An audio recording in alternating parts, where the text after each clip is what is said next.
everybody, welcome to today's live stream. We're going to play a little farm sim today. Notice we hadn't farmed in a while, so it's farming time. Hey, Sim, how you doing?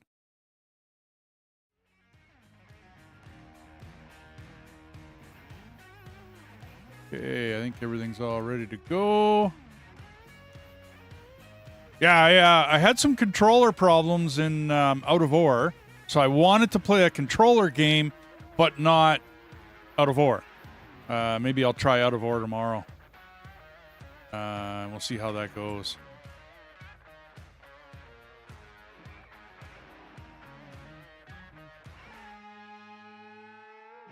Just got to get my admin going.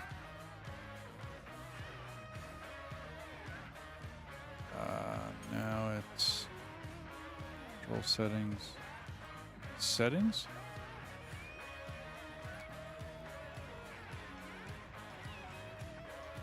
We added the the whatchamacallit. At least I think I did, didn't I?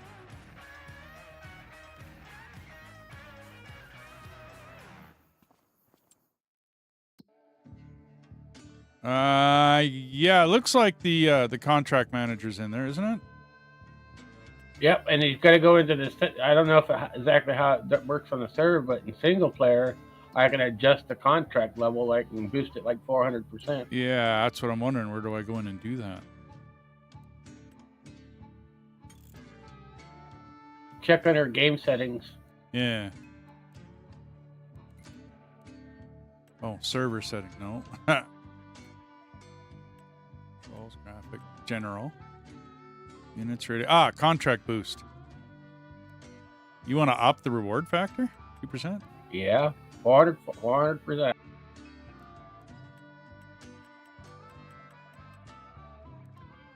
Well, I can go to 5. Contracts per farm, contracts per type. 50. Allow collecting of bales. Yeah, we normally do that. Yeah. Contract reward. I'm not going to change the reward. Okay. Sounds good. Oops. So how's Sim doing today? Okay, we're still growing. Where are we at with that? Where are we at with that? Okay, we're green. Okay. We're almost there. So 1, 2, and 18 are our fields. Peachy, I'm doing just great, man. Okay, so we got corn growing. Yield at 72. Soil composition, fertilized, plowing. Oh, the weeding. Really? Didn't say it needs weeds. I gotta get out of this field. Get me out. No, go south. I mean, I don't see any weeds in here. Didn't we herbicide this thing? Yeah, it's not saying. Yeah, you should have. Yeah, it's not saying. Yield bonus 72.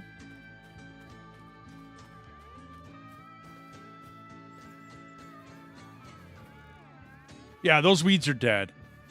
So why is the field brown? You meaning it needs weeds? Or it... Okay, I don't know. Maybe I'm reading that wrong.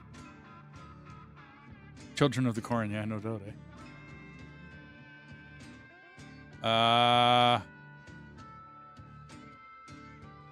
What's up with 2? Stones? Ooh, 2 is stoned. Okay, we're working on... Yeah, we're still working on this field. Okay, I got it. It's August. What are we going to plant in here, dude?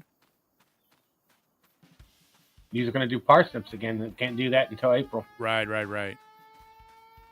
That's right. We're going to get the field all done up and then... Oh, did I write down what we got for parsnips last time? Tell me I wrote that down. It was 2.5 something. Oh, right, because the yield is still in the sheds. That's why. Yeah. Okay, hang on.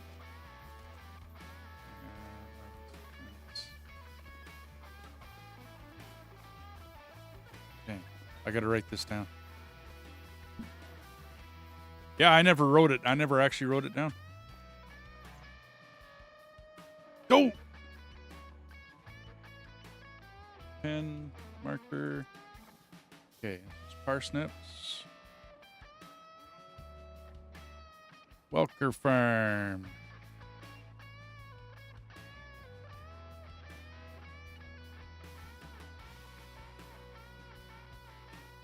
Parsnips. No. I'm just going to say no extra bonus. And we got a yield of 1.1 million. Calculator.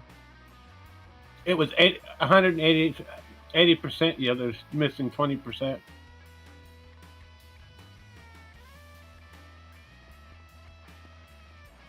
Plus 1.1.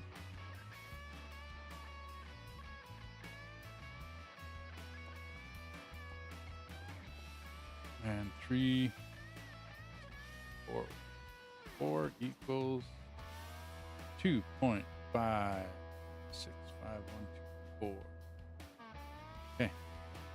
Million. Okay, there we go. Okay, so now we need to sell those when prices parsnips. December. Sell in December. Highlight that puppy. Highlighter. Highlight that. Sell in December. This is the plan. Because, yeah, we sell at 262. I mean, it's not a huge difference, but when you're talking about 2.6 or 2.5 million liters, yeah, I think we want to sell it at the best price. You got that rock picker working. You're on that field, aren't you? Yeah, you are. Yeah. I'll get, because after picking, we need to do, what does it say? We need lime? Doesn't say.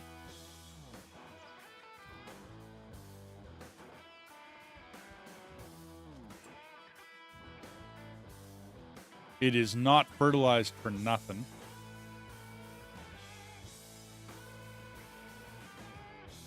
Needs lime. Okay. It does have a section of it that needs lime, dude. So I'll get set up and put the limer. Limey!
I have to come in from the other way.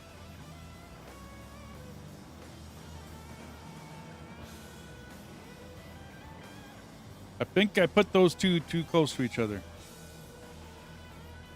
The liquid tank and the...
think my controller reset on here again.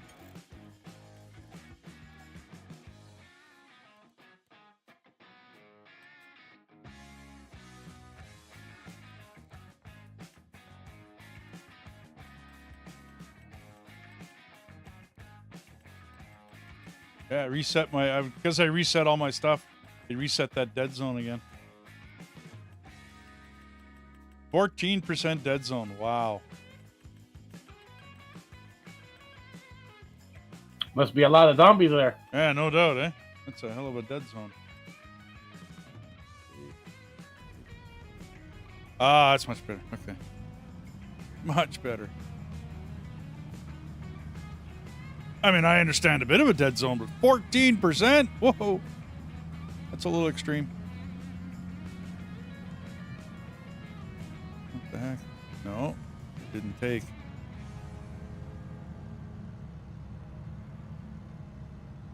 Okay. And save it properly. And no brakes. Ah, brakes. Who Hey, needs them? Wolf. You got an engine. Just shut the engine off. It'll come to a dead stop. Yeah, no doubt. Devices. Yeah. Oh, that's the side panel.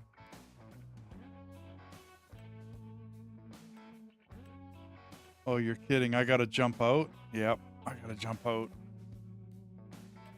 You're kidding me. Found 3 chips, eh, Kim? Right on. Yeah, we'll get back to Astroneer in a day or two. It's the side panel.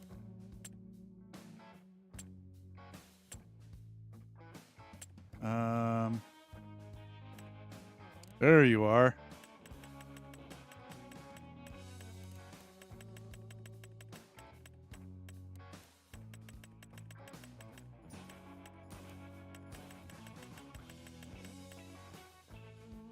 Buy successful. Mouse. Okay. Yeah.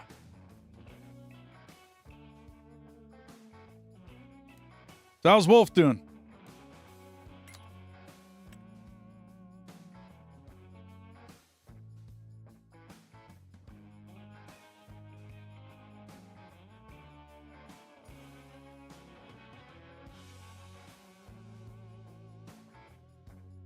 At least enough to fly. Okay.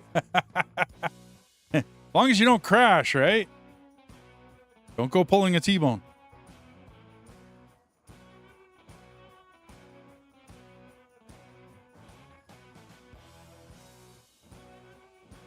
Okay, let's try that again.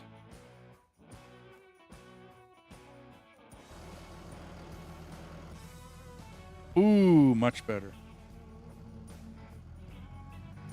Yeah. Yeah, I got my controls back.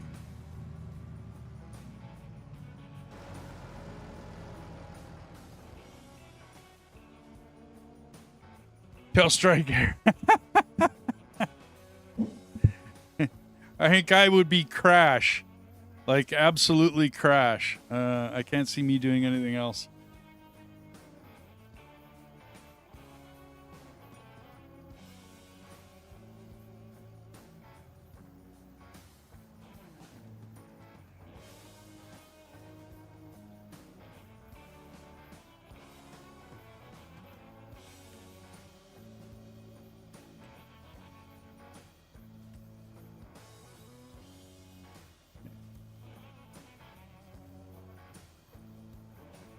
I'm going to have to redo my keyboard here. It's not close enough.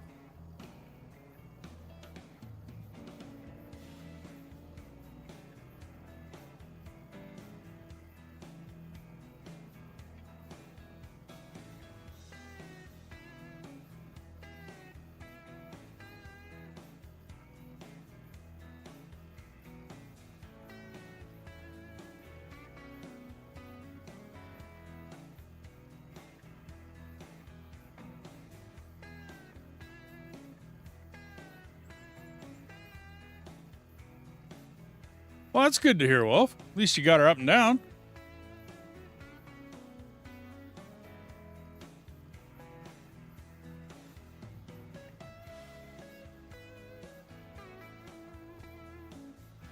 That game takes a little bit to get used to. You can't. That's not one you just jump into and start playing. I don't think, anyway. You know what I mean? Like you gotta get some feet underneath you first.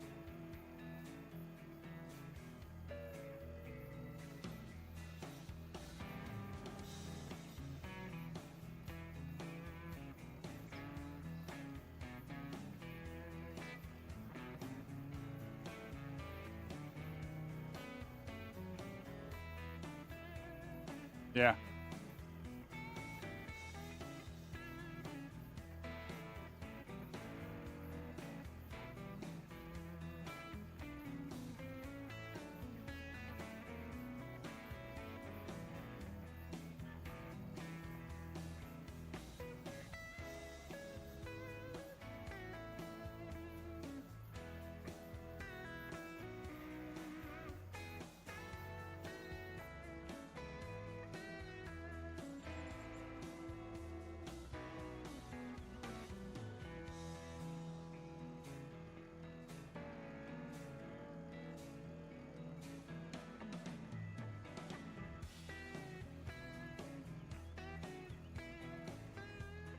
Making a desk adjustment here. There. Much better.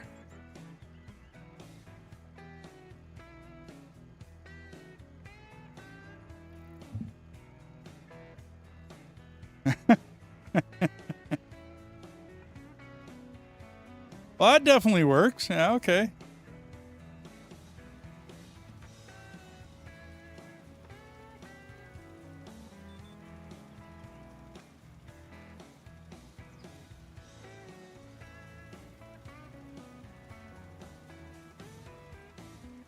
Yeah, that's better.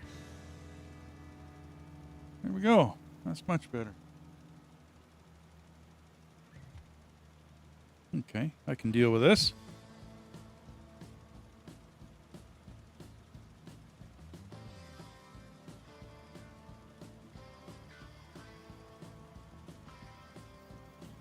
Yeah, I like Heiss's Railroad. The ES&D Railroad.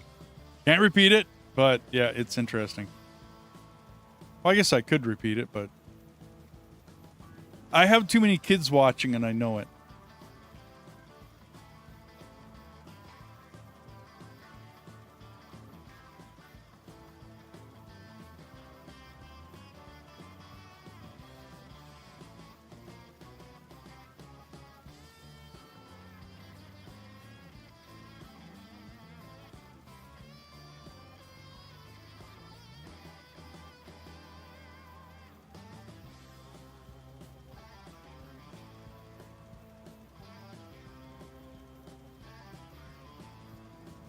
Oh, Kim, keep your eye out for mushrooms while you're down there.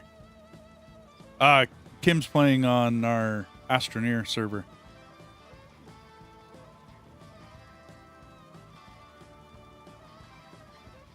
He's doing a little behind the scenes work.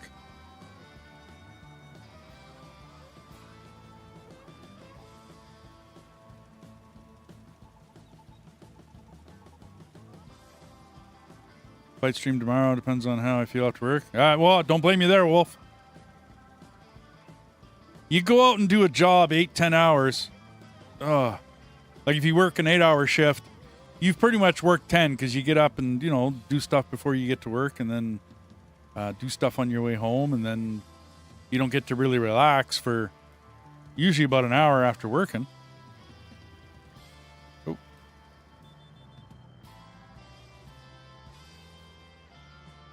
Cow barn and the dairy. Okay, cool.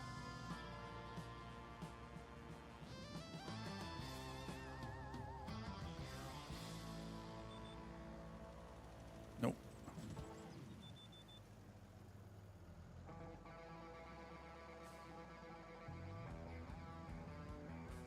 Hey, yeah.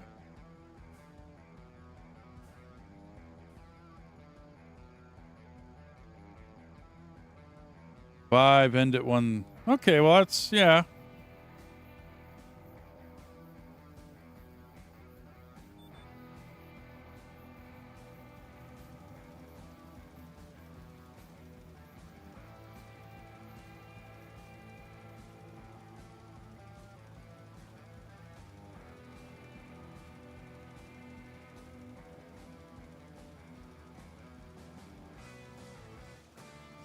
I just know, like I said, when you work, what time do I get up? Oh, yeah, like an hour before you have to be at work. If not more, like an hour and a half to have breakfast and shower and then travel to work. Depends on how far away from work I live. Yeah. See, about an hour before you got to be at work. That's what I mean by even if you work 8 hours, you're still working a 10-hour day. And then when I was driving truck, I was working 14 hours. I was actually putting in 16-hour days, right? By the time you get up, get to work, fire up the truck, start logging. Well, starting your log anyways, not logging, but starting your log. I mean, you're looking at 16-hour days. Rough times.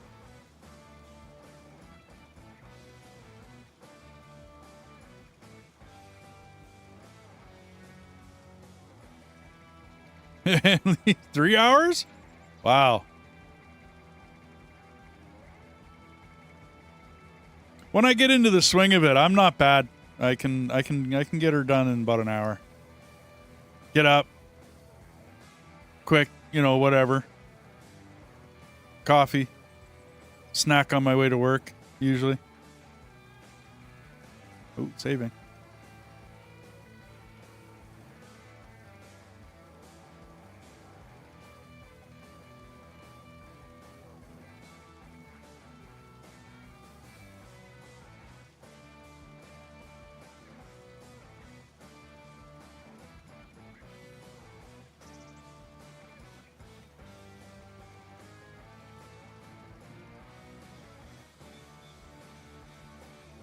Gotcha.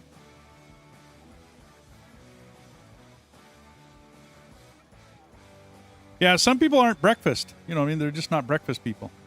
I get it.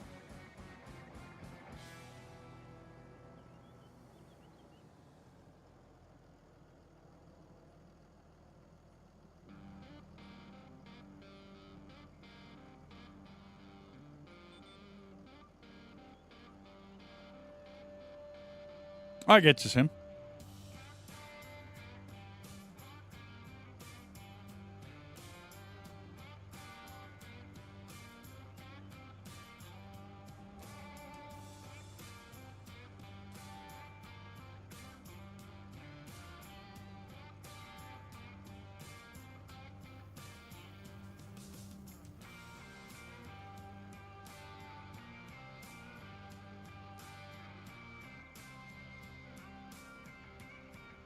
I used to, when I was out in the road, I would roll out of my bunk.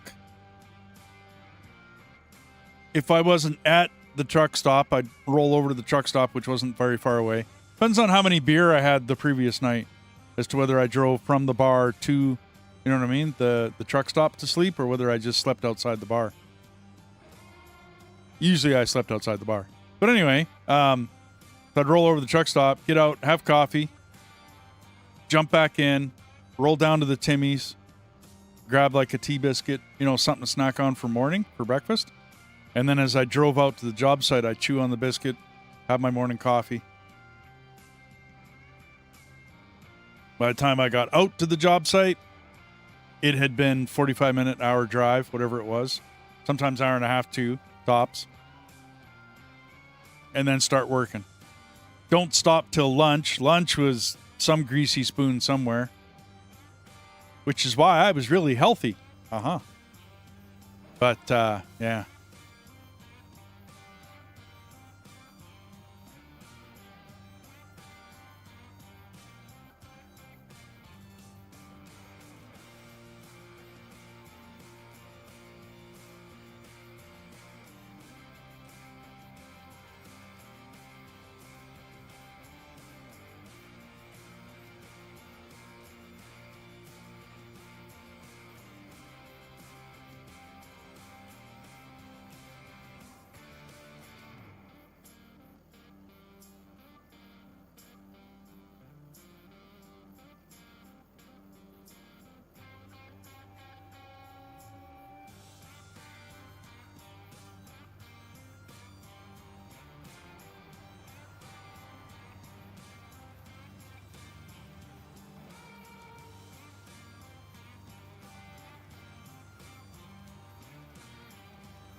Now, do you stay on that solid schedule, Wolf, or they bounce you around? Like you're up at this time, down at that time, sometimes afternoons, sometimes evenings?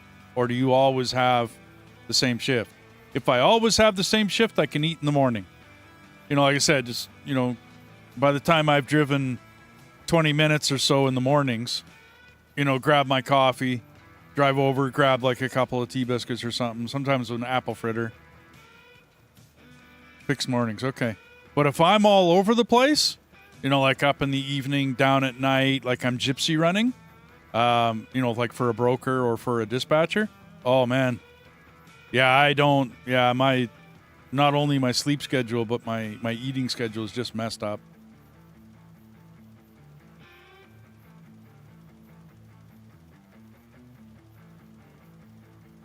Yeah.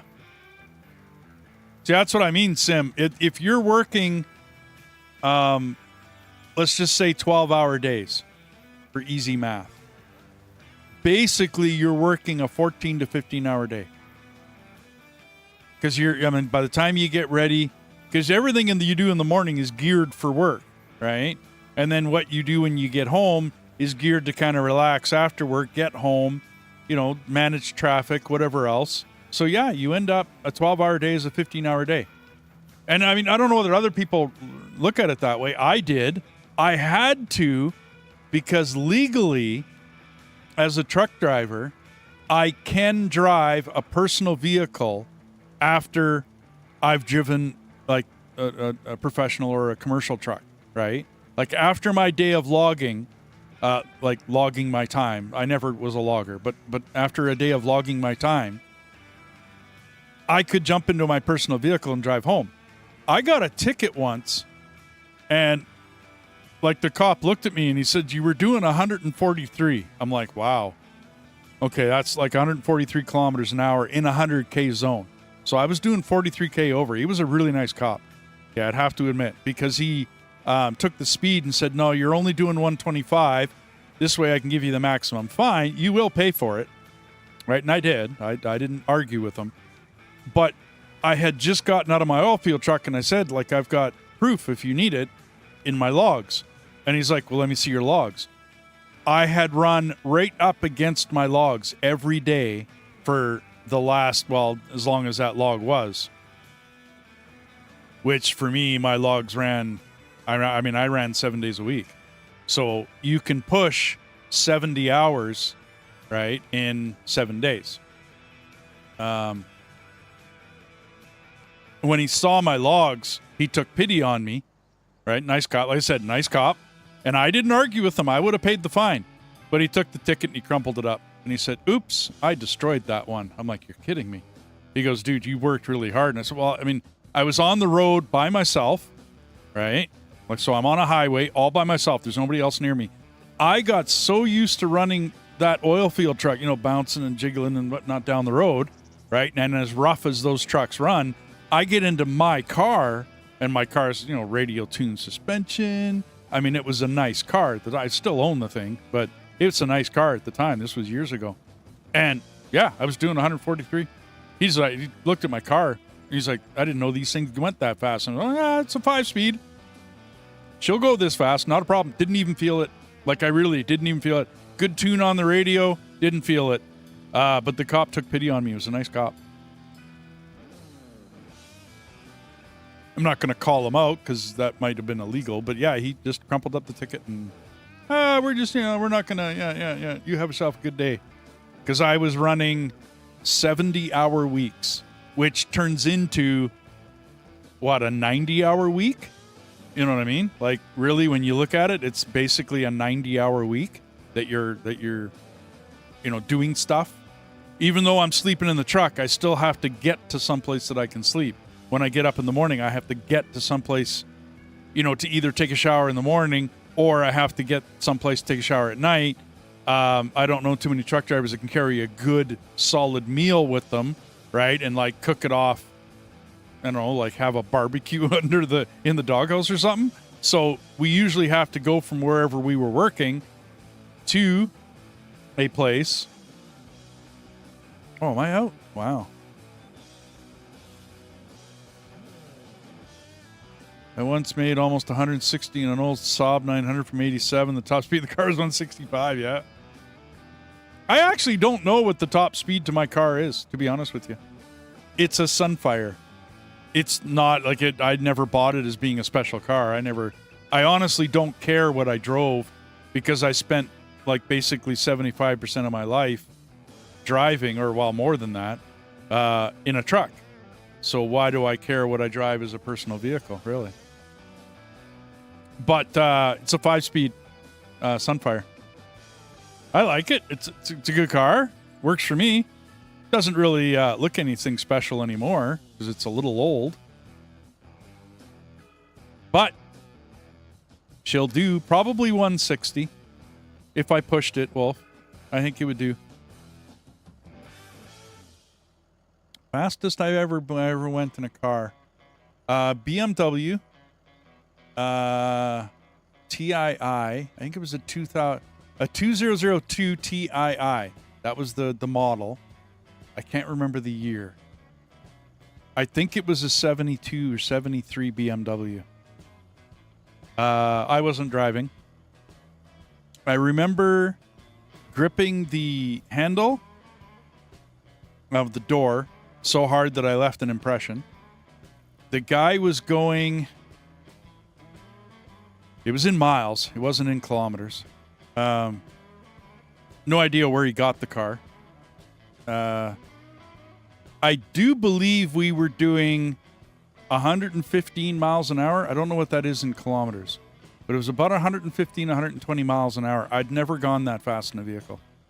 And it would be 200 something. Okay. So that's about as fast as I've ever gone in a car. Like I said, I wasn't driving though. And it was a nice car. I have to admit, it was a really nice BMW. For the year, it was spruced up and, you know, go fast parts and all the rest of that fun stuff. But yeah, I was pretty young. I think I was 11, maybe 12. Okay.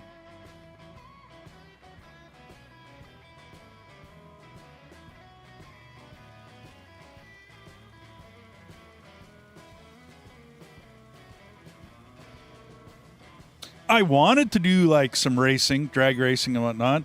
I've gone 95, 100 a bunch of times, 100 miles an hour, like 95, 100 miles an hour a bunch of times. We had an old Ford F-250, and that thing would just haul. I mean, it went fast. It was bought before Canada went metric, so it still had miles an hour on it. I have an old 76 camper van. Dodge camper van conversion that we go camping in. Beautiful truck. I've kept it in great condition. Looks neat. It's a neat looking truck. Van, sorry. But I did about 85 down in the States in that thing. But I didn't want to push it because, I mean, come on, it's a 76. That thing is almost as old as I am. I didn't want to push it. I figured 85. I was down on one of the interstates. And I think the speed limit for the interstate was 75, I do believe. And I was pushing 85 in the van because I just was wondering. But after, you know, the van starts to kind of move a bit. It's a camper van. It's a camper conversion. So it's not really made for speed. But, yeah, I pushed it a little bit. That's about as fast I ever went in that van.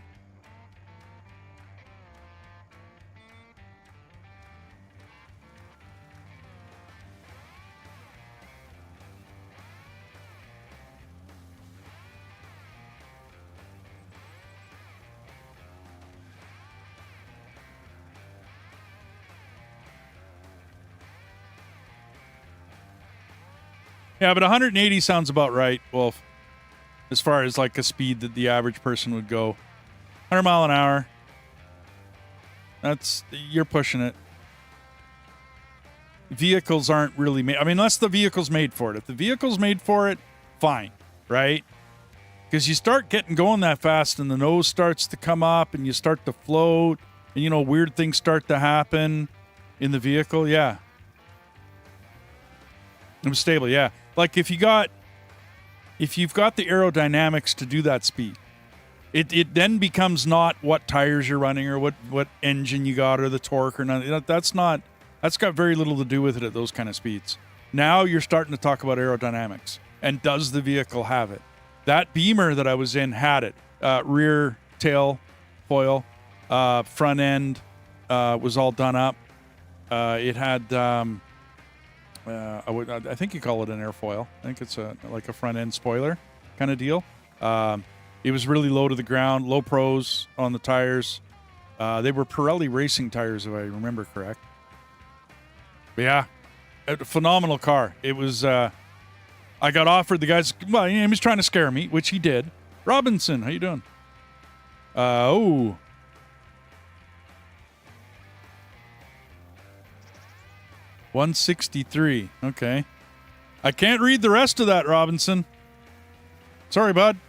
I don't have a converter. Weird place for a telephone pole. Yeah, in the middle of the field. Yeah, no doubt. I can't really convert that, Robson.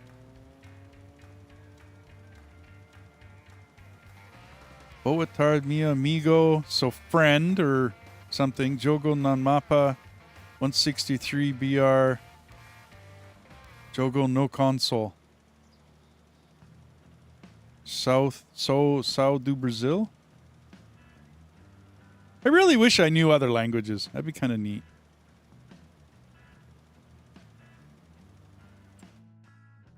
Okay, before I get off this field.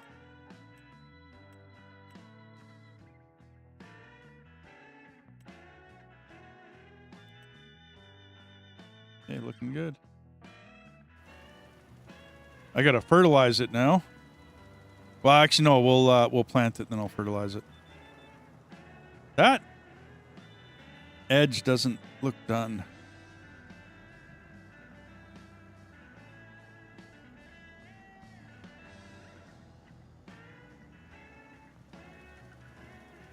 It's not. Wow. A little sliver left over.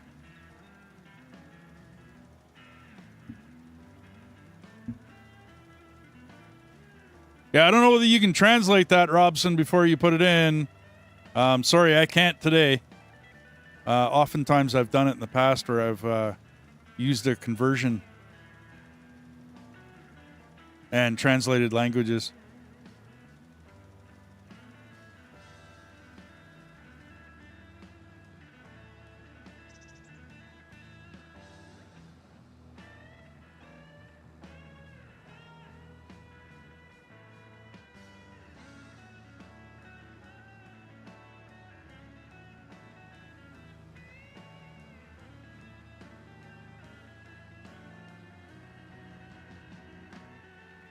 Are we going to get a worker to plant that? Or are we going to try to get one of those new planters we just, because that's parsnips are of the planter.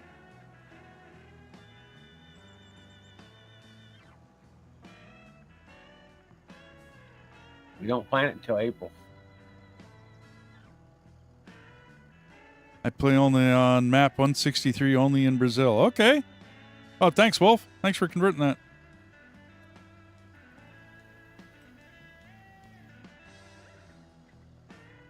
Well, yeah, I don't mean we can plant it right now.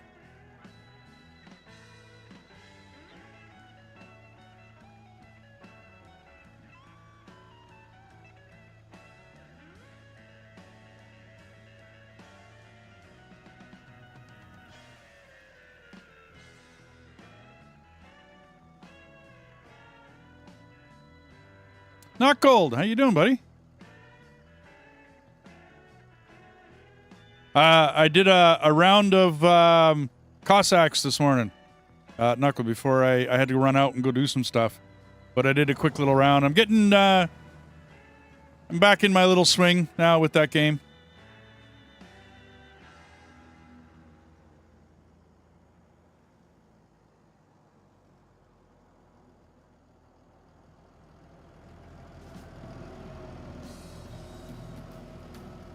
Oops.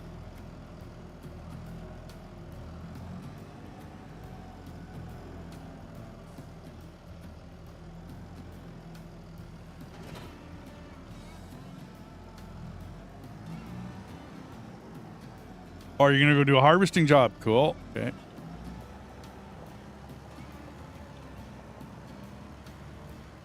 Oh, whoa, whoa, whoa.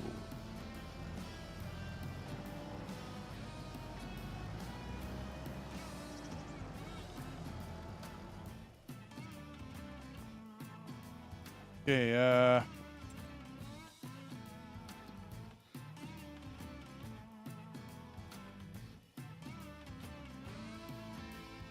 April till we can get them planted. It's yeah, you bet, Wolf. Thanks, man.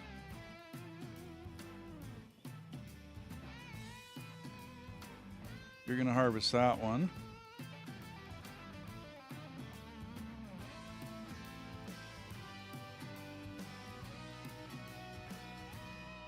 Do we not have a cultivator?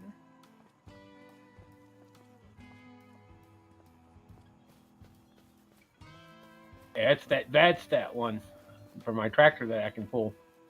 And then you can take that one. I don't think you have the one that we just got. Yeah, Vaderstad. Okay. Well, I'm gonna go do that cultivating one. I'll take the big brute here. Go do that cultivating on 16.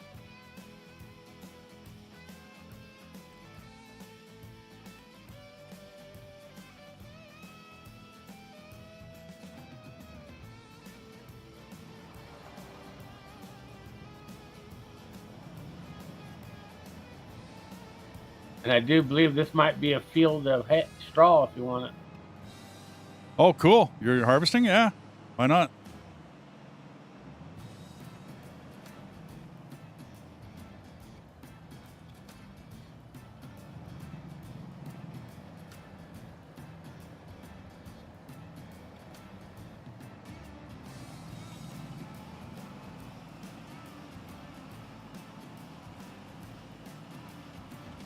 Oh, wait. I'm doing 16.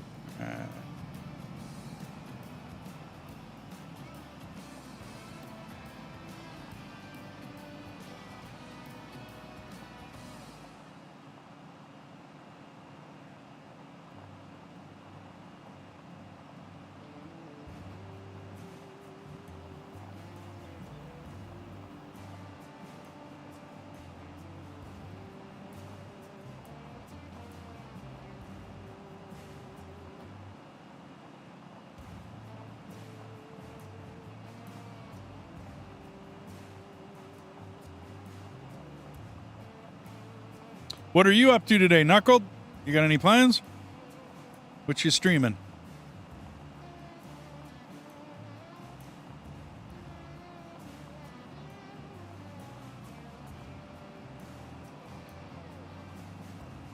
Nah, I'm not gonna worry about it. It's sweet. I got you. We Yeah, don't we're have not. that. Go We ahead. don't need the straw yet, Yeah, I was gonna say, like, we're not set up for animals quite yet. Anyway, we're not there. unless I want to put it not for more silage. You could.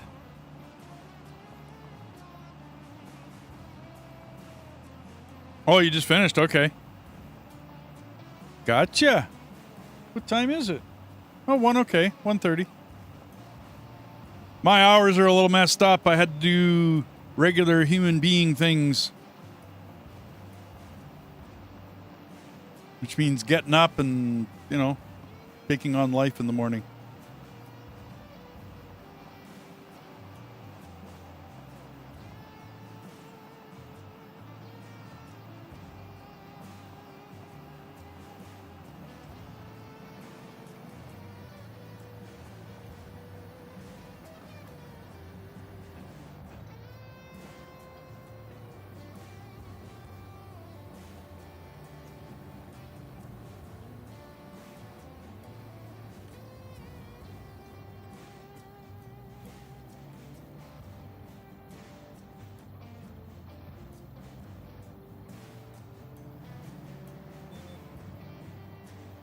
Egypt frontiers.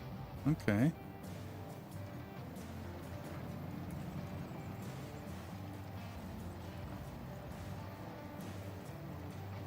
I'll have to look at that.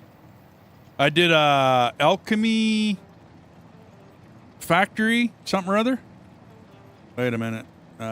This ain't cultivating, dude. Oh, yes, it is. Okay, sorry. I'm thinking I did a demo. Alchemy factory. Alchemy. Yeah, it's an alchemy factorial. Yeah. It looked neat. I don't know. I had fun with it. I was falling asleep, though. I had gone off to that event and then come home, and I figured I didn't want to stream or nothing. So I figured I would just, goof around with something. Releases in 2 days. I got to look at that. Egypt Frontiers.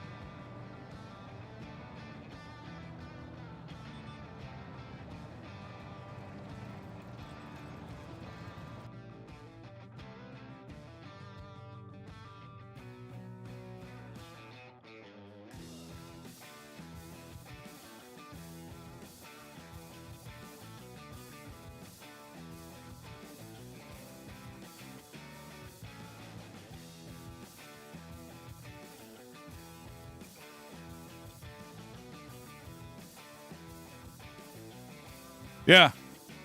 I'm contemplating getting that one. Kind of like I did with that ore one.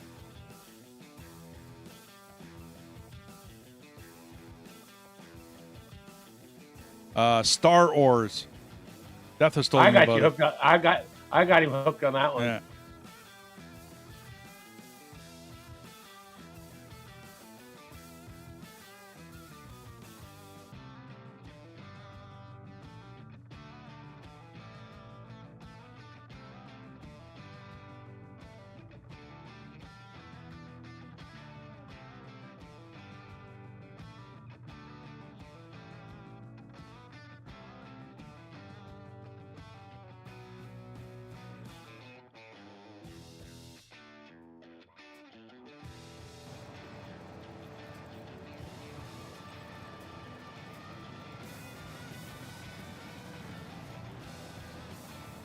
I liked Pharaoh. What's that?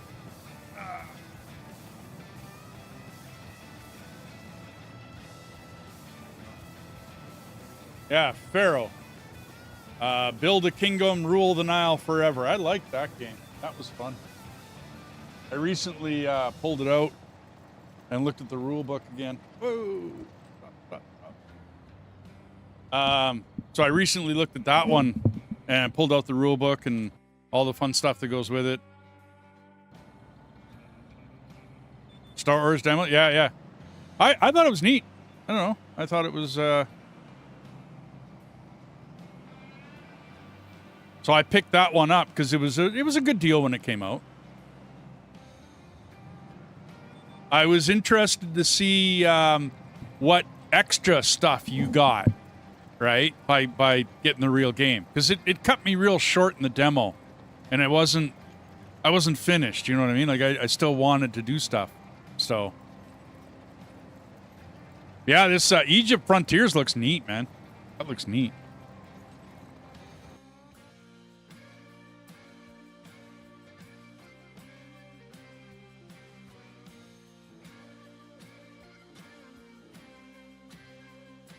I'll have to look at that one. I'm getting the demo for it right now, dude. Thanks for pointing it out, buddy. Yeah.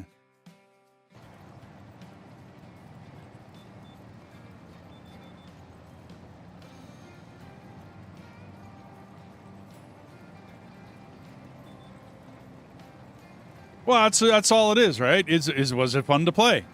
Right? It was fun to play. Okay, cool. You know what I mean? Depending upon the price, you got the full game key. Nice.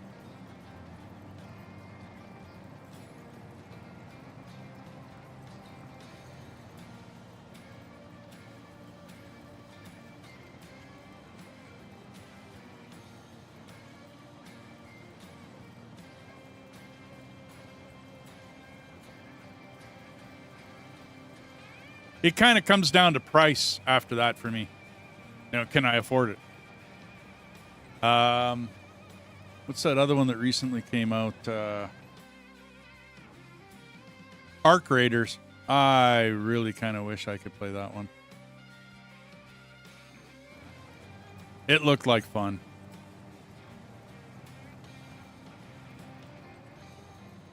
My landlord told me about that one originally. He was asking whether I was going to play it. I'm like, it depends upon the price, you know, and when it comes out and all the rest of that fun stuff. It does look cool, though.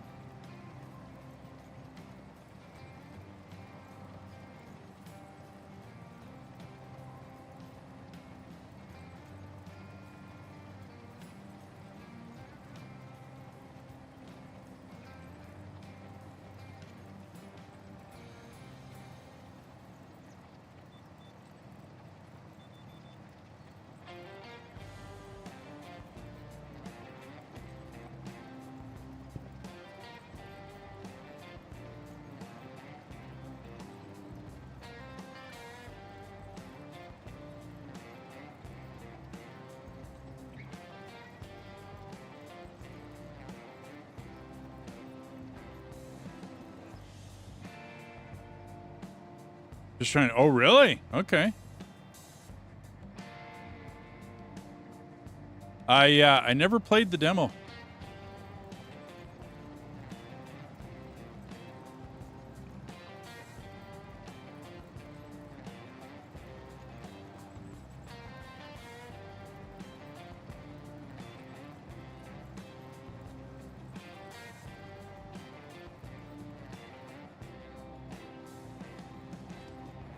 There's just too many games out.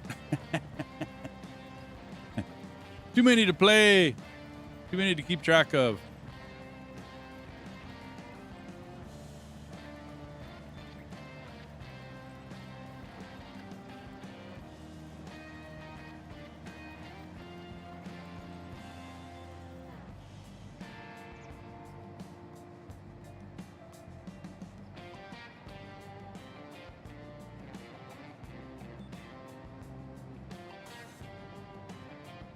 No, yeah, no doubt. Too many games, not enough time. Absolutely. And then I get stuck on one. And I end up, I think I was, I thought I had only played for about 4 hours, to be honest with you, when I got playing Astroneer again. Like, I thought I was only here for 4 hours. I look over at my stream timer on YouTube, right? And I'm like, 11 hours and 40 some minutes. You're kidding me. And then I kind of looked at all that we had done, like all that we had gotten done in that game. Holy. And then I did the same thing with Out of War. We started on the Scandinavia map just for, you know, whatever, right, to try it out. I came up with a concept of what I kind of wanted the mine to look like. And then we got to work on it.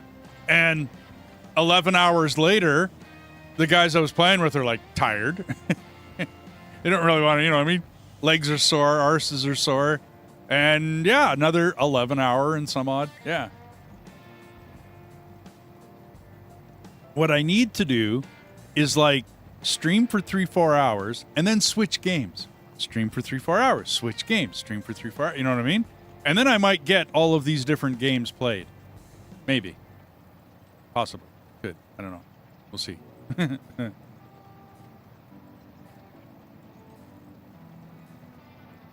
But knowing me, I would get onto a game and I would get stuck on it, and that would be it, right?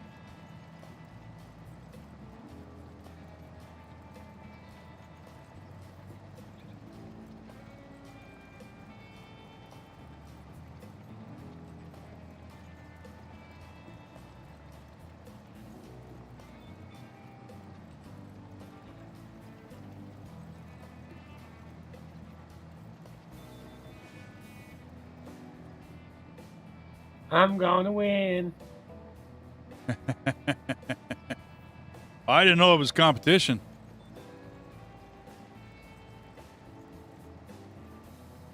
It wasn't. I wasn't doing that. I was just making it.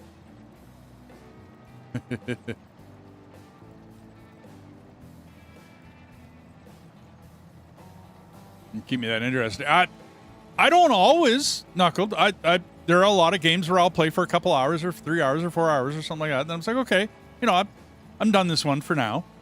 And I have other things I need to do, and then I'll go do something around the house or whatever, and then come sit back down and play again. The problem is that I have plans for the day. Like, I think the day I did Astroneer, I actually had plans for that day. And yet, I sat down and then just totally got engrossed in the game. Wife comes home. Like, I had a bunch of stuff that I needed to get done before the wife got home, the honey-do list, right? And she comes home, and I could hear her just chuckle at the door because she knew what had happened, right? I had gotten into a game, gotten into streaming it, and then 11 hours later, I'm still sitting here streaming it. She laughs about it. It's all good.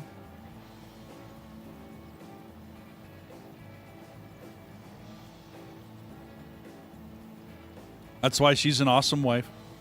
Because she just laughs about it. But she does the same thing. On her days off, she'll start playing Diablo, and I'd have to go to work. And I'd be like, okay, talk to you later. And she's okay, I'm going to get this done, that done, and the other thing done. And I'd come home, and she's doughy-eyed, sitting in front of Diablo, right? With a really cool character, well-leveled and everything else with lots of gear. And she's been having fun all day long. And nothing around the house is done. And I would just laugh. It's like, yep.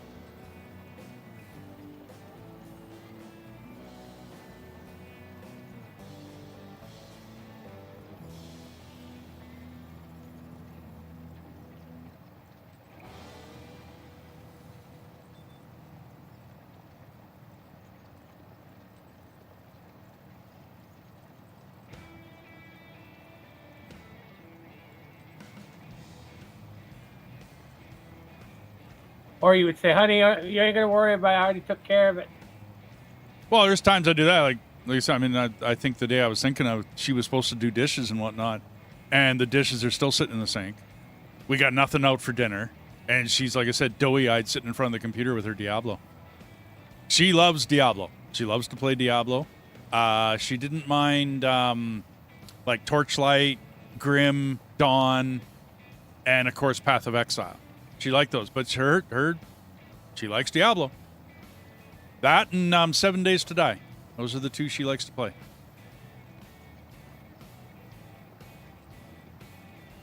Then we got to hook her in Shrouded.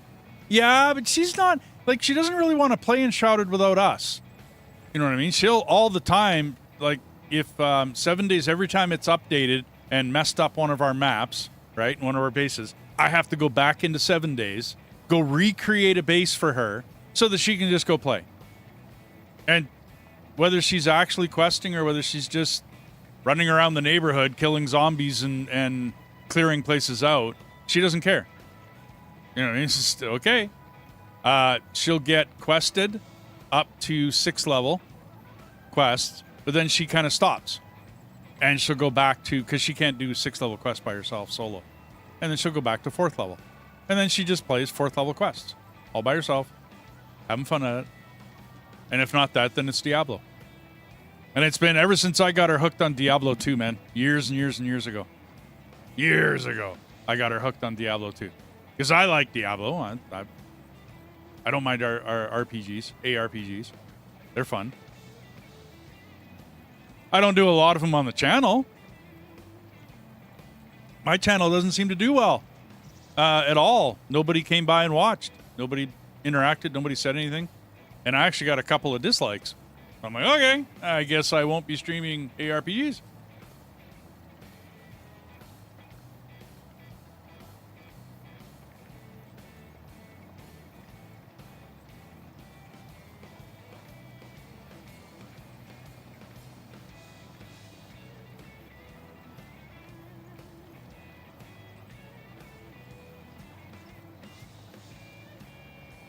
I'm waiting for the 1.2 update, Knuckle.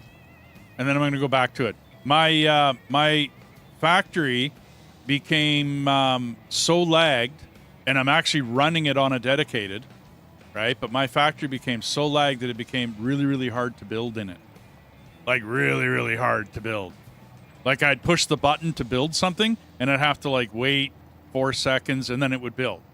And then move to the next and build.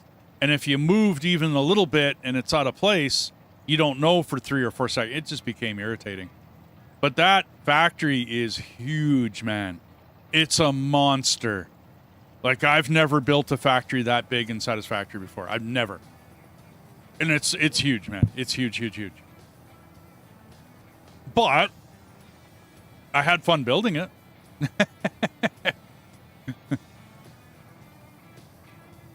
I'm thinking of popping on as soon as 1.2 comes out. And then maybe doing some more building and some more stuff in it. But it just, I don't know. Maybe it's the way I built it. Maybe it's, I don't know. I got too much stuff going. I got too many belts. Oh, you don't build actual factories? Okay. What do you do in Satisfactory then? You just build little things like get this part done here and get that part done there kind of deal? Or what do you do?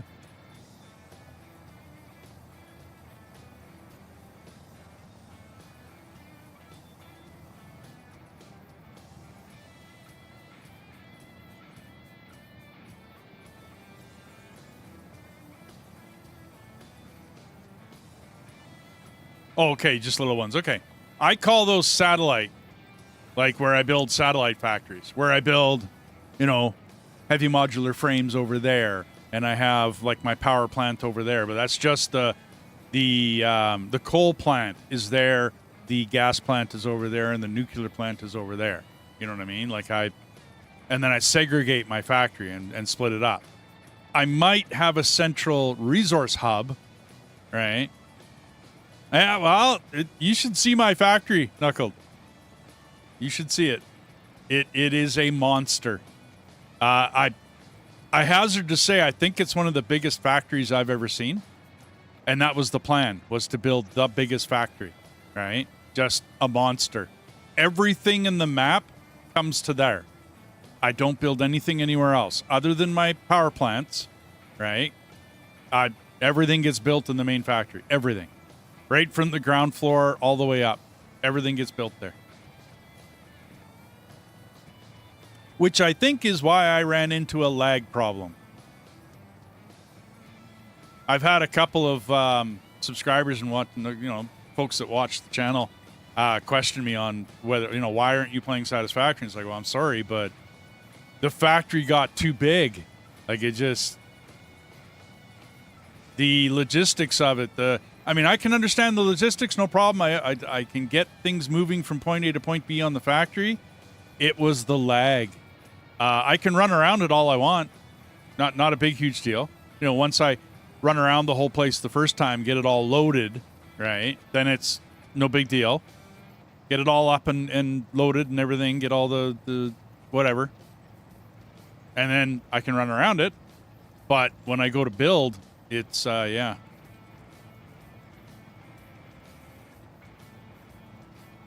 And see, that was the harvest income for wheat. Oh, $7,500. Yeah, I got you. And that was wheat. Yeah, I but got that's like 160,000 liters. And, wow. and I only made maybe, compared to 130,000 when I was doing the parsnips. I got you.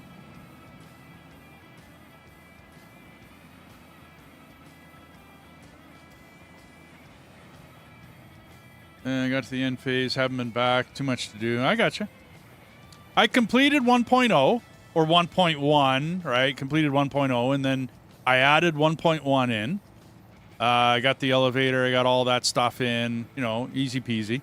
That was good, I enjoyed it. And then it seemed like at the end of 1.1, things just, building started to become an issue.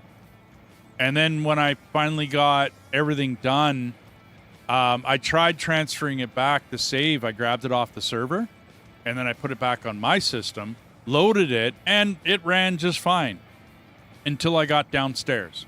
And then it didn't run fine no more. And then my system had fun trying to load it and play it. I think it's just too big. I probably will never build another one like that ever again, Knuckled. That's probably my one and only time of ever doing a truly centralized, everything goes to one place factory. I mean, other than the gas power, right, the fuel gens, and of course, the coal you know, at the beginning of the game when you do coal plants, right? That's off, you know, on the coast where I can get water and where the coal deposits are. Okay, that's away from the base.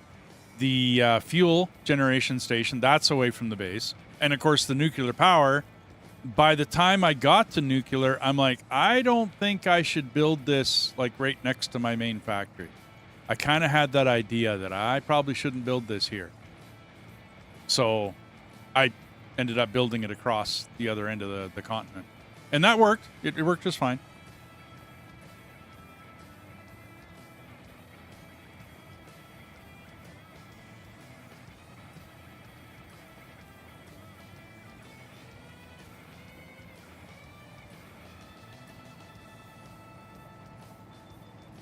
You came into your game and built them for me. Okay, I got you. Well, if you haven't seen it, Knuckle, like, don't watch the whole video, right? But go back to my last live stream of Satisfactory and just kind of scroll through it real quick and find the place where I go run around my factory. And let me know whether you've seen one that big before.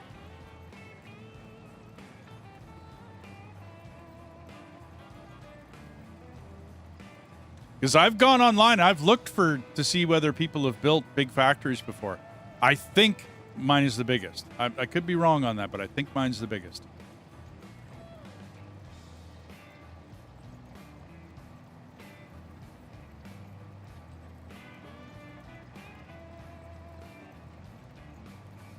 And I don't mean those guys that make, I think one guy was, I made 1 million screw factory. Well, what for? What do you need 1 million screws for? Like, really? You know, that doesn't... This is a legitimate factory where I only built what I needed, like, from the beginning to get to end game. You know what I mean? And have enough resources to build the end game items. And I don't mean, you know, like 1 million turbo motors or anything silly like that. Yeah, I mean, I got lots of turbo motors being made. Or I got enough, anyway. But it's not, you know, a huge amount. I think it's 10. I think I'm building 10 per minute or something. Or is it 5? 5 or 10 per minute. So I didn't go big or huge, right? But in order to put everything in one building, it got big. It got big fast. It was fun to build, though, man. Yeah, Sim. Sim's seen it.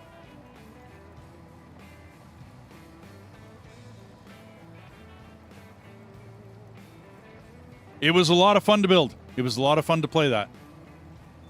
Like I said, I probably will never do it again, but it was a lot of fun to do it.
Hey, Kim. Yeah.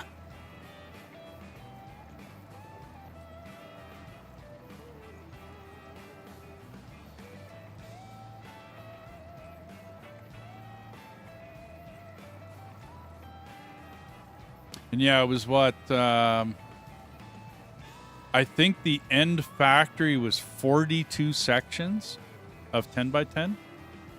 I think is what I ended up with. And with the Christmas event and everything in there. And we're about to wrap around to another Christmas again. So that end of the factory will fire up again when the Christmas presents start to roll again.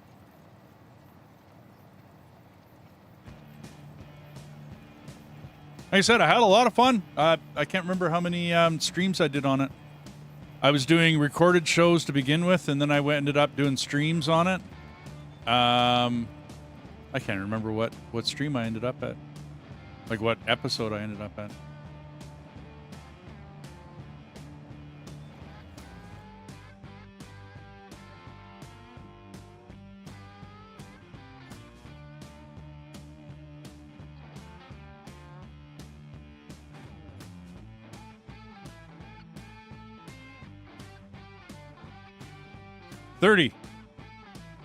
So I ended up with 30 episodes of streams, which for me means like it could be in.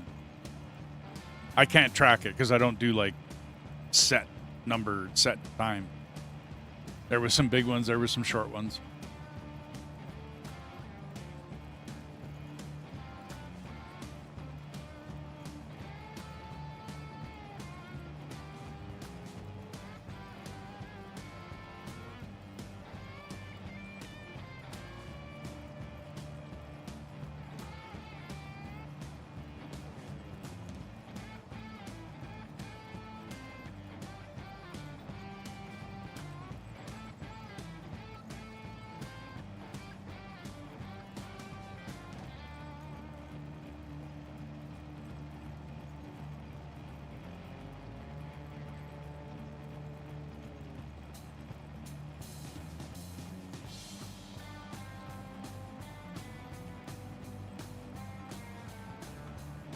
I should probably jump back on that.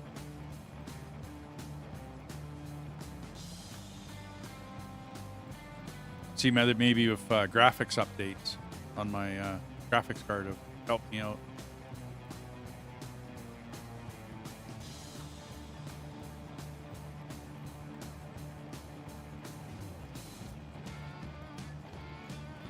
"30 road to the finish line."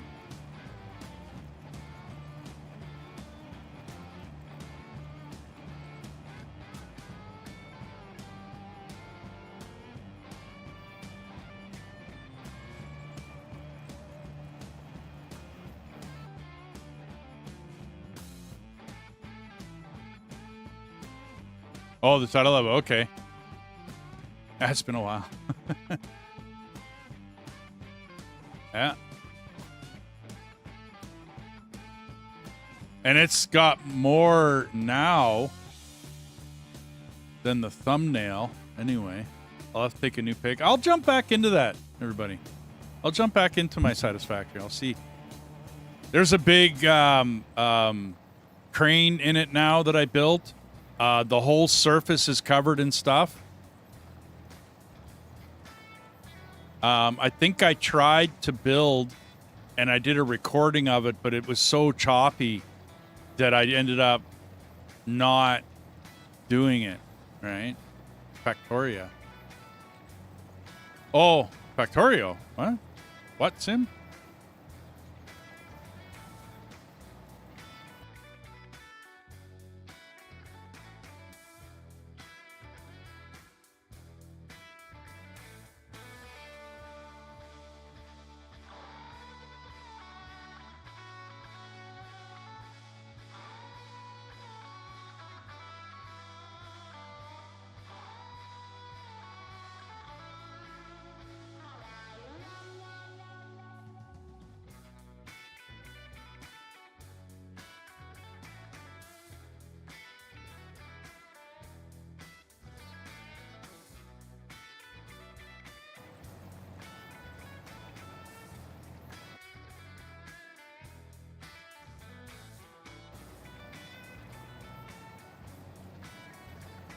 Oh, my last Satisfactory? I don't know whether I called it Factoria.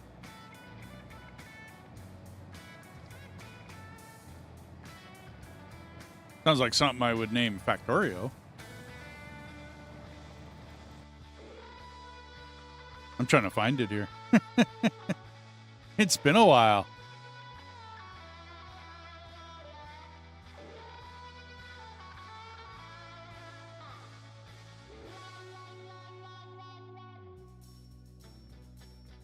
Yeah, heading for the finish line. That's the last one. It has been a while.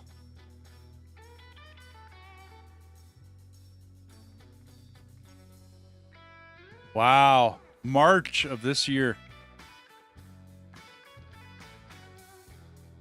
Well, that's the other factory one I stream, Sim, is Factorio.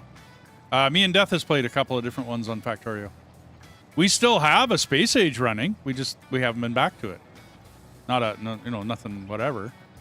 I played a little bit of Factorio on my break because I had it on my laptop still. And I'm actually able to play it on my laptop. Not the Space Age, though. But I was able to play the original on my laptop, which it is a very old laptop. So I'm still able to play it. So I played a little bit of that during my break because I was, busy.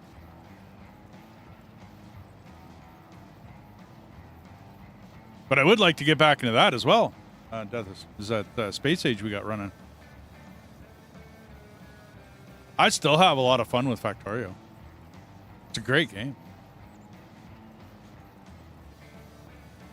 Yeah, I was watching and not paying attention here. I finished this contract. That's funny.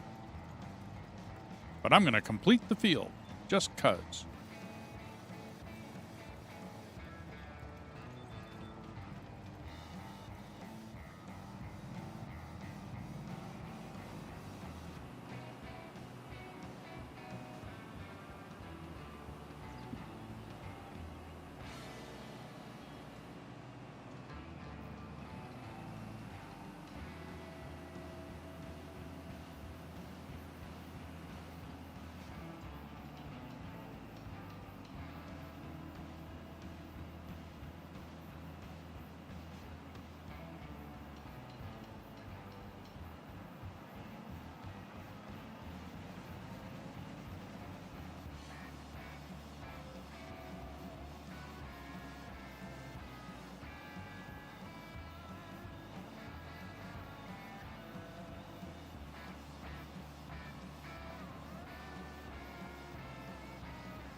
Alrighty.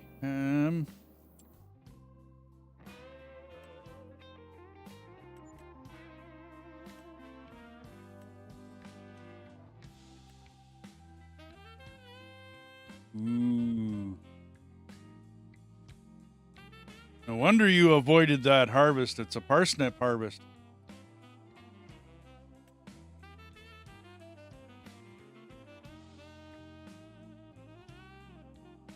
Herbicide. Don't we have a sprayer?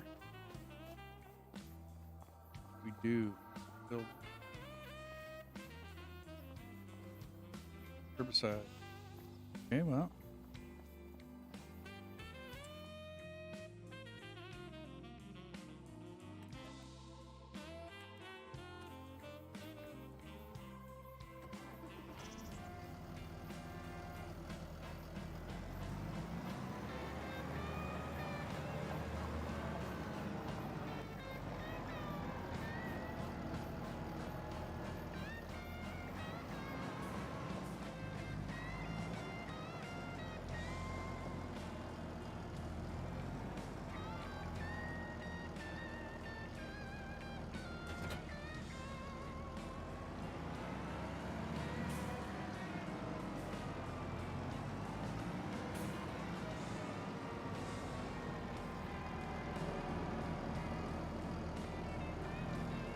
Yeah, Contractville I'd like to get back into as well. They've had a couple of updates on it. So they got new stuff and, you know, new things to look at. I've been kind of holding back because I gotta get the DLC for it. So I've been kind of holding back until we get a little bit more money in the situation here. We had some expenses over like my teeth, so I got to kind of recover a bit before I. Oh, I need to fill my tanks.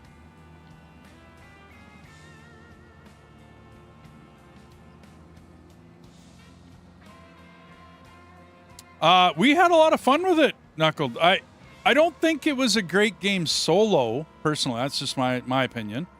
But when we got a bunch of us together and then we started to learn what to do. What the hell?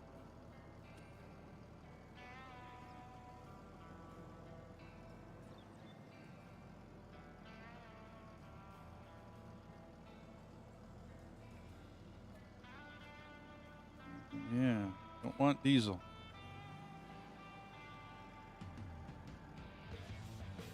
There we go.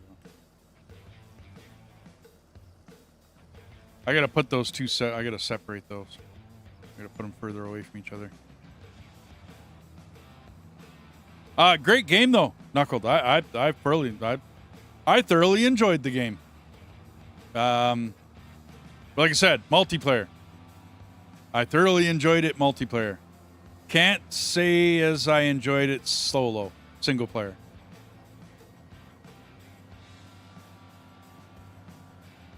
And now they got a bunch of DLC out for it. So, like, different looks. I think there's a Japanese one. And what was the other one? Country Cabin or something?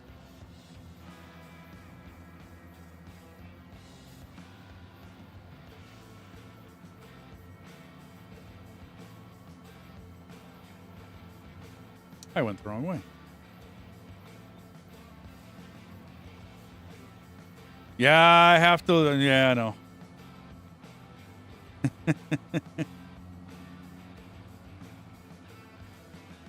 You want me to get in there? I got to figure out how my if my controllers are going to work, dude. That's the problem with getting games that are console games. Well, no, but it's. I mean, I can play it through BlueStacks, right? But will my wheel work? Will my construction side panel work? Will my joysticks work? Because if they don't, well, I mean, I hate to say it, but I loved GTA.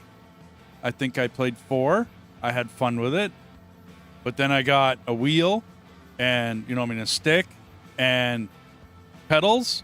And then I purchased GTA 5 and my stuff wouldn't work. And I was not happy. I have never gone back to GTA since.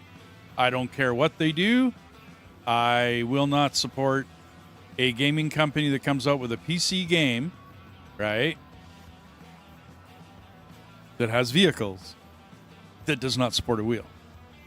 I'm sorry. You can go stuff yourself. You think I'm going to support that kind of gaming company? I know. I sound brutal, but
and I had a lot of fun playing GTA 4.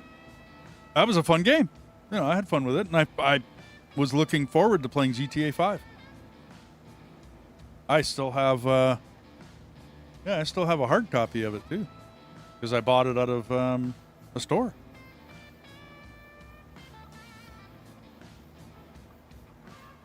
Like non-Steam,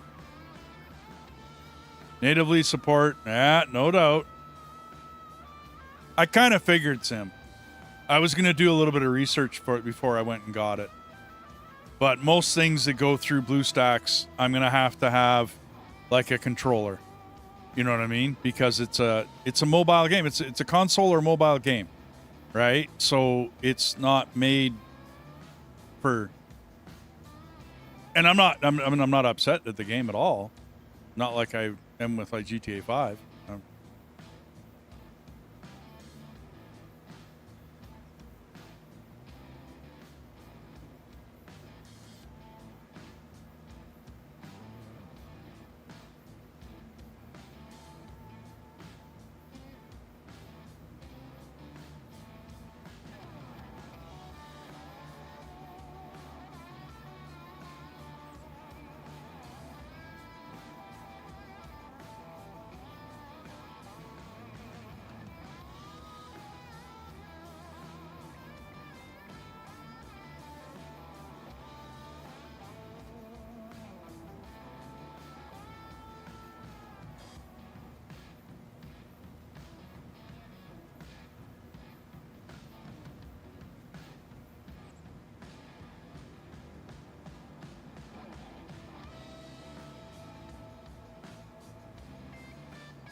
New Farm Sim Mobile won't be out for at least 2 years. Wow, okay.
I don't usually keep up on the mobile.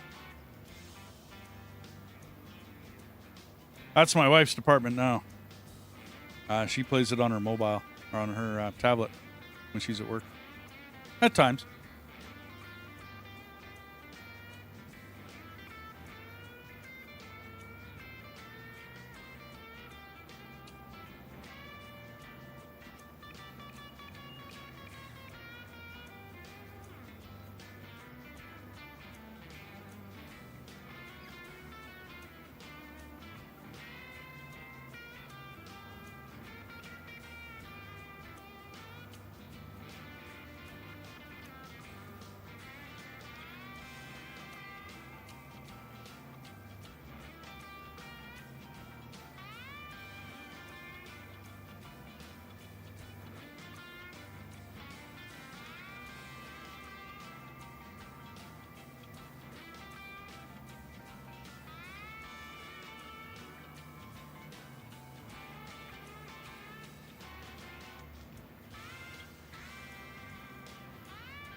I might have to get a snack here.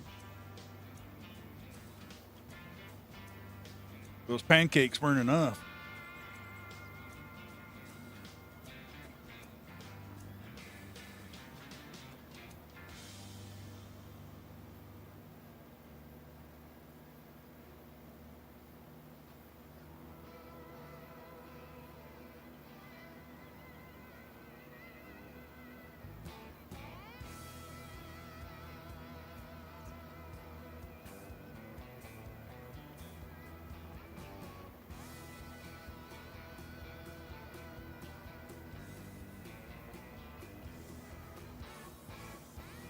Well, next time you have those, smear peanut butter on them.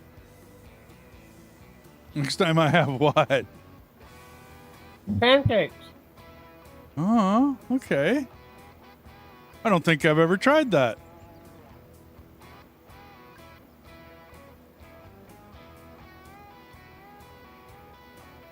I love pancakes and I love peanut butter, so.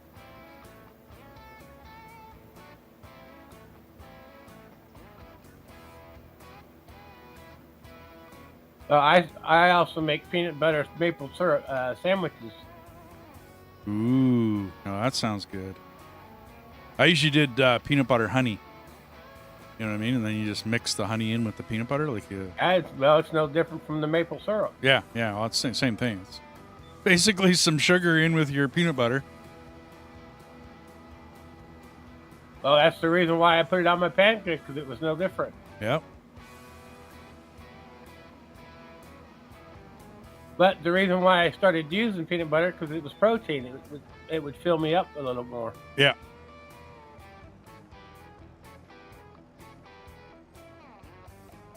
Well, now you got something else to try now. Yeah, I'll give it a shot. I'm always up for trying stuff, whatever.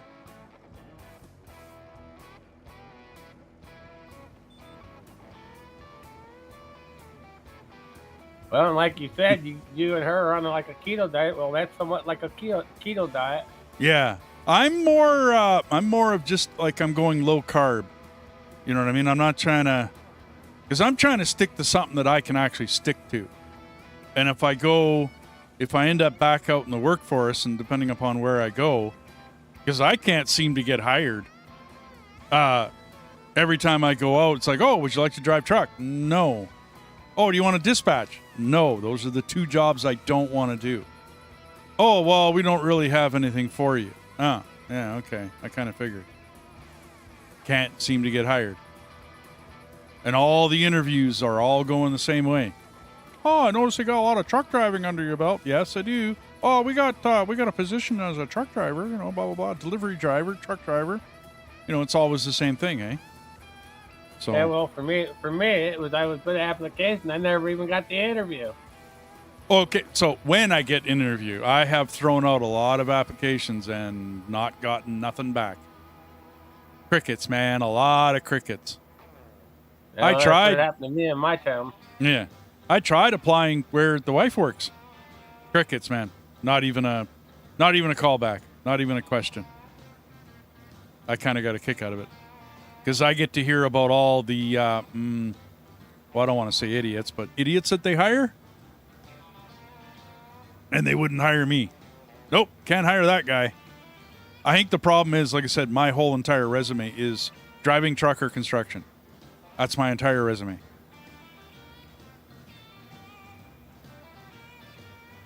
So unless I'm going for a construction or truck driving job, when I do get an interview and I talk to somebody, oftentimes it's, well, you're just going to go back out driving trucks. Like, that's the plan, is not to. Don't you get it? Yeah, oh, I can't hire you. Well, it's kind of like the guy that hired me. What? Well, that's your loss. Yeah, well, I have tons of experience as a truck driver. Yeah, anybody will hire me as a truck driver anytime. Anytime I want to go out driving truck, not a problem. No issues. Come give me a call. I had a guy hire me to run Super Bees. He was a broker, right? And he's like, well, I'm real tentative about hiring you. I'm like, why? Well, because you're just going to run back out to the oil field. I'm like, well, that all depends. Can you keep me busy, right? Can you make me like a decent amount of, can you make it worthwhile for me to be here? And he's like, oh, yeah. He gave me all these promises and blew so much sunshine up my arse, it wasn't funny. And I kind of figured when he was doing that, you get that, whatever, hair on the back of your head stands up. You get that spidey sense that you're like, yeah, something's going to go on here. And yeah, it did. And he started sending me after hay run after hay run, like hay bales. In the Super Bee world, hay bales don't pay anything. They really don't, right? Hauling hay around for farmers really doesn't make any money. To be honest with you, it definitely doesn't make the driver any money. And he just kept giving me hay run after hay run. And then I'm like, okay, well, like I got to run back out. He said, well, see, I told you. I'm like, well, why didn't you give me, like mix in the odd brick run or steel run or, like what the hell? Why didn't you do any of that? Because if you would have done that, I might have stuck with you, and I might have, and I just got excuses. And I'm like, well, see you later, buddy.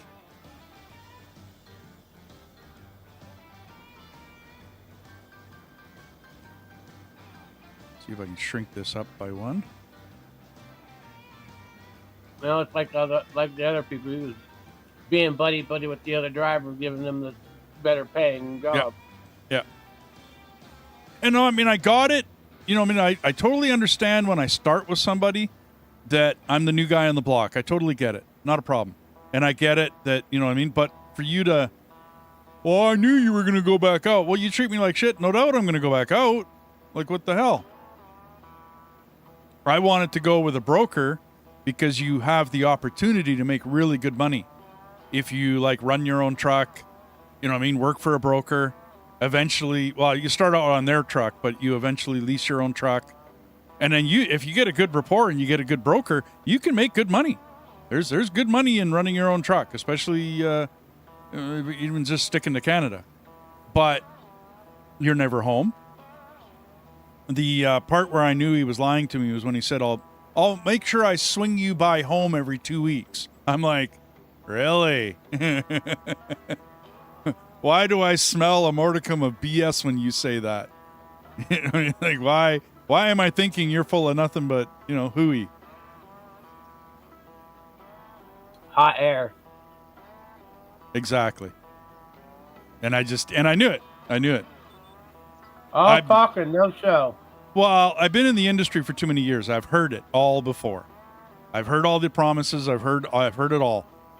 I've worked for so many different people. I've quit jobs, walked away. You know what I mean? It just, yeah.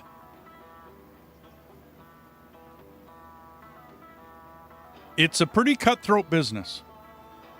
Like if you're going to run your own truck and all the rest of that, it's not bad being a wage slave and working for a company, depending upon the company you work for. Some are great. Some are awesome. The one Garth works for, it's awesome. It's an awesome company. I'm contemplating going back to it, put it that way, and working for that company again. I'm contemplating it. If I can't get any whatchamacallit, I might go back and work warehouse. Go be a forklift operator and just load trucks, which is something I've done a lot of too. Which is not driving truck. Well, here's the thing. I know, or I have a feeling that they will try to work me back into that yard truck again. Because as good of an operator as I am, I'm much better in the yard. And I'm faster than, well, I parked upwards of 120 trailers a night in a 10-hour shift. Well, if you're, yeah, but if you're only doing it in the parking lot, it's not like you're going down the road. Okay, but no, but here's the issue. In that yard truck working, it's rough, right? Like you're bouncing around. It's hard on the body because it's not a flat yard, right? It's a bouncy. You're all over the place. In order to park that many trailers in a night, you're moving. Because you got to imagine if you're gonna park 120 in a night in a 10-hour shift, that's basically 12 trailers an hour. That means you have relatively around 5 minutes per trailer in and around. In order to go to a place in a yard, and it's a pretty big yard, it's not a small one. You know, I mean, it's, I don't know, good 15 acres. You have to get to the trailer, hook up, which isn't that hard. It's in a yard truck, right? So it's a shunt truck. So it's not like it's that difficult to do. Then you got to get that trailer to whatever door or from the door to the yard. Close the doors, open the doors, right? You got to kind of take a look at the trailer. You can't just like ignore it. You have to kind of take a look at it. But the worst part is winters up here. If the trailer tires are frozen solid, which they oftentimes are because drivers will come in with a trailer and they don't care. They just want to go home. So they park the trailer immediately and they freeze the brakes. So you are constantly in the wintertime, you're underneath the trailer whacking at the brakes like all the time. That's not easy. And then you still have to park 120 trailers in a night. 100 to 120 trailers in a night. Oh, that's where you need to get a hot spray gun to spray that shit. No. You can't do any sort of flame to it.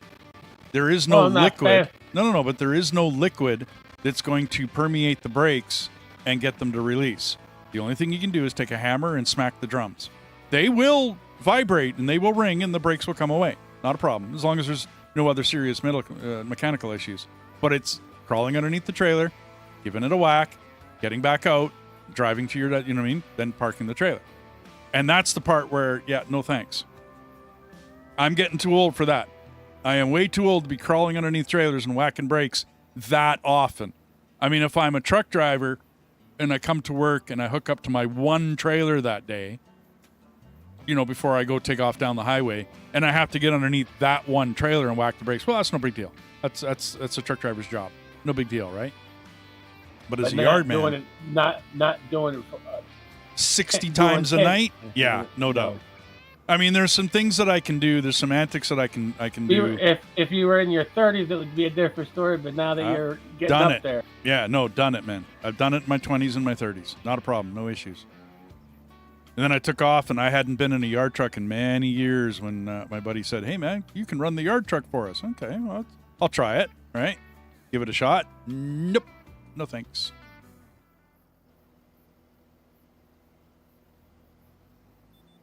But I might go back to that same company and go load trailers, like forklift. You know what I mean? That's a fairly. I'd have to say, other than a bit of hand bombing here and there, or if you mess up and spill a pallet, right? Then of course you have to reload it. Yeah. The other thing, Sim, is I get in and out of the truck twice per trailer.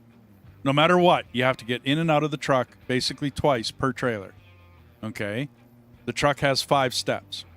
And they're not small steps to get into that truck, right? Like a yard truck is 5 steps up, 5 steps down.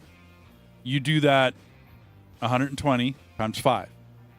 That's how many steps I was doing. My knees were actually And I mean, my knees aren't the best, especially my clutch leg. I got a trucker condition called clutch knee.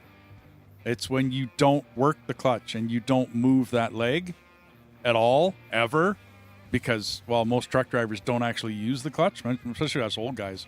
I don't use the clutch. For what? It's a start pedal. Once I start the truck, I don't use the clutch. It's not something I press. And so that leg never gets exercised. Never. For the 12 hours, 10 hours that you're behind the wheel, your fuel leg gets all the exercise. Yeah, it moves and it's, pushing up and down on the fuel and all the rest of that. And oftentimes you're working the brake with your left or your right, Right? Well, it depends on which country you're in, but you use the fuel and the brake with one foot and then your clutch is the other foot. And yeah. So, anyway.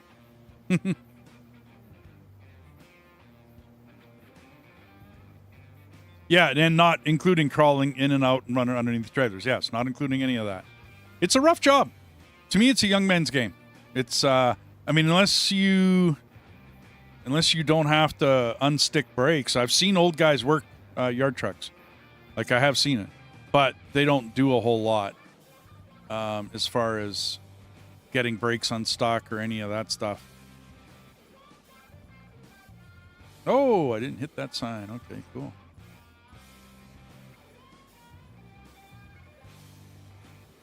Maybe that was your son. Which? Oh, the sign. I thought I was going to hit it, but the thing went right through it. Like the telephone poles on that one field?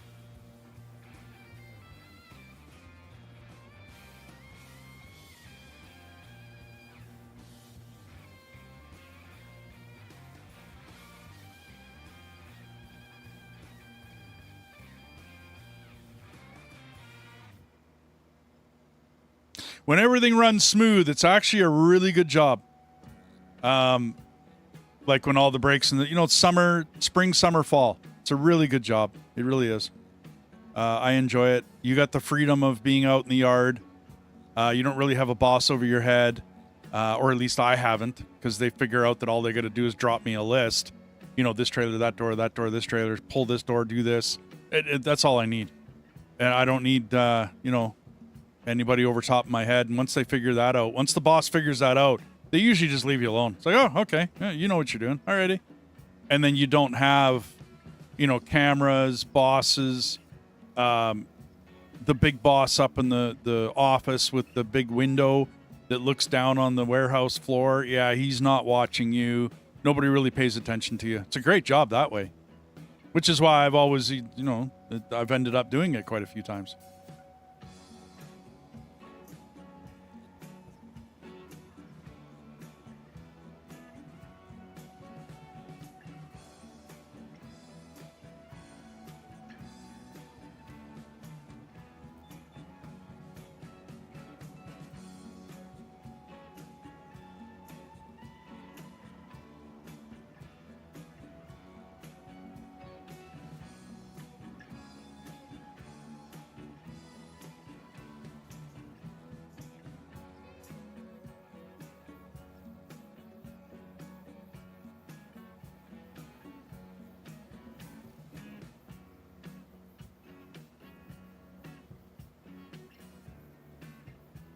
And don't forget, you want to sell that sprayer and get the one that you can drive around with and spray. Oh, you mean the actual vehicle instead of a tractor mount? Yep. I gotcha. Yeah, eventually, but those are like hundreds of thousands. Well, I guess we got 400 grand.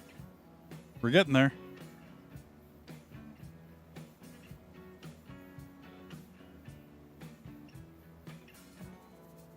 Because this tractor that I'm using is going to get changed up and get used for hauling the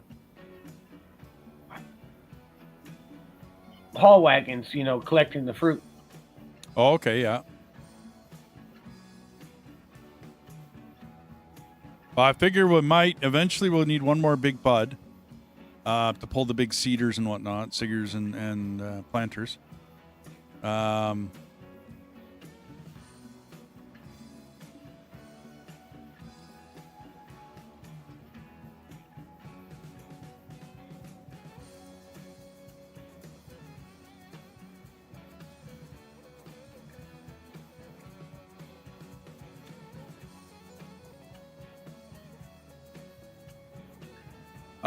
Yeah, there's not a lot of suspension in them, Tim. They're rated for either 60 or 80,000 pounds on the rear end, but there's no like airbags in them.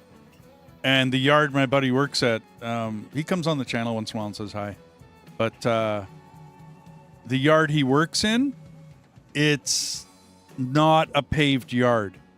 The stuff right around the warehouse is all paved, of course, but the yard is not paved. And nothing against the company, not bashing the company or whatever. It is what it is. But yeah, it's kind of a rough vehicle to be dancing around in a yard. Yeah, it's not the most comfortable. They're not really made for comfort. They're made to work in.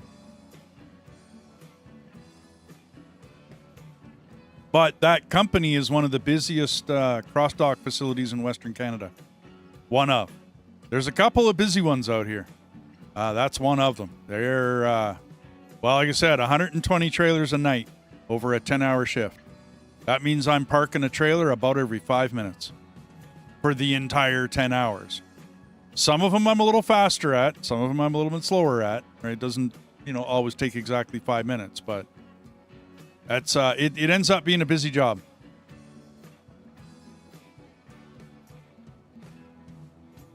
Which I like on one side of things, but yeah. So if you want, drive that over and go sell it and unload the fuel and go get your thingy. Oh, okay. Go get a new. Oh, wow. Yeah, I gotcha. Go get a new truck. Time for a new piece of equipment. Woohoo! Just make sure you unload the herbicide. Yeah. Well, actually, you know what? I should do that at our. Hang on, because then I'll come back and fill up back here. You can unload. You can just unload it and load it there at the store. Yeah, true. I'll do circles. I'll spin donuts.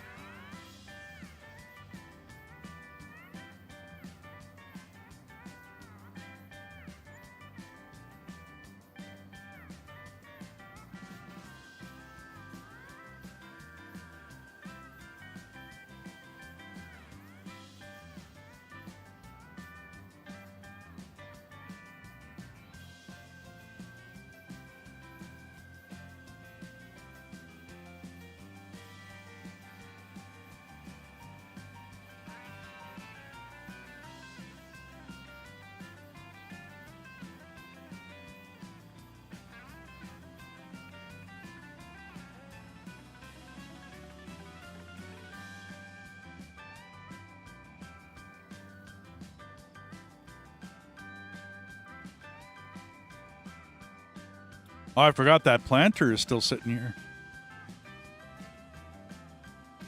Maybe I'll dump this and hook up the tractor up to it and drag it back.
Oh, you come. Okay. I'll park here for a minute.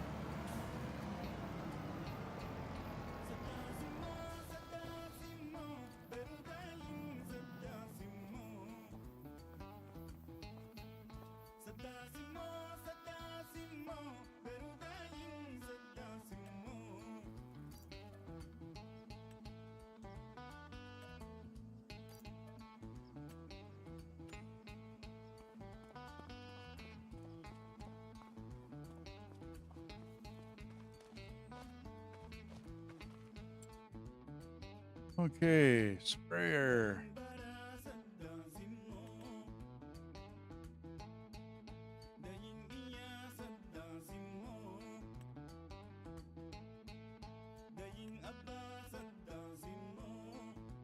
I don't remember seeing that Agrifac. That red one is the nice one. It's the biggest one.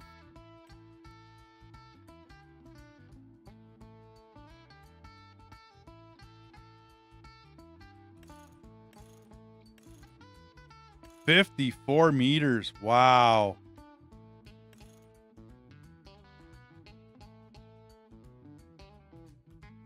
I likes it. We only need it for the herbicide. Yep. We got the fertilizer one. Yep. And the fertilizer one doesn't chew as much money up. Yeah, no, it doesn't.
This thing's got a good speed limit to it. I'm liking it.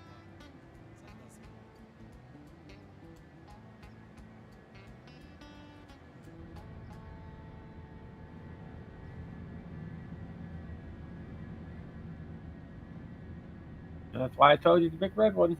Yep.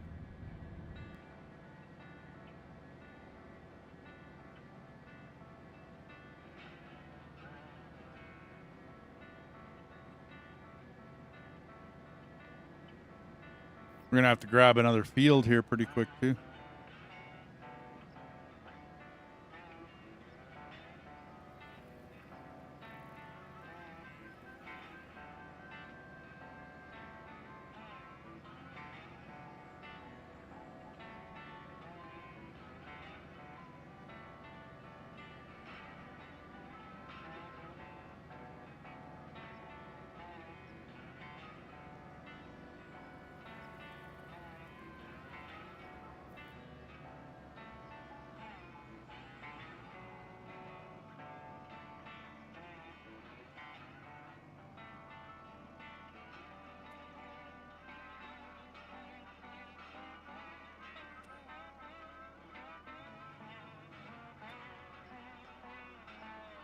I don't know about this wholesaler, dude.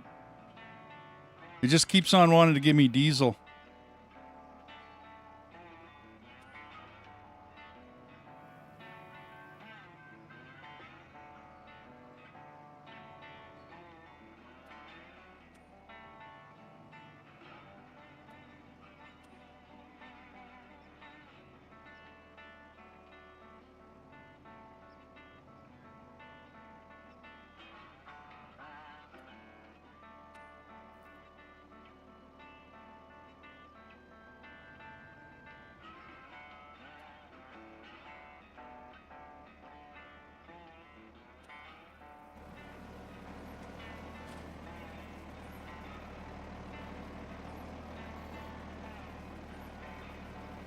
And I can't adjust it.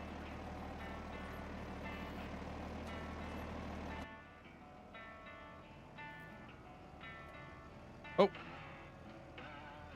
Okay. Because you keep getting too close to the fuel tank.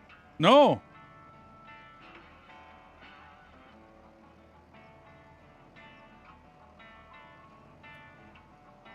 Because if I just stick my nose into it, it just wants herbicide. If I go further, it wants to give me diesel.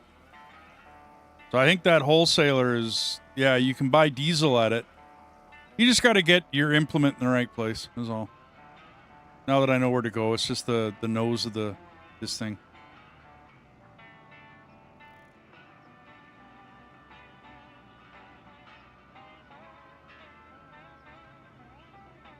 Any other herbicide jobs before I... Wow. A lot of wood transport.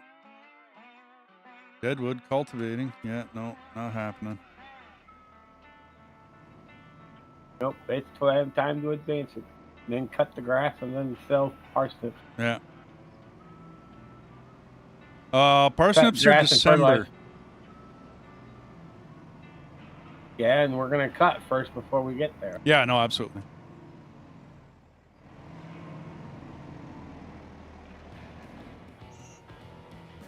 Woohoo. That's a nice little piece of equipment.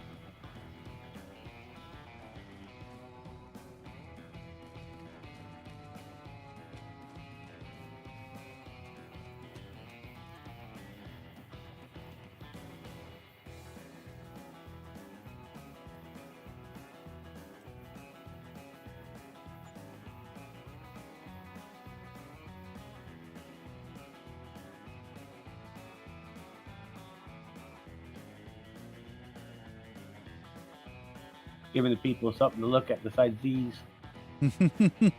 Yeah.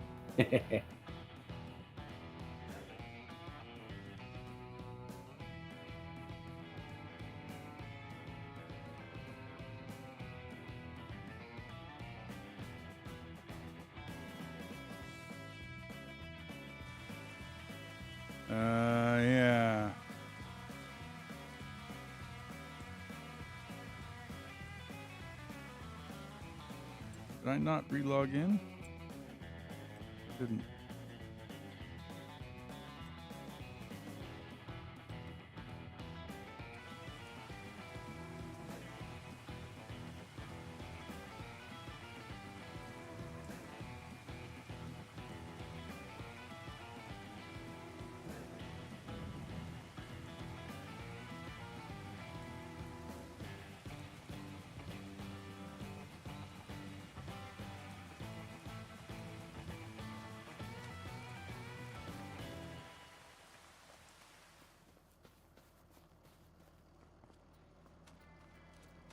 I don't know why you fast forward. You got to sleep another day.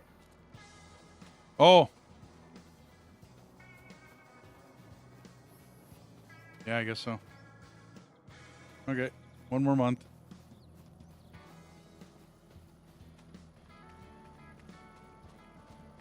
We're not in debt, are we? Oh, we are.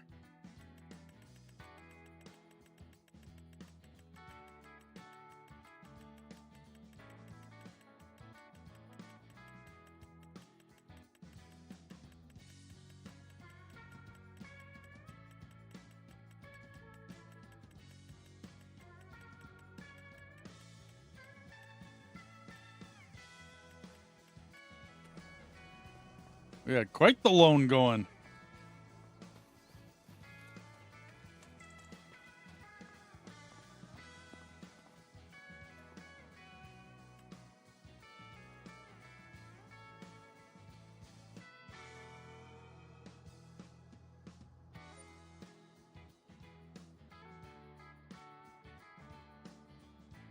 Did you look at any of the contracts that were there before I moved them up? I wasn't about to say we can do that when we're cutting grass.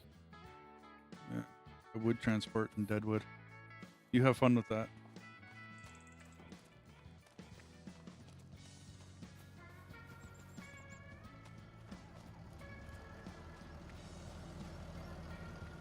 And this should be ready to go. Oh, hell yeah. Yeah, she's ready. Rock and roll, man.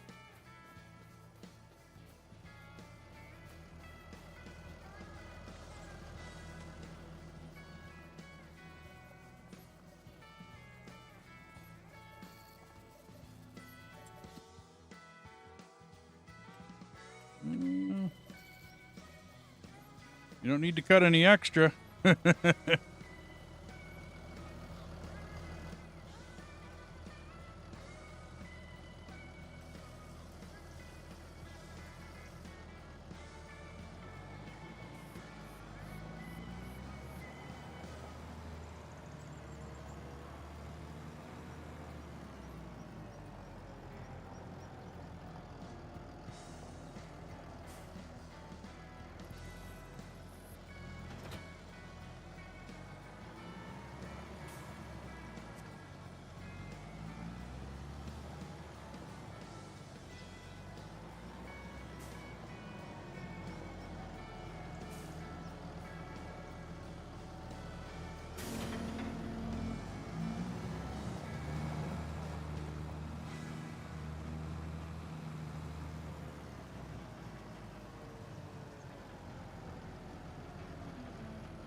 If I do, it'd just be for stuff that I'm just turning around. No. I totally get you. It doesn't really matter if you go over the field a little bit. Whatever. We don't need it, though. I think we're going to run out of room, to be honest with you. 800,000 and 1.2 million in...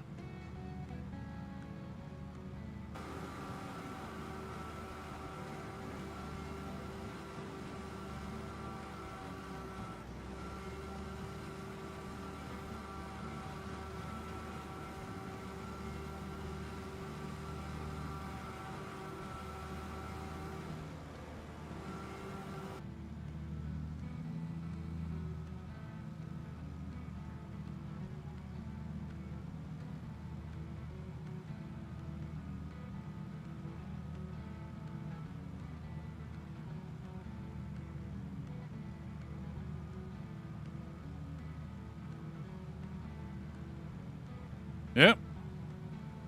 I didn't mind running. I ran a sheep's foot packer for a while on a job site. I didn't mind it.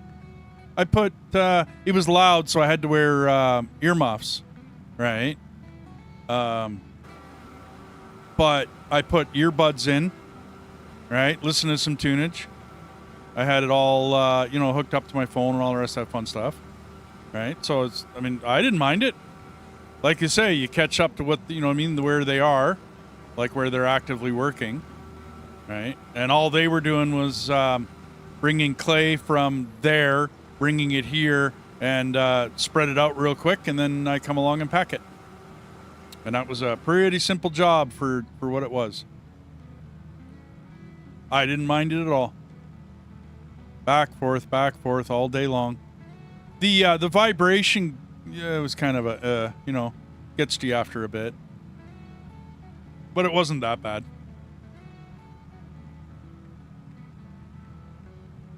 Yeah.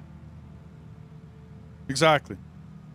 Put some earbuds in. Like I said, I didn't like the noise of it, but because they wanted me to put like ear plugs in, and I'm like, well, you got a pair of ear muffs. And they're like, no. So I had to actually go buy myself a pair of ear muffs, which whatever. I still own them, so I don't really care. Right? If I ever need them again.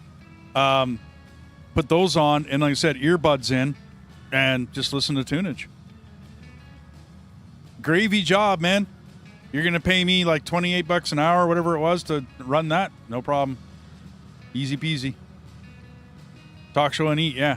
I had podcasts. I had, because of driving truck, I had lots of, whatchamacallit? I got Audigy in my head. Books. Audigy's not the word.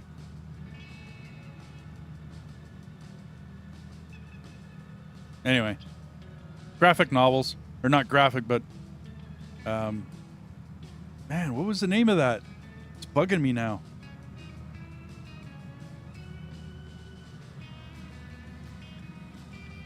Huh. Anyway, I'll remember it when I. But you just download them, right? Put them on. Like you say, podcasts, whatever works.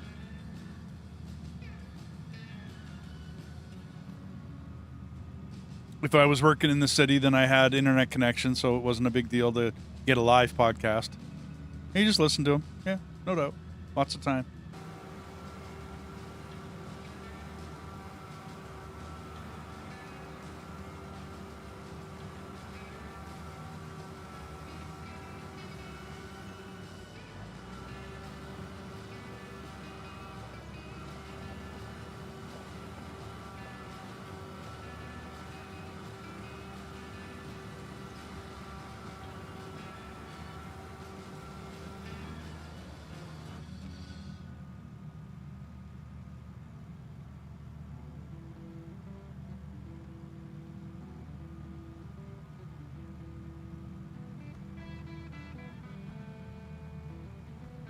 But at least I'm making the turnaround big enough for you. Oh, no, it's great. Well, I mean, this front loader also helps. Because I think I would have missed some if I was just using the trailer pickup. But yeah, nice turns, man. Big and wide. Easy to follow.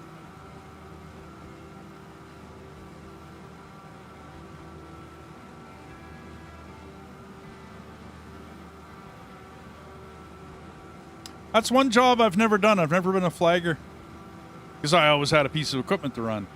So they never asked me to pick up a, you know what I mean? A stop sign and go flag. They'd use other guys to do that. At times, you know, if they didn't have an actual flagging. A lot of times it's a flag girl. Because they figure a girl's not going to get yelled at. I figure. Anyways, I don't know.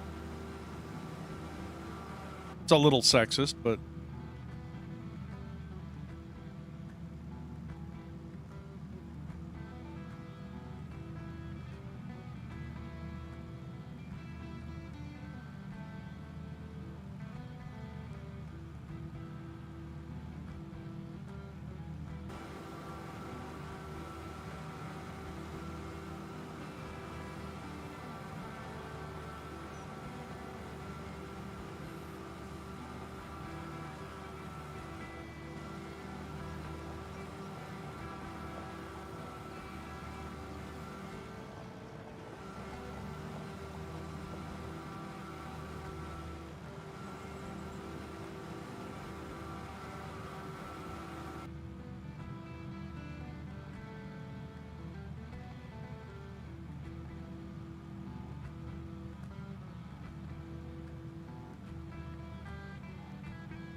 Yeah.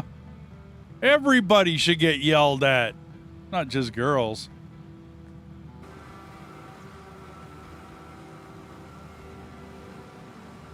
Yeah, no doubt. Oh, I see what you mean. Yeah, the girls would get yelled at as well. No, I got you,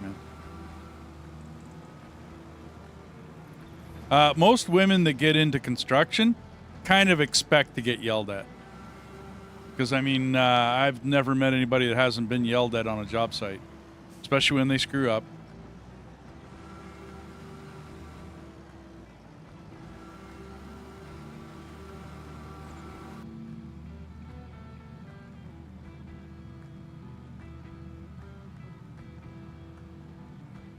And I met lots of people that have screwed up. Dug the basement too deep. Not following grade stakes. All sorts of stuff.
Yeah, that happens a lot.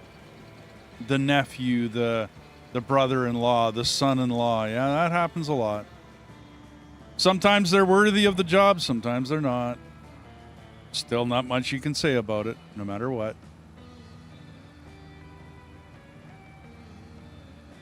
I worked at one excavation company that the boss's son was management.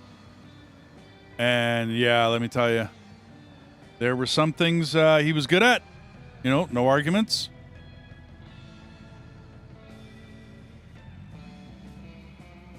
And then there were some things that he was not good at.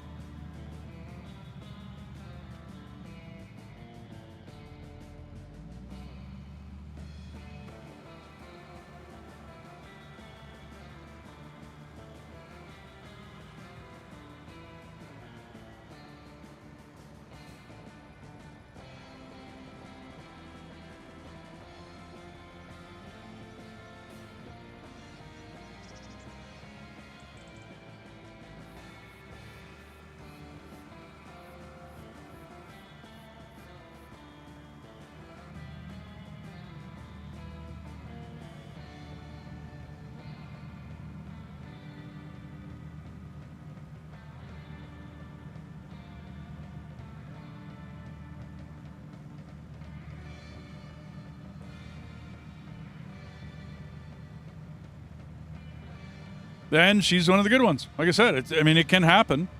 I've worked for companies where that situation has been good. Boyfriend, girlfriend, whatever. You know, son, whatever. Daughter, son-in-law, whatever it is. Sibling, blah, blah, blah. Guy got his brother into the company, you know, whatever. And it turns out to be a good guy, right? Like you say.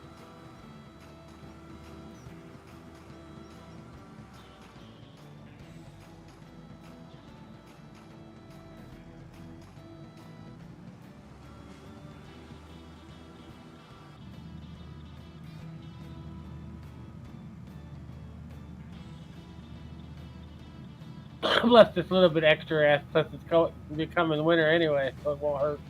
Oh, no doubt. Even if I got to keep it in the trailer or grab the other trailer to get it all scooped up, no big deal. It'll go through, dude. It'll sell.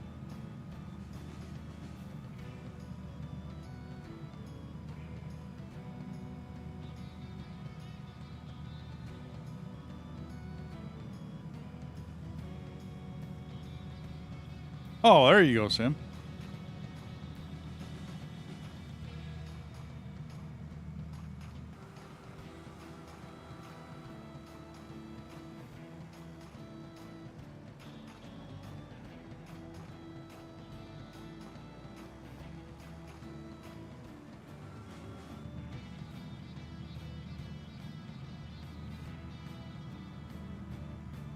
I'm thinking to myself, I got pepperoni sticks in the fridge. Pepperoni.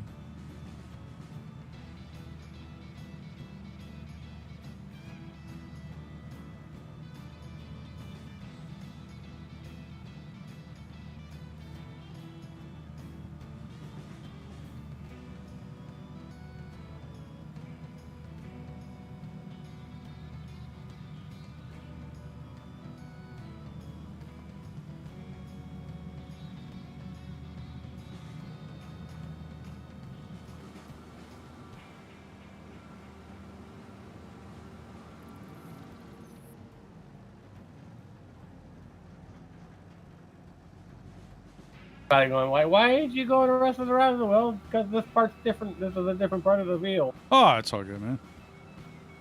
This is the way the auto thing sets it up anyways. No matter, man, as long as the grass gets cut, it don't matter. You could go in circles for all I care. That would be a little weird. Just don't make it too tight. Yeah, no doubt.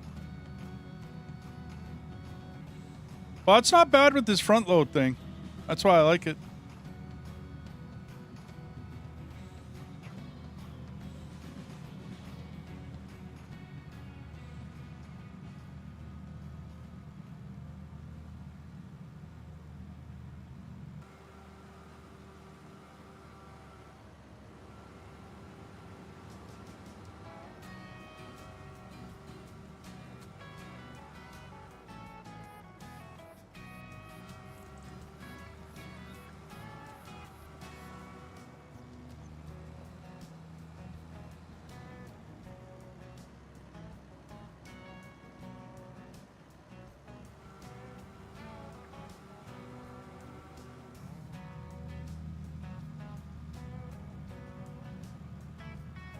I've never cared.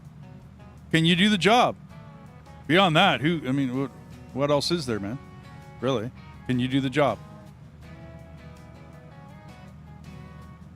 The problem is when they can't do the job, or they don't do the job, or not capable, don't want to, whatever the reason, it doesn't really matter. But then you can't get rid of them because they are friends with the boss, family with the boss, whatever, owner. Or whether it be, middle management that's covering for them, blah, blah, blah, right? That always becomes a hassle. Other than that, I really couldn't care. And yeah, I know a lot of other people have a problem with it. Whatever. That's their issue.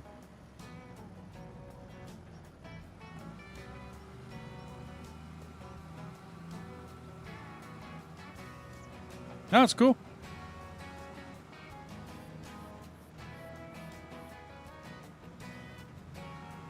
I've met many women that were really, really good at their jobs.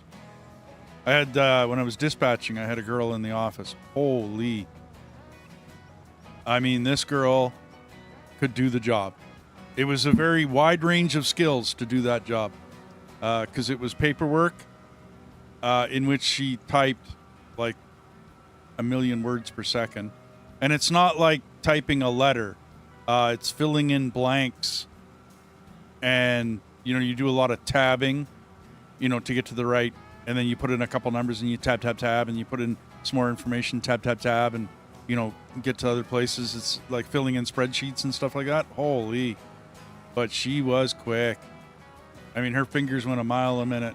And she was really nice. And she helped out in other places when there wasn't anything for her to do. And. Really good on the phone, asked the right questions, listened to me for the couple of things that I needed. Because I didn't need very much from her. I had 4 other people in that office that were there supposedly to answer phones and whatnot. And they did their job. They were fine. But this other girl, she stepped up. She was great to work with. Awesome person. And fun to talk to.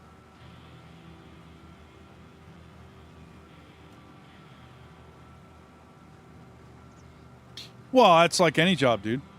There's a lot of things you got to figure out on your own. You can only give them the basics, no matter who you're teaching.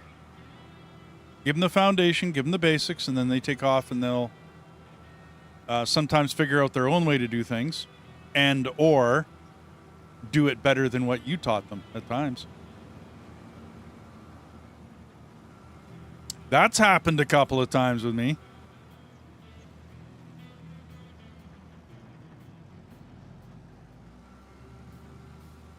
I taught guys how to drive through the mountains at a couple of companies that I worked at, because I knew how to drive through the mountains. It's different in a big truck drive through the mountains than on like flatland Manitoba, you know what I mean, where you can see your dog run away for 3 days. It's a lot different. Difference between like Colorado and the Dakotas, you know what I mean, or the eastern or the western part of Dakotas anyways. or Montana, you know what I mean? Like, it's getting up and down the hills with a big truck and 100,000 pounds that's different than flatland travel.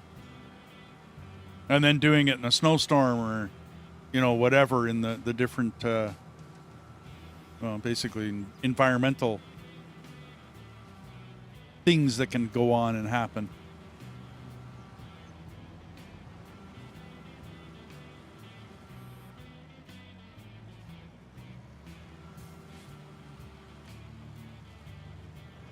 So how full are you? 78%. I've already dumped once. I dumped it like 92%. I wasn't really trying to keep track on this one. Were we trying to keep track? Did I just screw up? Because usually we just do the field when we're trying to keep track of it.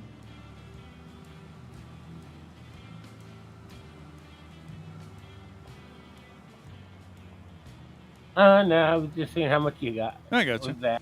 Yeah. Like I said, about 92% on the first one. I'm at 79% now. And we got a lot more to go. But I was training guys how to go through the mountains. And there was a couple of them that were useless as tits on bull. Couldn't drive for nothing in the city. Not to mention drive in some hills. And then I would get them driving up in the foothills, before we actually got to the mountains, and just see how they do. And tell them before they hit the hill, like, pretend this is a mountain. How are you going to take it? And some of them had no clue what you were talking about. Like, what do you mean I can't come down a mountain at 100 kilometers an hour? What do you mean? Yeah, no, not going to happen. So you try to give them the basics, and some of them take it, figure it out, and then they basically become mountain runners for the rest of their life. And they don't wipe out, and they don't screw up, and they don't end up in the ditch or rolled or dead or otherwise.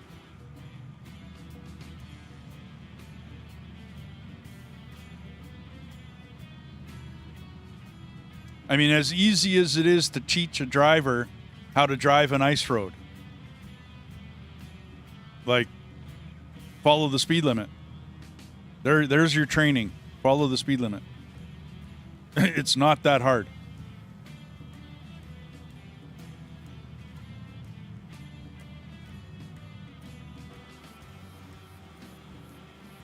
If you're traveling across an actual lake or a body of water, well, you're basically doing 30 kilometers an hour, and you're not going very much faster. That's it.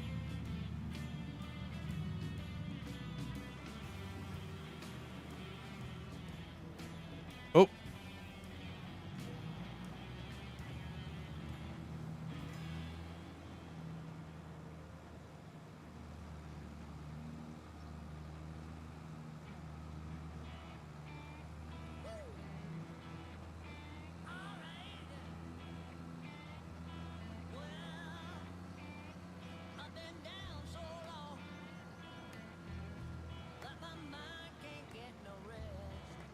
I can't wait to see what American Truck Sim does with BC.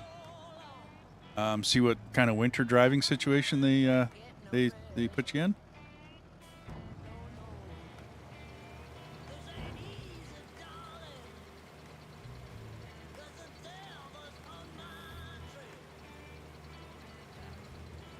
I know the rating effect for North America is a little different. The which? The running? And ATS in the rain.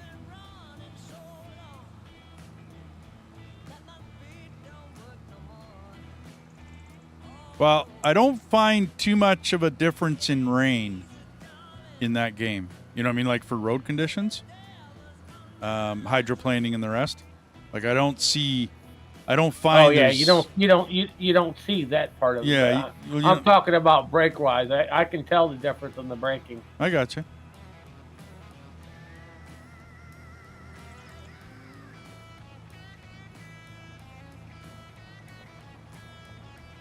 Because I mean, at high speeds, depending upon the highway, hydroplaning becomes an issue. Well, no ATS. from a car. Yeah, well, and in a car, absolutely. Truck, car doesn't matter. Basically any vehicle at high speeds. But I don't find that I encounter much of a difference in ATS when I'm on rainy roads in that game. Even the times that I've had torrential downpours, you know what I mean? I got my weather turned on in the game, so I was trying to, check it out and how bad is it? Then they probably won't do that for the north when it comes to the cold weather. Then it'll be just like snowy, and that's about it. Well, they did. This last winter, I logged on, and I think it was over. It was over Christmas, and I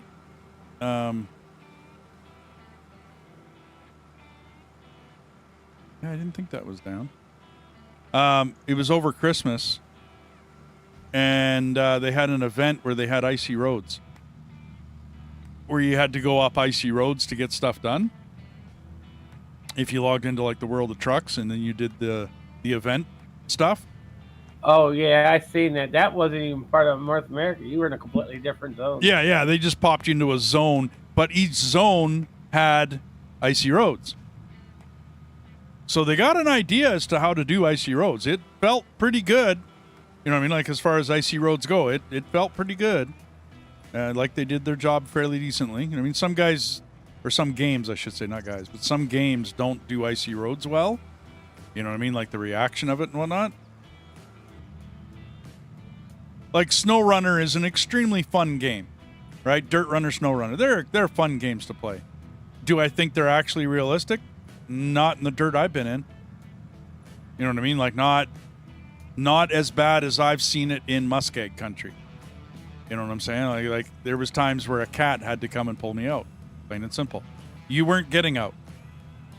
And yet I've been through some of their roads playing SnowRunner, and yeah, I'm like, I shouldn't make this, and then I make it through it. And it's like, I don't know. A little cheesy. But it's a video game. Just like out of Ori, you can't be perfect. You can't expect perfection. I can hope for a few things, right, in those games, but I don't expect perfection. It's not going to happen. You're dealing with a game. About to say, it's no different from this. I mean, there was times that I've seen where they were harvested. The big harvesters would be, the front tires would be half sunk into the dirt. Yeah. Because it hit a soft spot. Yeah. Well, and how many times did we have to pull tractors out over in the farm? And it was raining not last month.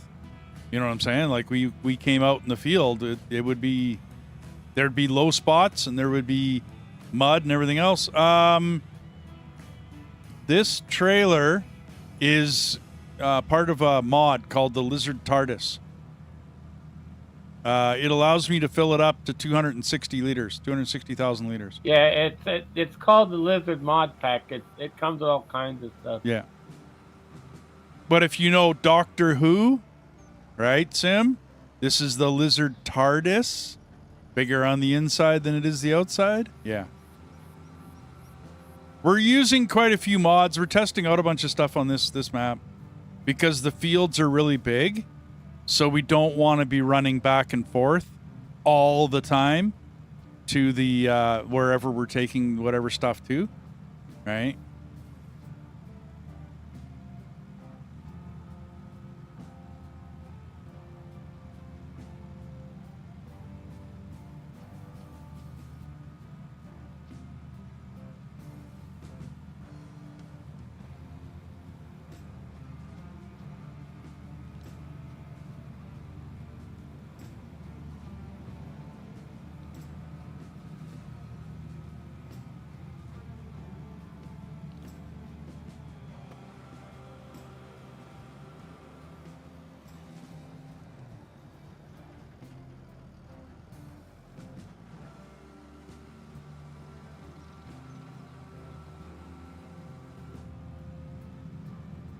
And it has a pickup, Sim. So I mean, this is a standard trailer that has a pickup, but I'd rather use this front loader. And that front loader is a mod because it can pick up anything that you put on the ground. Yeah, This thing can do rocks, gravel, whatever.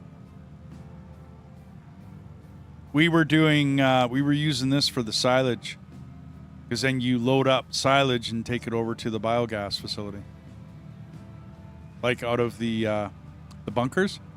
Load them up with grass, turn it into silage, and then load up the silage with this, and then take that over to the biogas.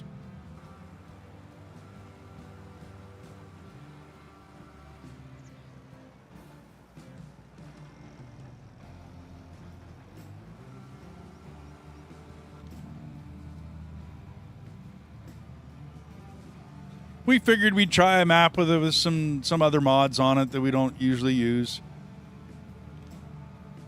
We're a little mod heavy in Farm Sim. Maybe it's because we've been playing it for, I don't know, 14 years. Yeah,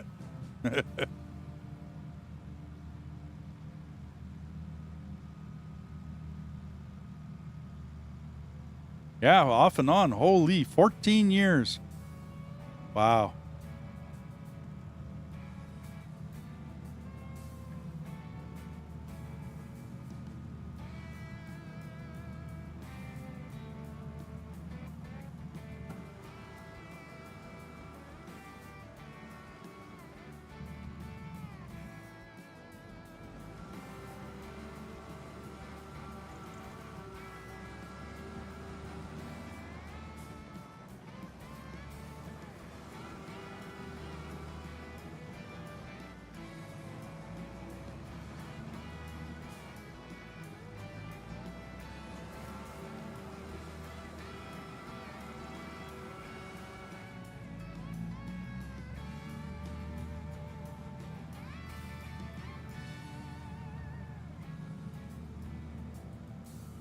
And we also didn't want to take forever on these big fields, because there's some big fields on this map.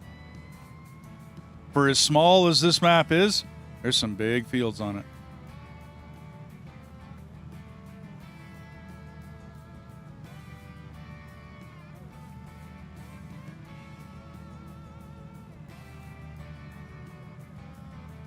And we learned from the Ricky map.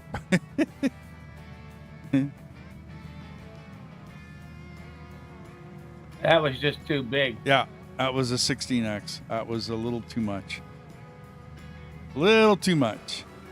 We spent an entire stream trying to pick up harvest from one field.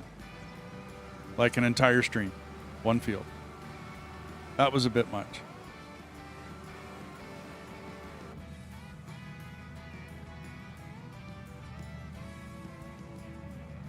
I mean, we made a lot of money from that field. It was a good field, but it was a little much.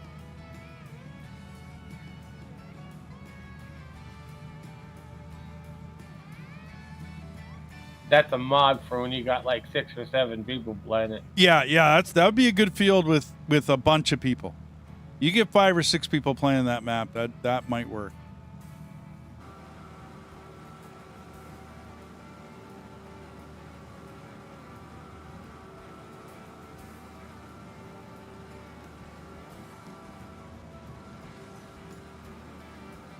Well, it's good to know my, which one call it's working.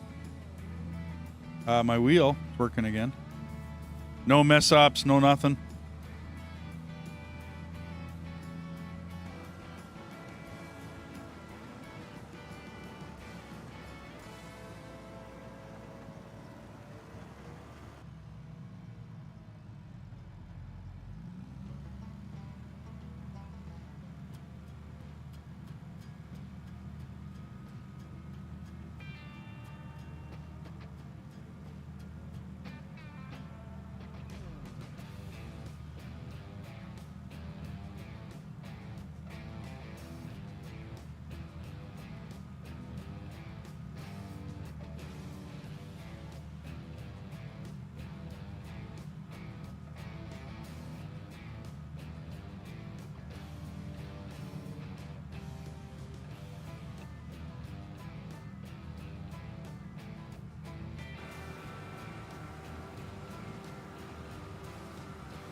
Kim, you have a good night, buddy.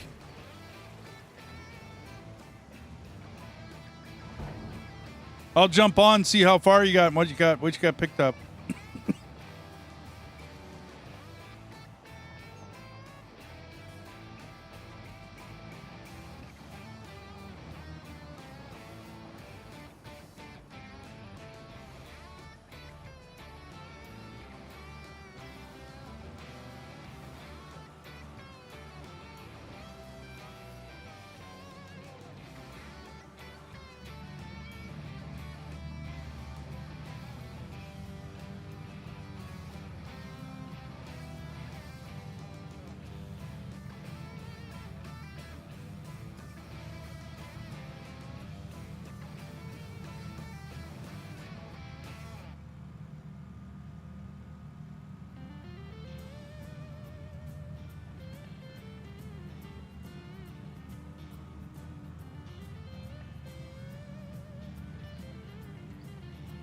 And that's the reason why I like the other trailer that's for the grass, hay, and straw.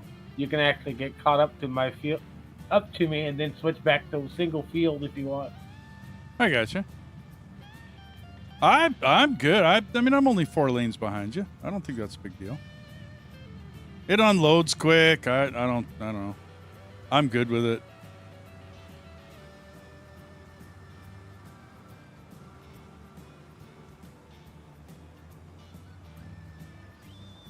But I did find out that if you're going to put the screen, you got to unload the screen or the front loader doesn't load into it. Can't have nothing on top of it. Oh, I got you. Okay.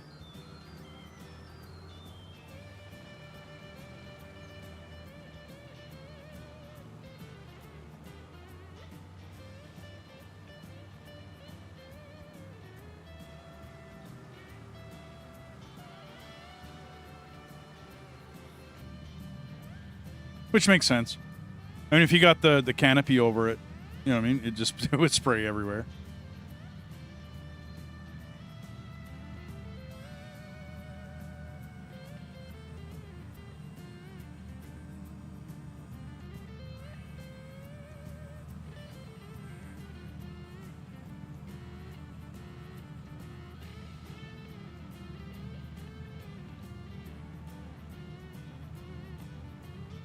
Because I can tell you how much this grass you get from cutting it, doing all of it. I got like 4. I built 2 silos full of it, doing this entire yard. Yeah. Well, we make lots off this just going through fermenting, dude, and then selling it as silage. And then as soon as we can get some cows going, right, then we'll have basically everything running because we'll have our silage. And then I'll have to switch it from the lines into the to the flat so you can use the titer properly. Because I hate teddling the lines. I'd rather do the entire field. Tedding a windrow can be hard. And in theory, you shouldn't use tedders on a windrow. Like, that's not how it would get done in real life. I'm with you totally. But that machine you got, that's pretty easy to turn the windrowing off. That's why I like it, because you can just switch it. Yep. Well, you can the other one, too. And plus with this makes it easier because it turns tighter. Yeah, it does. I do actually, now that we've used that, I mean, it's a little more expensive, but I like it better than the tractor mount mowers. Other than that one mod we were using in, I think, 19? Or was it 22? I can't remember. Whichever one. That mod we used. 22. That 22 did everything. Oh, man, that was a great mod. That was... it would cut grass. Oh, I know. Bale it and wrap it, and you can just keep going.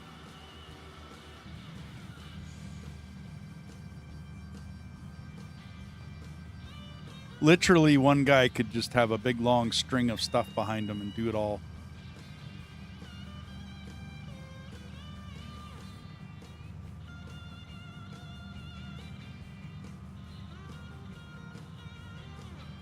I would like to get a biogas facility up on this, but that's going to take You're gonna have to buy field 4 for that. Yeah. Well, I'll buy an actual field for it. Donate one end of the field, right?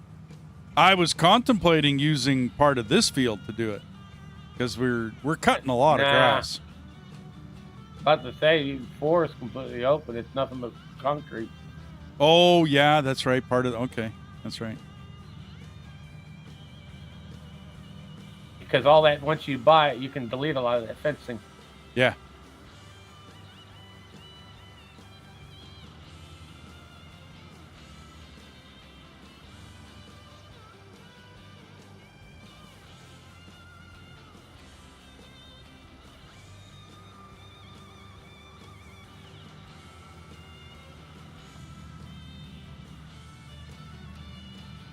I forgot to check and see if Spike's on.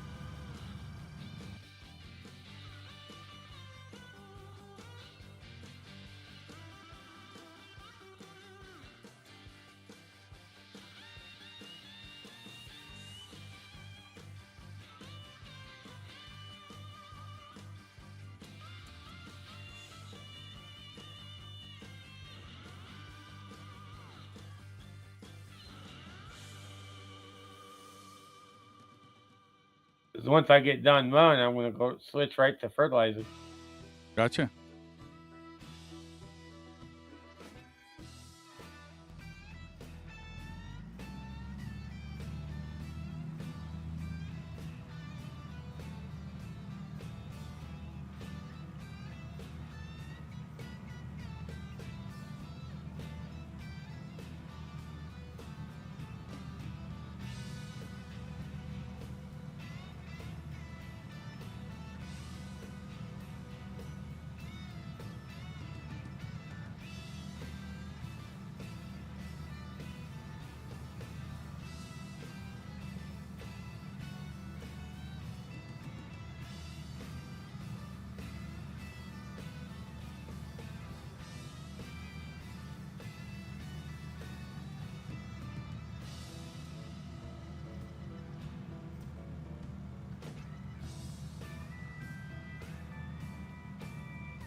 Ooh, save. The only time I get glitches is when it saves, dude. And I kind of glitch into the save. Yeah. Glitch into the save, glitch out of the save. Different satisfactory. It's got to save. It's got to pause it for a minute to save it. Yeah. Well, I think I better jump back on my factory the next day or two here.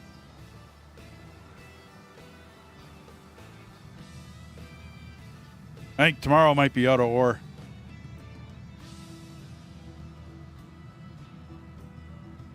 I was having fun with that.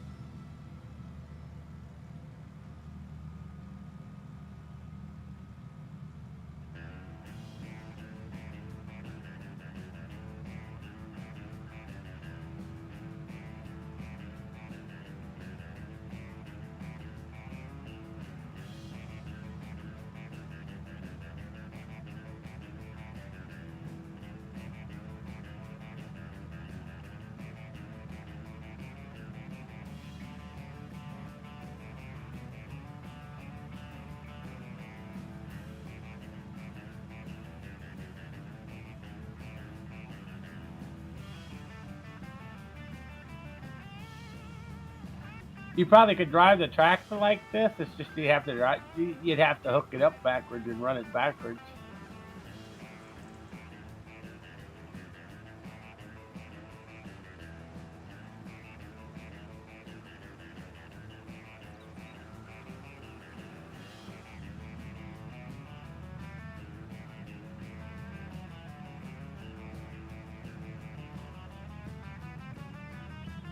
Yeah, I see what you mean. Yeah, turning wheels on the back. But you'd have to have like a rubber tired backhoe, you know, where you actually switch the seat position, or the Ponzi's, you know, where you're actually switching the seat position, turning it around.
cutting a little extra grass here. Hey, winter's coming up anyway. Yeah, I got you.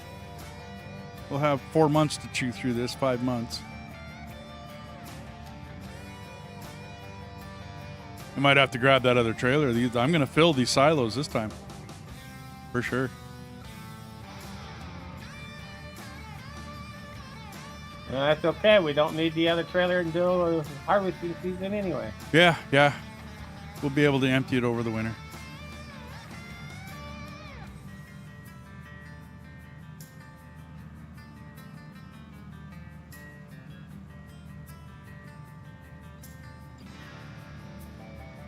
You should at least do this when it comes to the winter time anyway, so that because it gives you a little bit extra gas over the winter. It will, yeah. You could do a ring around the outside if you wished afterward.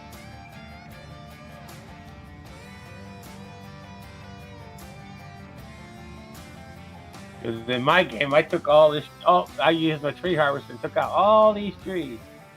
Oh, okay. Gotcha.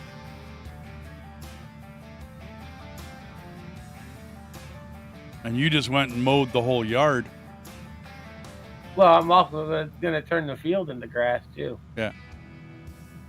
Well, I'm thinking we're going to use a lot of that in the trees area to park equipment and whatnot. You know, I'll have lots of sheds out there eventually.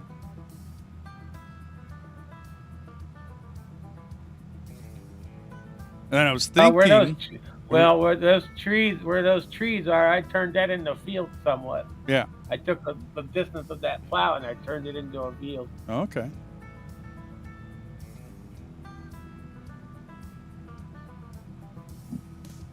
So I'm thinking of putting the cattle farm on the the west end. Like right in this field, number 1 field, and they're just using the west end of it for cattle.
But it's not too much extra gas. It's just a smidge. Oh, I know. It's a little extra here, a little extra there.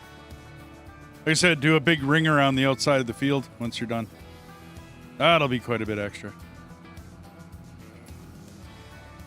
We'll see when I get these, whatchamacallit, Empty, grab the other trailer. Yeah. Oh, I know. All you got to do is just drop that nose off because it's already hooked up to my tractor.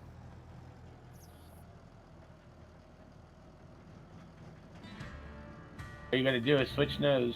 Yeah.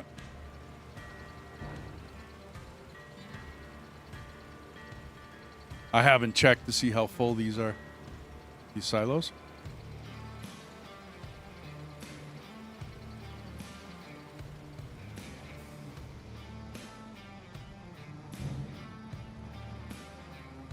The one's about there.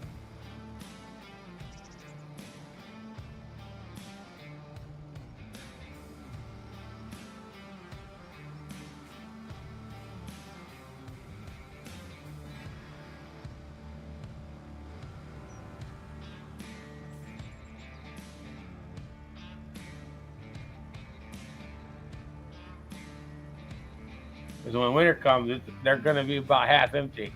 Yep. Yeah, by the time winter's over, they'll be like a quarter full.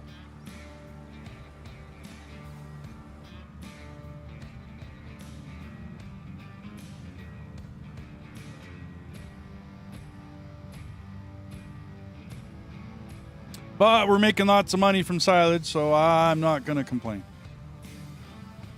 Even as cheap as silage is.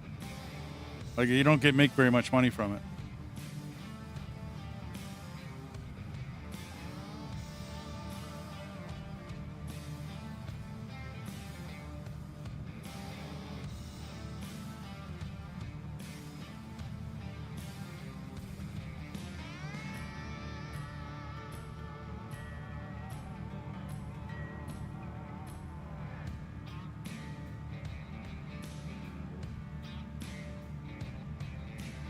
Yeah, I'm about to say my partner makes $100 more than that.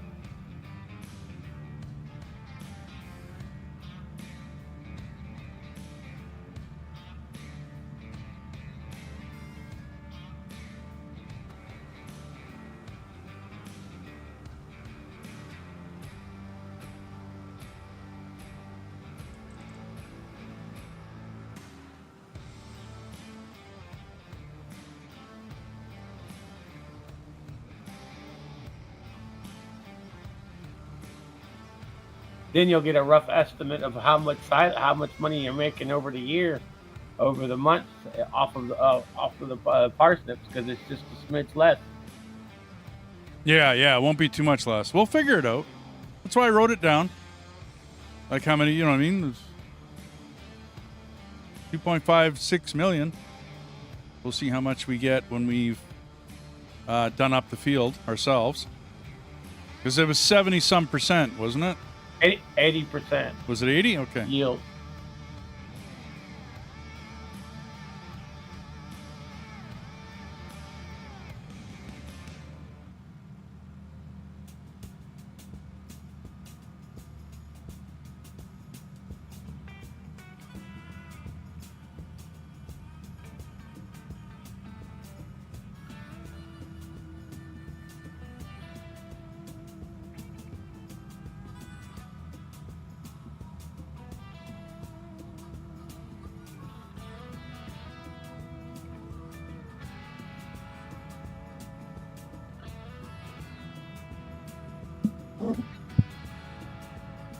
Can't wait. I downloaded that demo for that Pharaoh game.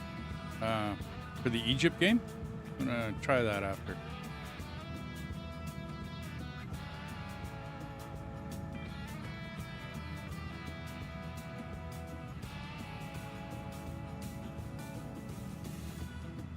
So you can do that when we roll over to March. You can try it.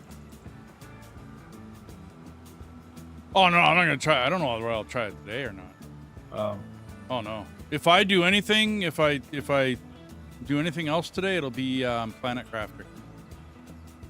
I got a well, maybe that's what you should do. Well, then that's what you should do is go to Planet Crafter. That way you can get a little bit of that in. Yep. Well, I got to eat. Well, get something to eat and do that. Yeah. Well, I'll wait till I get hungry. We'll see when Wee comes home from work. See what you're just now starting on your big sweep. Yeah, no doubt.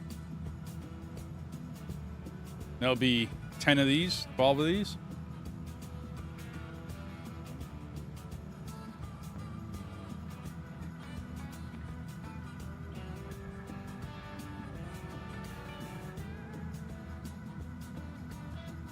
Yeah, but now it won't be so bad for turning around. Yeah, no doubt. All good, man. All good. I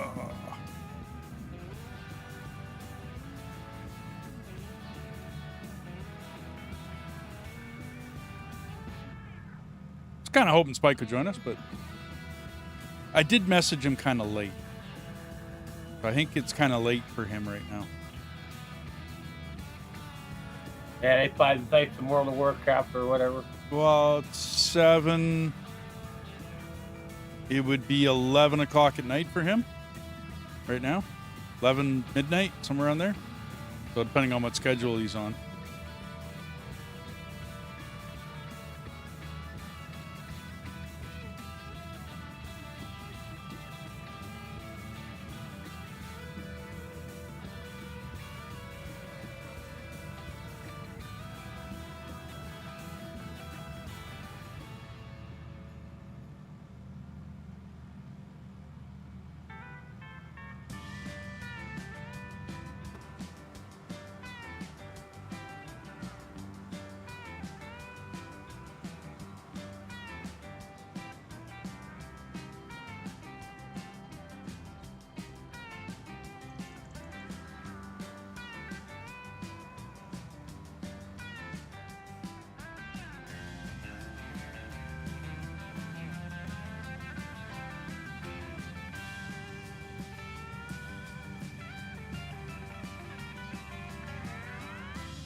Yeah, I woke up and I had pancakes.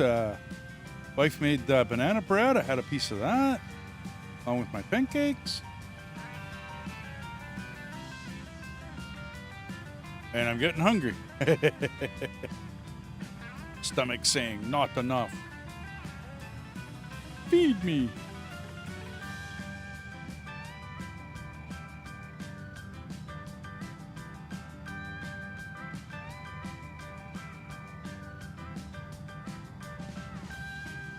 And that's the reason why I try to avoid something, because there's just some things that just don't fill me.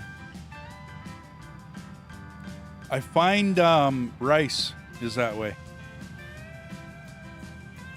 And usually like me, either... That rice doesn't, not for me. For me, it would be like eating salad or coleslaw. Oh, okay. Doesn't have much That to it. stuff does, yeah. See, and if I have like Korean food, and I love Korean food, Korean barbecue. Oh, num num. But anyway, I'll end up like having 4, 5, 6 ribs of the bulgogi, and then having a lot of the rice and kimchi. And yet I still seem hungry afterwards. You know what I mean? Like I just do. And then we decided to make our own, because you know we can have as many ribs as we want. We ordered like, I don't know, 20 ribs, and I did them all up, and then we went and started barbecuing them. And oh dude, I think I made it through 15 ribs, but I was full at the end of all that. Like I wasn't hungry, but yet when I have rice with it, oh, it doesn't stick with me. I don't know what it is. I'm hungry a half an hour later. And Chinese food is that way. Well, maybe. Well, not for me. I love Chinese. Oh, I love Chinese food. It's just if I end up eating a lot of rice instead of like I love my lemon chicken, right? And if we have like 2 orders of lemon chicken and I have a lot of lemon chicken, and less rice, then I feel full longer. But if I eat rice, I don't know what it is about rice. I don't know. It's a starch. It should fill me up. You know what I mean? I should be full. But for whatever reason, and I do fill up, right? You know, I eat my meal and I fill up and I have a full belly. And it's like, okay, cool. And an hour later, I'm hungry. But if I just eat lemon chicken, or if I just eat the Korean ribs, right, then I stay full. It's really weird. That's because it's heavy on protein. Protein, that gut filler.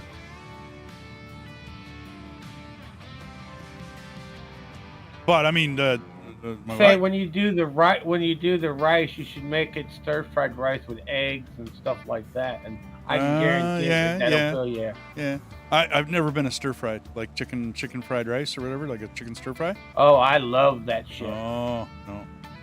Never been a fan. Not that I won't eat it, but you know, I've just never been a fan of it. I whatever reason, I love my white sticky rice. And then if we have kimchi in the house. So So if I do white sticky rice, I gotta put butter in it. Oh, well, okay, I see that. We have kimchi in the house because we go to the Korean market and go pick up Yeah, homemade. mom got me hooked. Yeah, mom got me hooked on that. Yeah. But if we have Chinese food, I'll still have kimchi with my Chinese food. You know what I'm saying? So I don't need to have any like soy sauce or anything else in my rice because the kimchi has its own, basically whatever. Well, the funny thing is, if you use teriyaki flavoring, just so you know, that's made out of soy sauce. Oh, absolutely. Yeah. I do my own teriyaki steak. I got it years ago. My parents got it actually from a Hawaiian family. My dad and mom went and rode a bus around the island of Oahu when we went to Hawaii. This is years ago. Just so you know, soy sauce is actually a Chinese, an Asian ingredient. Yeah, absolutely. We usually get kikkomans. Not a big fan of China lily. That's my favorite one. China lily? Really? Okay. No, the kikkoman. Oh, kikkoman. Okay, yeah. Yeah, we do up our own barbecue. Well, we do up our own Korean barbecue now because I actually got a recipe from someone. Another one you need to do. Well, the other flavor, if you like the lemon one, you should also try the orange. Oh, wasn't paying attention. And sweet and also the sweet and sour. Never been a sweet and sour fan. Orange chicken, yeah, absolutely. Lemon chicken for sure. Never been a sweet and sour chicken balls or whatever. Like when when we order Chinese food with a group of people, someone always inevitably gets the sweet and sour something. Usually chicken balls, right? But I just never been a big sweet and sour fan. I don't know what it is. And we got a really good Chinese food restaurant up in Edmonton here. They do a reality. Well, they used to do a reality show about it. Well, my favorites. I learned how to make my own egg rolls, and all it is to make your own egg rolls. Is you take coleslaw that's mixed, and what you do is you fry it up in a saucepan with soy sauce. That's all it is. Okay. And then you wrap it up in the thick egg wrap stuff, and then you deep fry it. Ah. And that's an egg roll. Yep. Gotcha. Wow, I drove that whole thing. I wasn't paying attention. If you want Lucas, meat in it, you can. And when you make it yourself, like if you want shrimp in it, you buy some shrimp, cooked shrimp, put that in the with your cabbage, and then you wrap it. Okay. Doing good, Lucas. How about yourself? And that's all an egg roll is just wrapping coleslaw mix. Yeah. Well, I know we used to do. You're good. That's cool, dude. Welcome to the stream. Especially for a Kick user. Hi. Haven't had too many Kick users talk. I just started streaming on Kick not long ago. Well, don't kick a man down. Yeah, I figured there'd be lots of puns about Kick. But I was on the edge about what to stream on, whether it be TikTok or Kick. And I was on the edge for quite a while, deciding back and forth. And I finally decided to go with Kick.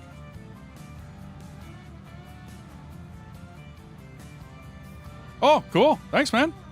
Yeah, I don't mind lurkers. I'm pretty chill, dude. I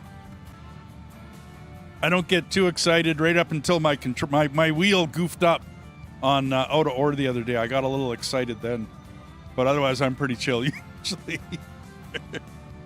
Or if his computer goes haywire. Yeah, just like anybody else. OBS goes all nuts on me. Yeah. Other than that. Oh.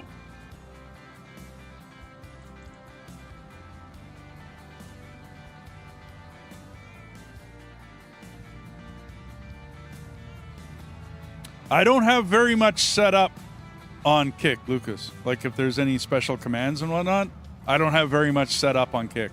I just started over there. Not a week ago, I think I started on Kick. So, but I've been watching other folks on Kick to see which game do I play mostly. This one, Out of Ore, factory games of many different sorts, survival, base building, stuff such as that. That's my usual.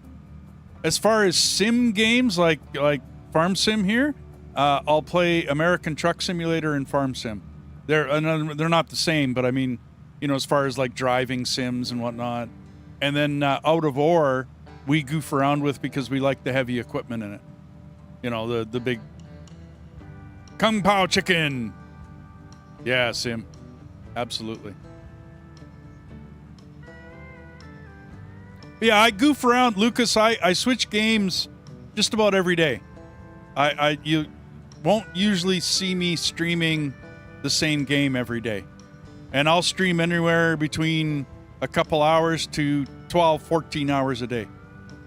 Just depends upon my schedule and what I'm doing, what I'm up to.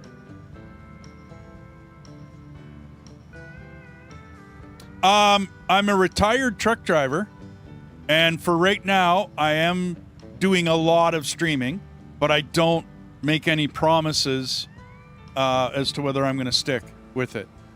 Do you know what I mean? Like, for right now, I'm just having a lot of fun with it. I've always enjoyed playing games.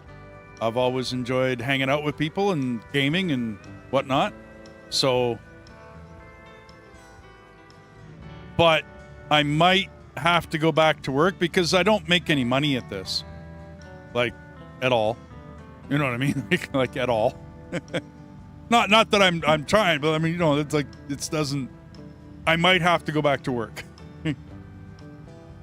I have been applying for a couple jobs here and there. I haven't really been getting anything because I don't want to go back driving truck anymore. I'm done. I'm retired from driving truck, but I might go back to work and do a paperwork job and like work 8 hours and then come home and stream for an hour or two. And then, you know, do like a 5 or 6 hour stream on the weekends, you know, twice, you know, Saturday and Sunday, do a couple of streams and then, you know, back to work Monday. And then both me and my wife will retire over the next 5 to 7 years. I'm going to be pushing, but not directly for partner. Do you know what I mean? Like, I plan on streaming as much as I can right now to see what happens. Okay, and if it grows and it's great and people like, and I get a community and that community grows and everyone likes hanging out and, you know what I mean? If all anybody ever does is hangs out and watches my streams, then I'll make money from the ad revenue, right? Yeah, no, it'd put me in the poorhouse pretty quickly. But if the community can grow, right? Welker green, no red. Hi, Suki.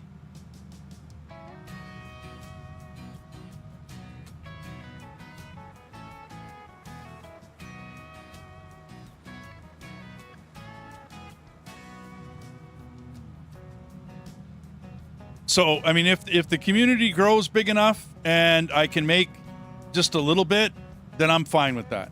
You know, I don't need to be rich. Work with a small design team, helps affiliates level up. Their branding makes their channel look super pro. Now, I got you. Problem is, I got no money, Lucas. That'd be the problem. Welker green. I don't get that, Suki. Sorry. I don't get the reference. Now, Lucas, I would love to work with a bunch of people, right? But it would have to be a fan of the channel that hung out a lot and offered to do, you know, a little extra. And I mean, if I had a little extra, I could throw them a little extra. But I'm retired, but I'm not on a pension right now. Do you know what I mean? I'm not on disability and I'm not on a pension. I'm basically just taking some time to try and figure out what I do want to do. Now, I love gaming, and I would love it if this worked out, but I don't have like a lot of money to go invest and throw at it. I wish I did. I wish I could morally pay for, you know, views and all the rest of that and grow the channel to this monstrous thing. But I mean, I don't have the infrastructure. I don't have the video editor. I don't have, like you said, your design team that helps out affiliates, you know, level up. And yeah, no, it's great. That's fantastic. Banner, static overlays. Yeah, no, that's great. That's good stuff. And it's needed to a certain extent, you know, depending upon the channel, Lucas. Right? Like, depending upon the channel that you're running. Right? I'm pretty chill, dude. I don't do a lot of what I see. Case Big Bud. Oh, yeah, okay, we do have the Big Bud, Suki. We got one so far. And yes, if you're going to play Welker Farms, you need to have a Big Bud. But I'm not going to use it for this.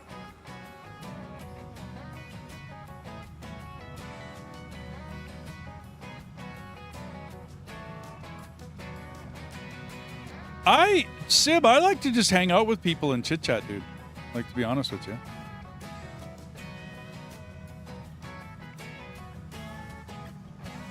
Yeah, hang on, Suki. I'll show you our Big Bud. We got one. Oh, no, don't say sorry. It's all good. You got to have a Big Bud. If you're going to play Welker Farms, you got to have a Big Bud. I'm with you 100%. I haven't seen a lot of their YouTube, but I have seen it.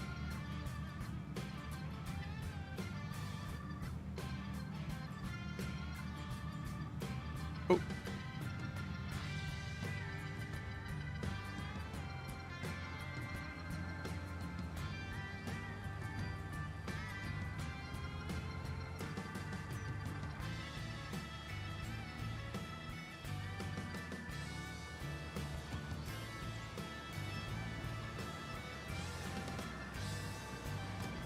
There you go, Suki. There's our Big Bud tractor. So we do have one.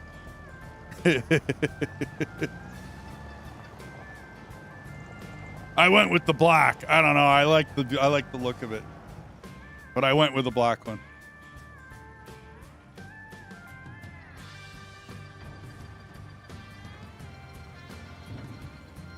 But Lucas, if you're still around, bud, down the road, I might have use for graphic artists, right? To make the channel look a lot cooler when it actually starts to make a little bit of an income. Like, I do understand investing in a business, right? And it's a business write-off. So I do understand investing in something like that and making the channel look good with some graphics and whatnot. It would be cool. It'd be cool. But I can't pay you what I don't have. And I can't invest in something when I don't have it.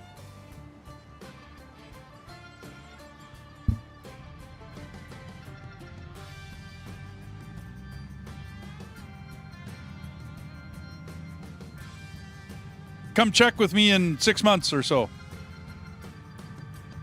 I've been streaming on YouTube for a year and a half now. I had to take a bit of a break, so I'm just getting, caught back up again.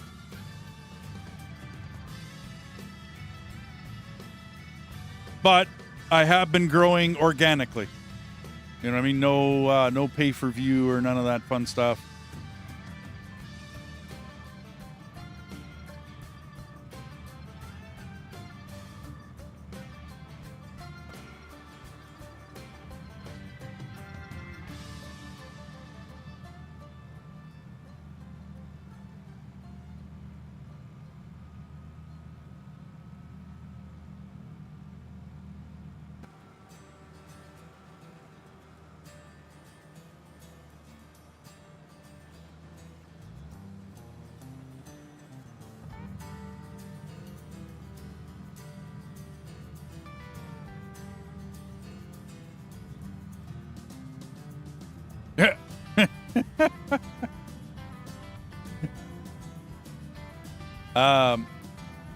I came off the road 2 years ago, Lucas, due to health problems. I haven't made an income since. I had a decent computer, and I took a little bit of money, invested in a webcam. I'm a musician, so this microphone comes from my days of being a musician. Other than that, that has been my budget. That's it, man. That's what I say. I don't have any money. I just don't. So, unfortunately,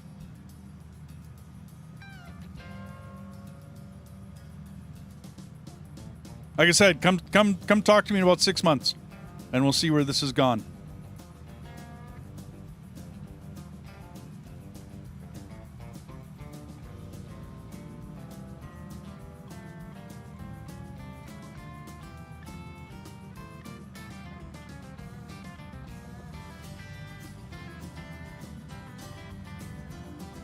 The video of the John Deere parts being repainted red. No.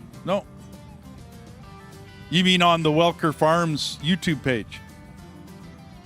I watched one where they fixed one of their big buds, and I watched another one, and then the guy I'm playing with here, Deathus, he mentioned when we wanted to start a new map, he mentioned the Welker map here.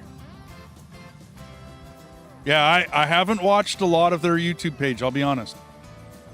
I mean, I hear it's pretty cool.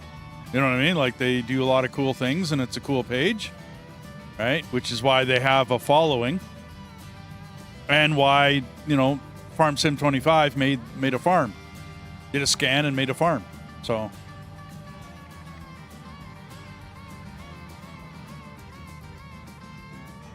but they seem like cool people. I mean, like I said, I watched the one video where they fixed one of their big buds. It was a white one that they fixed. But I haven't caught a lot of the rest of their channel. Sorry.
To get right down to it, Lucas, right now I'm paying for a subscription to Restream so that I can stream on 3 channels, right? So I'm on YouTube, I'm on Twitch, and I'm on Kick. That is a monthly fee that I have to pay. I also have to pay for Premiere Pro, which I use for mixing down videos. And like I said, this doesn't make me any money. Right? Like, I don't have brand deals. I don't have anything. I got nothing. I'm just a guy that plays games, man. So when I say talk to me in 6 months, I mean, seriously, talk to me in 6 months and we'll see where this has gone. Right? Because right now I'm in the hole, in the minuses, paying just to have fun and play and goof around with friends and have some fun, dude. That's what's happening. You want the crux of it. Like, I thank everybody for just sitting here and watching. Thank you very much. Because I am making a bit of ad revenue, but it's pennies a day. And like, until your channel actually grows and there's 30, 40, 50, 60, 100 people watching, right? You don't make anything. You make pennies. Like, it's literally pennies a day, dude. Seriously. And for the amount that I'm dishing out to have Restream, to have Premiere Pro, to have these things, I'm also paying Epidemic Sound so I can have music in the background. So I have 3 subscription fees that I'm paying for that I'm not making any money. So no, I mean, Lucas, seriously, bud, talk to me in 6 months and see where I'm at. Until then, there's not a lot. You know what I mean? I'm just a guy that plays games, man. Seriously. That's all I am. I'm an old fart that played games all of his life. And I love chatting with people, and I love to talk to people, and that's it. I had friends of mine tell me that I should run a YouTube channel, and so I did. And then from there, I had people on the channel, on the YouTube part of side of things, say, "Hey, man, you should stream on Twitch." And I'm like, okay, and I looked into that. And then I paid for Restream. And Restream, I'm allowed 3 channels. So that's when I started to stream on Kick. And I agree, dude, it's a blank page, man. It doesn't look all that special. It's got no graphics. It doesn't look flashy, but oh well. It is what it is, and that's the way it's going to look. But come back to me in 6 months, man. And we'll see where it's gone. We'll see how many people are watching and following, and we'll see if I make, affiliate and any higher than that. We'll see.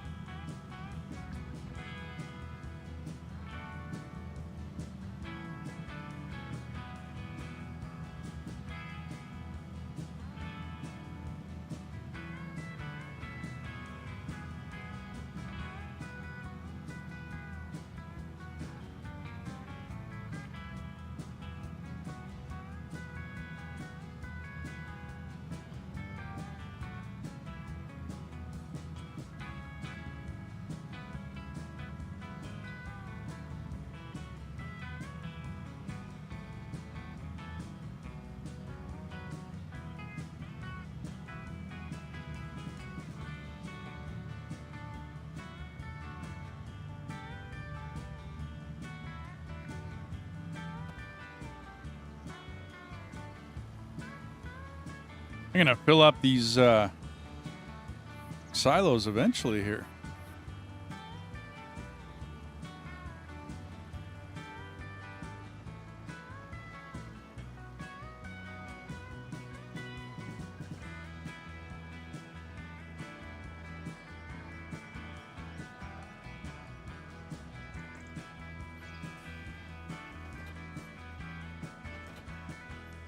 Oops.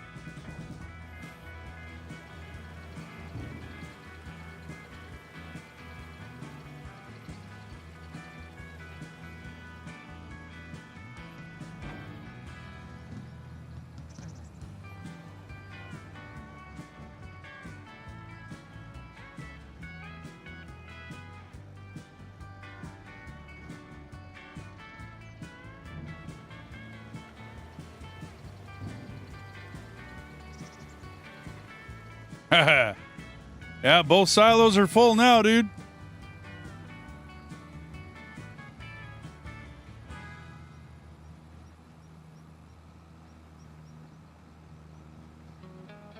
I'll fill this trailer up and then go grab the other one.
We usually go overboard on that sim right from the beginning of the game.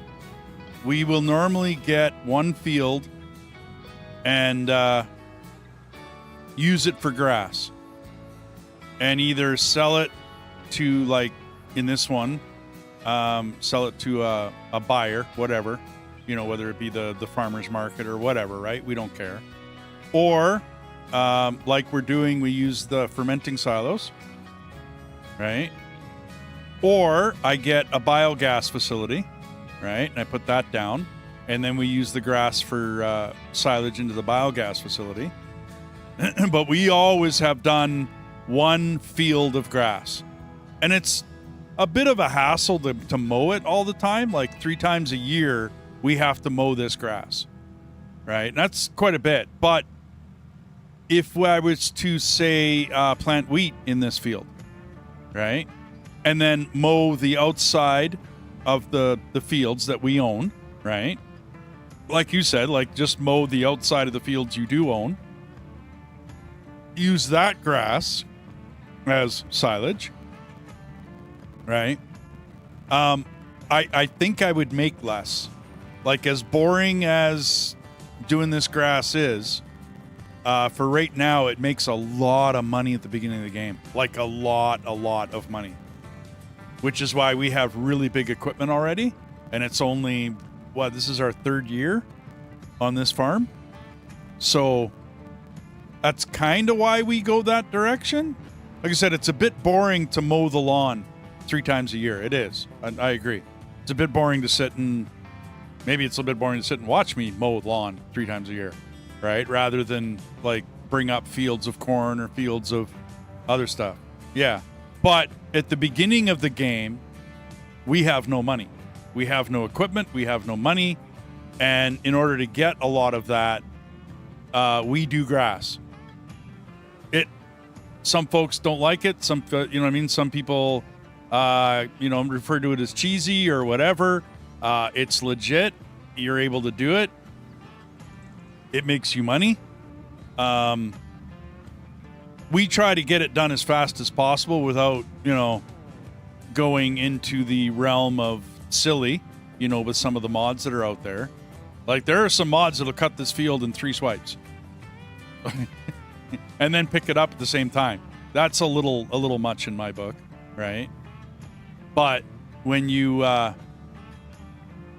later on in the game, like I said, I'm probably going to put a cattle farm on the west end of this field, so we're not cutting as much grass. And then that cattle farm will probably chew up all the silage, and I'll have to stop selling silage at that time. But then we'll have the equipment already, right? Like the harvesters and the planters and all the rest of that fun stuff. All that equipment will be purchased. We'll have 2 big buds, you know what I mean, with a seeder and we got a seeder, sorry, with like, oh, did you just buy that tractor? Woohoo! No, I leased it. You leased it, okay. I was gonna say $30,000. That's all it cost. Yeah, I was gonna say we went down a bit. We were at 140. But when I get done, I will be buying it. Okay. Well, not that one, but you'll be buying. You like that John Deere articulated stuff? Yeah. Okay. I can get the case. I can get this one. It doesn't matter. Oh, well, I'm a case fan, so I just like the interior better. I'm weird. I mean, I like John Deere. I don't mind them. 'Cause I'm getting ready to do a contract that's going to pay for it. Okay. Oh, plowing. I gotcha. Did you see the contract? Yeah, but you could have taken the big bud, man. It's a plowing job. I can't connect the. Oh yeah. I need triple hitch. I get you, man. I get you. Okay, I got you. Loud and clear, man. So we got the whole field, and I didn't need that other trailer.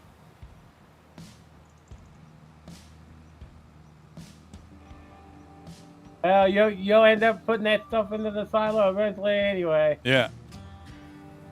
Because you just did one strip on this side of the field, the south end of the field, right? That side coming down, and then also in the center. around the inside the tree line. Okay, well then I'm at 246. We'll see if I can grab it all. I see it, man. I see the windrow.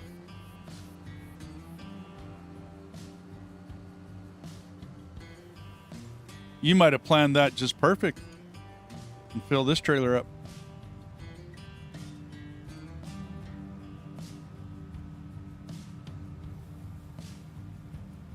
Yeah, Sim, we did one. It'd be the forestry. I can't remember what I called the series now. It was forestry something or other. 4 guys forestry, or 3 guys forestry, or 4 guys forestry, whatever it was. Oh, we did an insane field of grass in that one. But we were selling it to the biogas facility. So it made sense to do that. And yeah, it just got a little extreme. And that's when I decided not to do fields that big anymore of grass. But my plan for this field was to make the money off it at the beginning. And then, like I said, turn the east end of this into a cattle farm. And I don't know.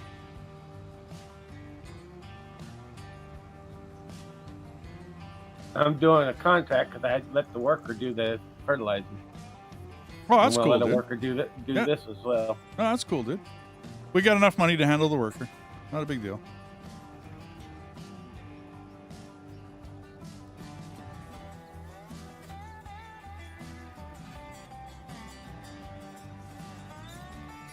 So if you want to get another contract, you're more than welcome to. Oh yeah, no, I'll take a look as soon as I'm done collecting all the grass here. But I took the biggest one though. Oh well, yeah. I don't blame you there. I don't think this will be through any. Nope. Well, it chewed up a little bit.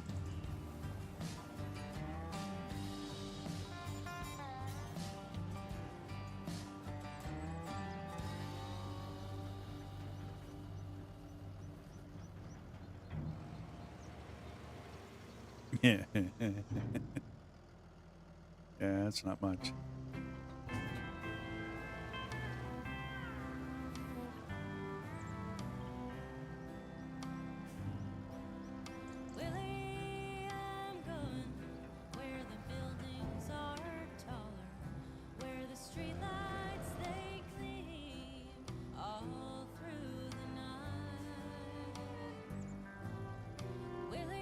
Oh, I guess I need to. Okay, right. You used your tractor.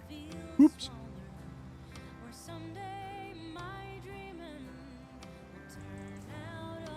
But you can always switch them. Oh, no. If you got a worker working. I'm about to say, because you'll end up screwing up the worker. That's what I mean. I'm not about to do that. No, thanks. I just. You had your tractor parked in front of that trailer.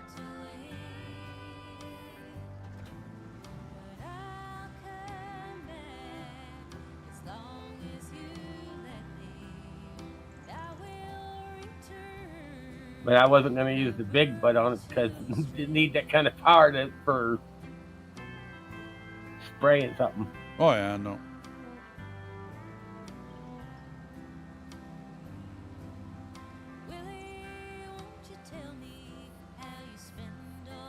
That's the reason why I leased this, because the big bud didn't have a 3-point, so I was like, well, shit. Well, we might, now that we got the Big Bud 3-pack, there might be one with a triple hitch on the back. I think there's one more Big Bud mod that we can look at. Ooh, saving. Okay. Yeah, I ended up with like $6,000, dude.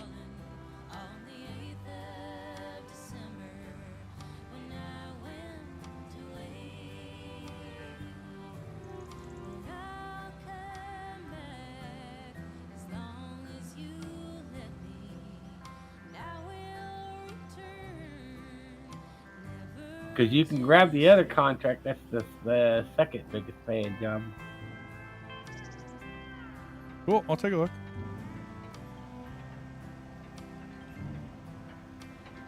I'm going to leave this trailer on top of the silo. It won't empty right now, but I'm thinking. Or you can use your tractor and do a cultivating. Oh, okay. I got you. Or you can grab the harvester and go harvest parsnips. Yeah, I don't think I want to do parsnips. I'll be honest.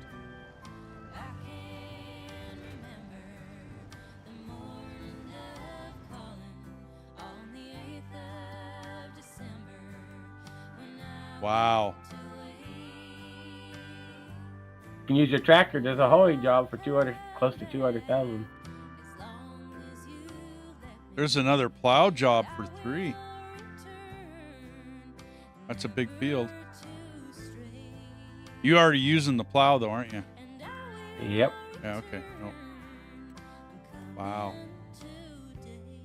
That contract boost sure does add a lot, doesn't it?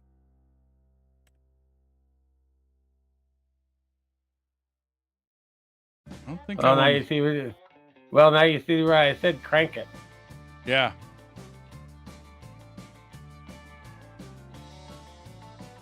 Because it makes it worth doing now.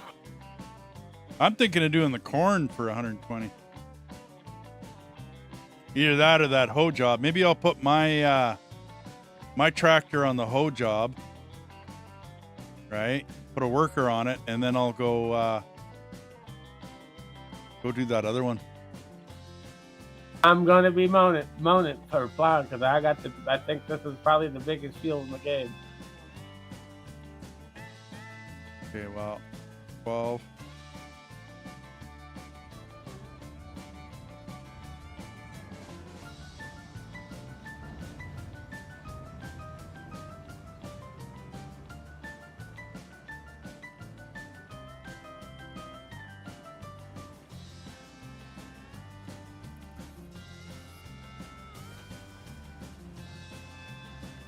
I need that weight for the front end. Yeah, I'm doing field 19. It's the biggest one. It's 130 acres.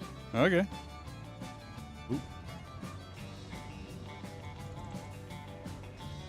So it's field 2 times, or the field 2 that we have. It's twice that size.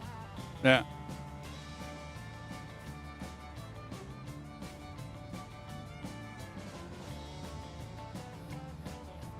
But I'm just plowing though. Yeah. Well, I'm going to get the worker on this, and then I'm going to do that harvest for the corn. Because we got the corn header for that harvester we got.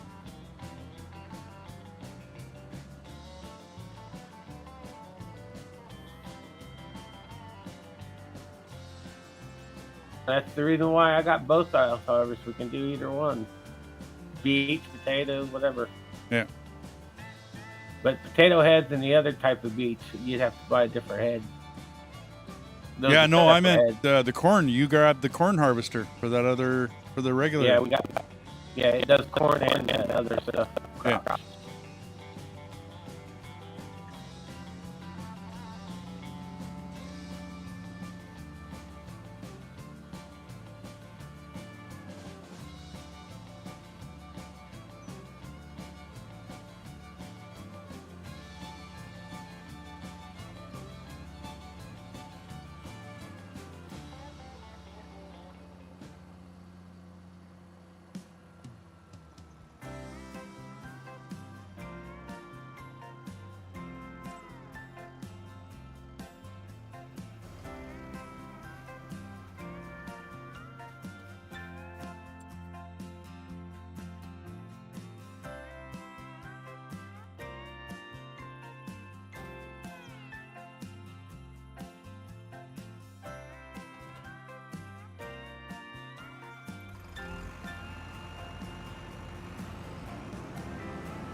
No, the farm did, Sim. So Welker Farms is a YouTube page, and they were painting the John Deere parts red. If I'm correct, that's what was happening. When Suki asked if I saw the video of the John Deere parts being repainted red, yeah, that would be the farm doing it, right? And they do all their own work, and they have a YouTube page, which is where this farm comes from. That's where this whole thing started. This map. This is a mod that they had created for the game because they got a sponsorship from Farming Simulator. Yeah. And in one of their videos, right, they're repainting John Deere parts red. I don't know why. I don't have any whatever to it. Doesn't matter to me. Just to be funny. Yeah, exactly. I think it's just for to be shits, right? It's a funny YouTube page, man. Like they got a lot of followers.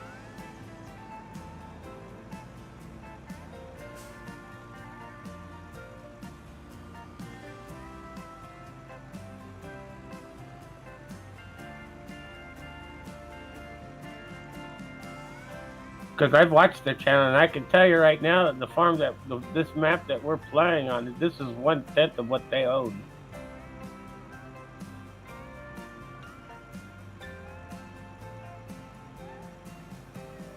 Because on their channel, they talk about that what they're putting in the game is 1/10 of what they own. Yeah.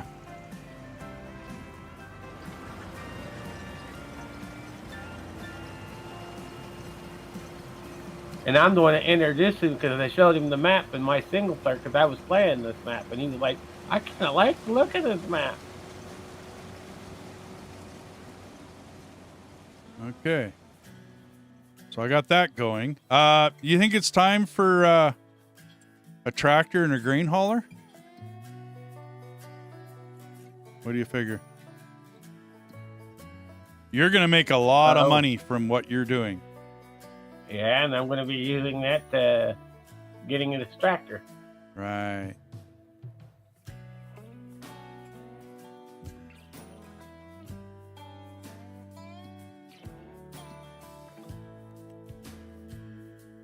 Because we already have one big, but we can't do two because we need something that can, use triple hitch.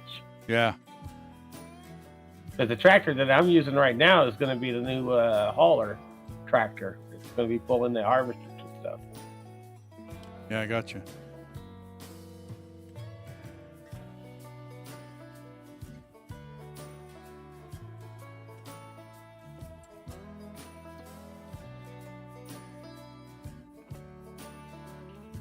And our guy's almost done. He's on the last half of the field, so it'll be free here shortly. He's probably got another 15 more minutes to run. These guys keep trying to dump.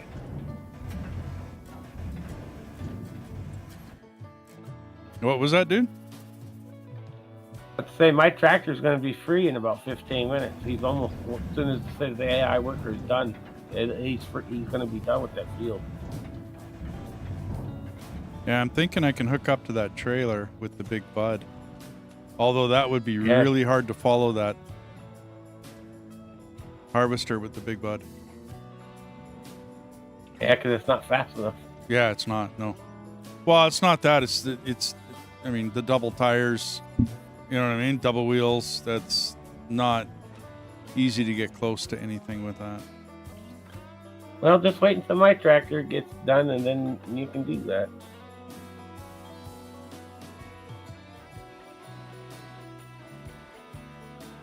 I'm thinking rent the equipment for that other plow job for Field 17 and just get the guy working.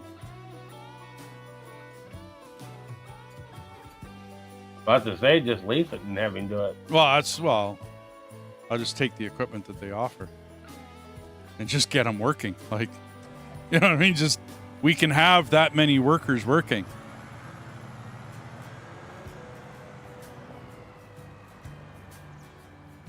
Because my contract, this is just the outside edge I'm still doing. Yeah, I know. How much I'm completed. Yeah. Well, I think I can put a plow on 17 here. Right? Just let the worker go.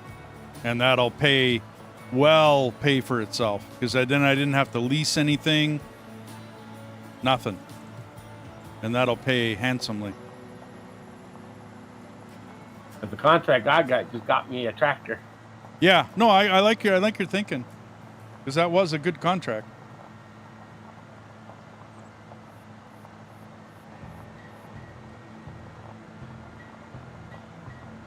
And I believe we can have 5 contracts going at a time now.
But man, this field's expensive.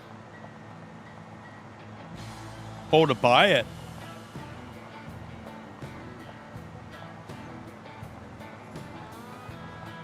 But it is a unique field. It's not like the one that you're used to. Yeah. Well, it's got a little edge, corner, whatever, done off of it.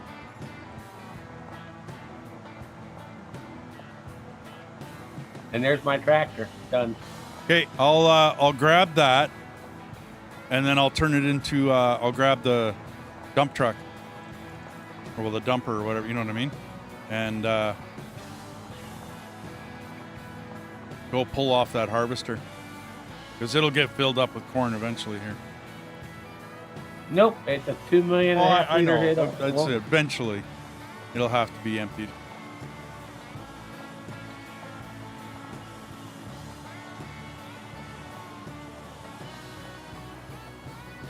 You know, you got to put it in the trailer to go sell it. Yeah, I know.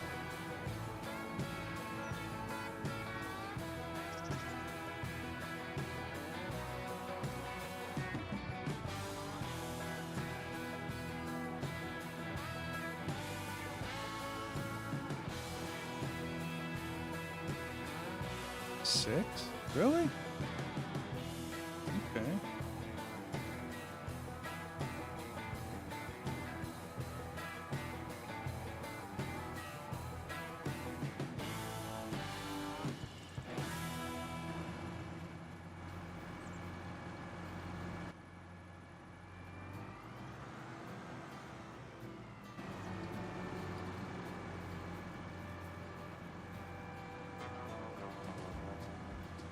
There it goes.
Wow, that's a lot of percentage for this outer edge.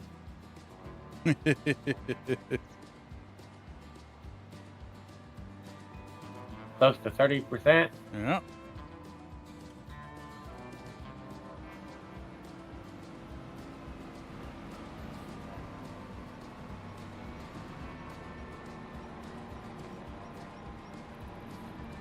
But this is the reason why we got the big equipment for it. Well, that's the whole reason.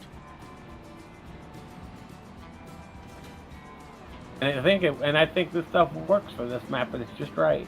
Yeah. Well, like I said, I don't think I want to do any more 16x maps. That was way too much. Well, at least I showed you this one. Yeah, no, that's cool. Now it's your turn to pick one. I'm thinking that Scottish map, dude. That fishing, that map looks really, really spectacular. And it's gonna cost money, so I don't know. I don't know, dude.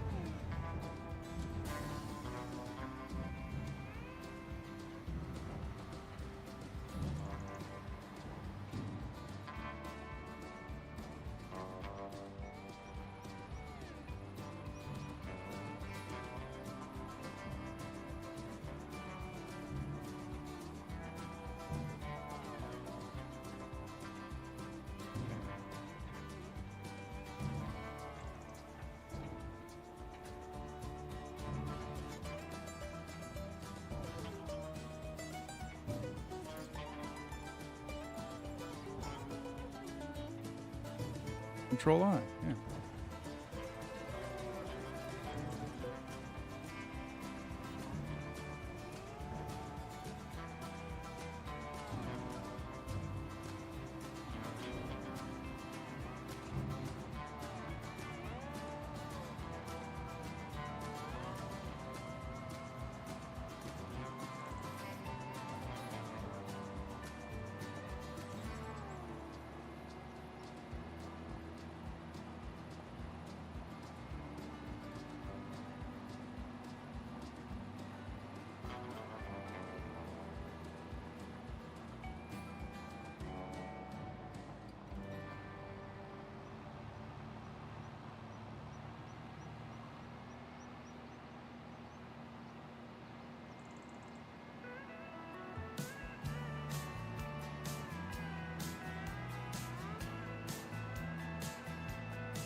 Yeah, I'm gonna have a fairly large dairy operation going. Don't know about sheep yet. Probably though.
I should have probably bought another plow, leased the tractor, and then sent that plow on the plow job. And there's a big difference between my plow and his plow. Oh, no doubt, man. I'm looking at the percentage on that plowing field. But if you want, after you're done yours, buy the tractor, right? And then go with that plow and then set the worker on it, and or do it yourself, whichever you want.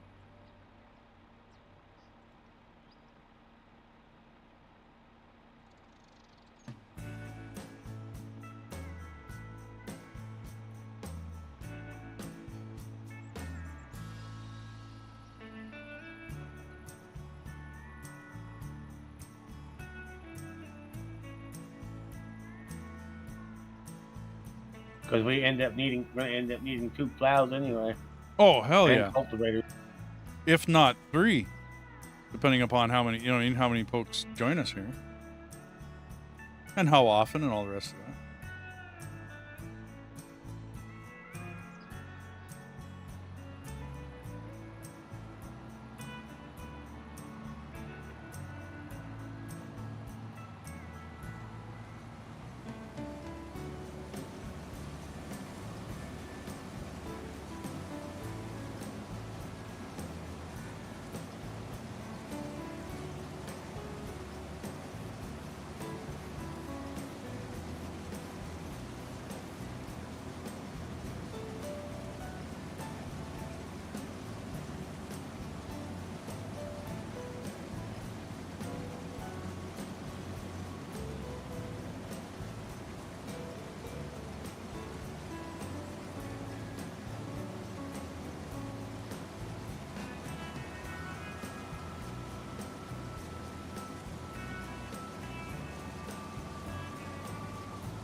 We'd also, Sim, we have to put down stuff like the cheese factory.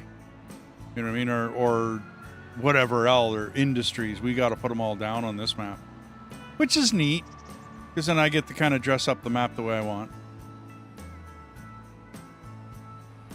But I think the next map's going to be a small, done-up map where I don't have to do anything to others. You know what I mean? Like all the factories are all there. Everything's all done. Not a Ricky map. I don't know about a Ricky map.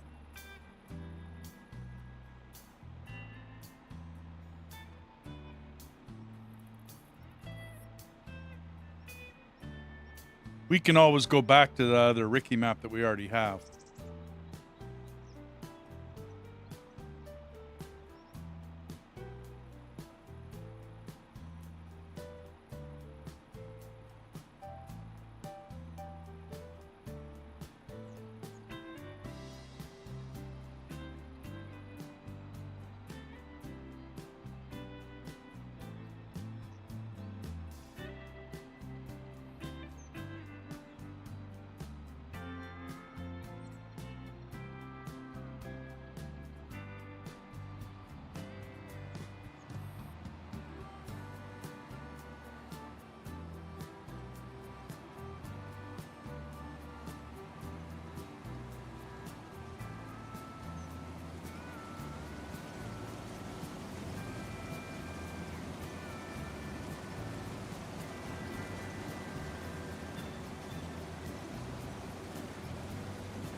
Shelby green.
There's definitely a big difference in my plow and the guy's other contract.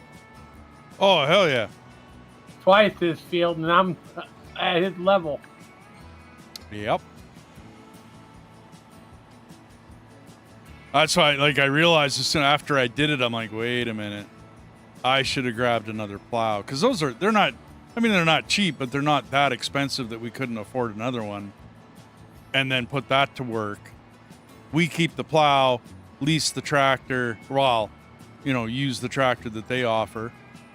That would have been a better way to do it. Oops. Oh, well.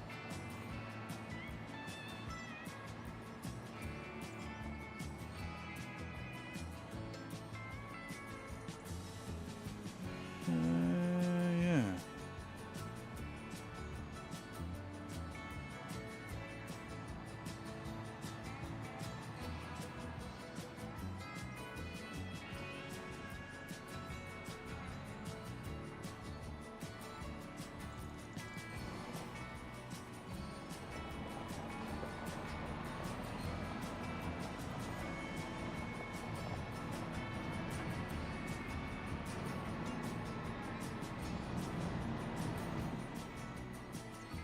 What did I just drive over?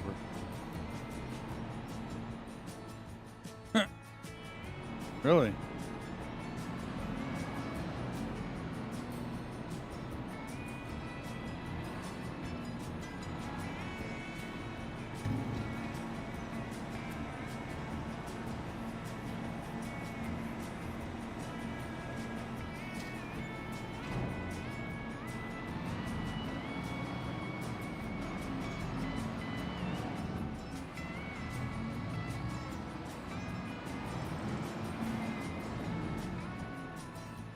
That is bizarre.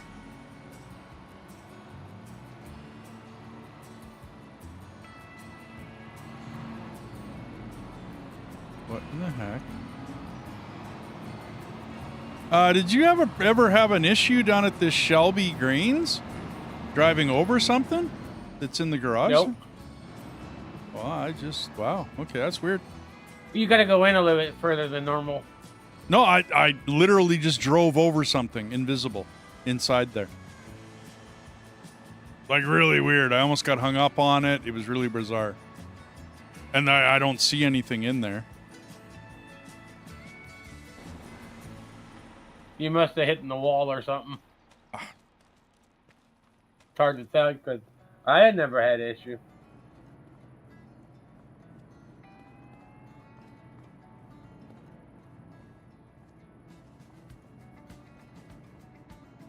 Huh. Yeah, there's something there. Something on the right. Because I can't walk through it either. It's really bizarre. Map glitch. Or a hidden wall. Yeah. Stay left when going into Shelby Farms. Or Shelby whatever. Drop grain. That's one thing I've always done is always stayed to the left side of it. Oh, okay. Well. I mean, I kind of went to the right a bit.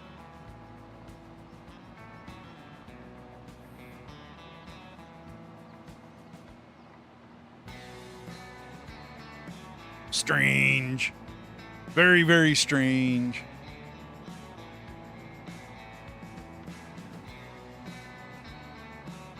Because now that I've done the outer edges, now he's going to do this field in 3 different sections. I'm plowing back. Oh, and okay. forth. Yeah.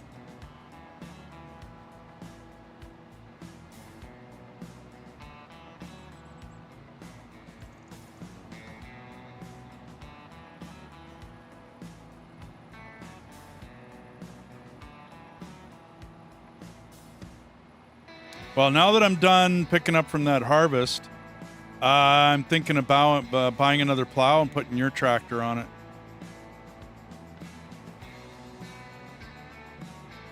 Because your tractor will pull that plow without a problem. Or it should be able to anyway. Yep. And I didn't want to use the big bud doing the fertilizer because it just didn't feel right. Yeah, no doubt.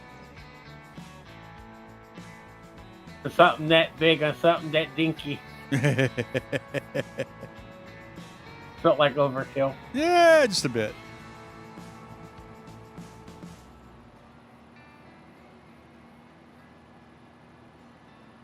Probably should get a weight for the front end. Or do you got weighted tires on this thing? Oh, I don't have anything weighted on it. Probably get a weight for the front end if I'm going to have a plow. The weighted wheels on it. Yeah, I could do that.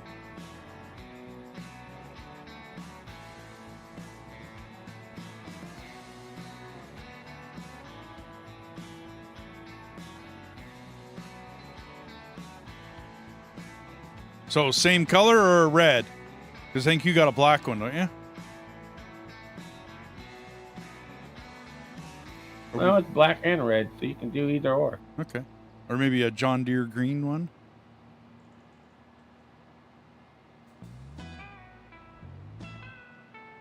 Hey, green stands for grass. We all know who smoked grass.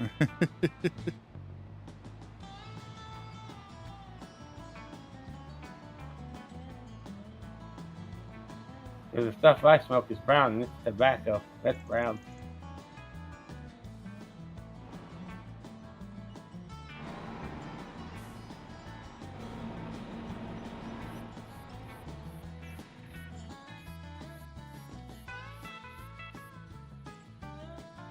May end up buying the case anyway.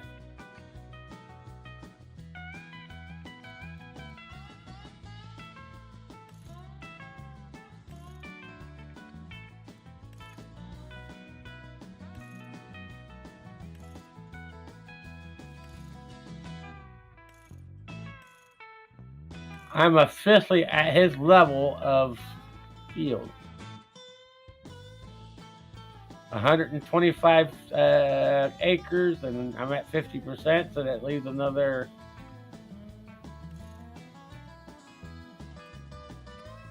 60-something acres left.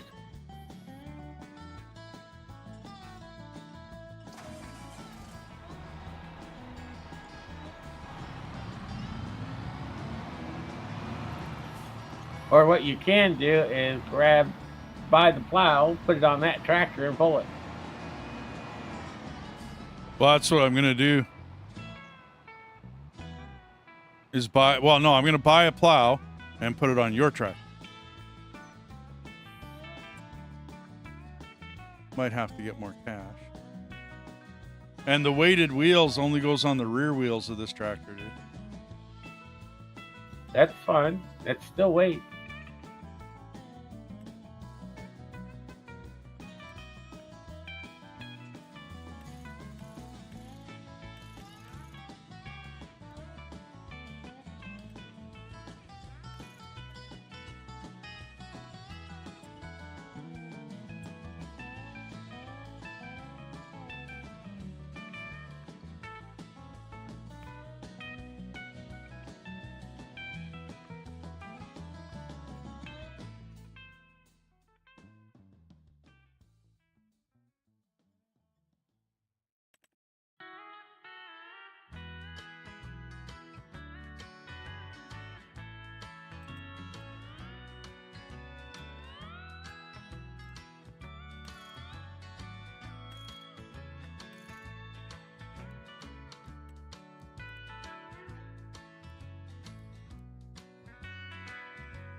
Because I know farmers still use that type of plow, but they only use that plow for doing the edges. They no longer use that plow for doing the entire field anymore. Oh, I don't know.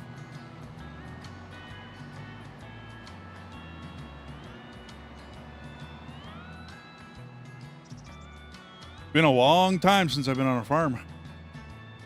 Well, other than driving a truck. Sorry. Been on plenty of farms hauling hay off of them.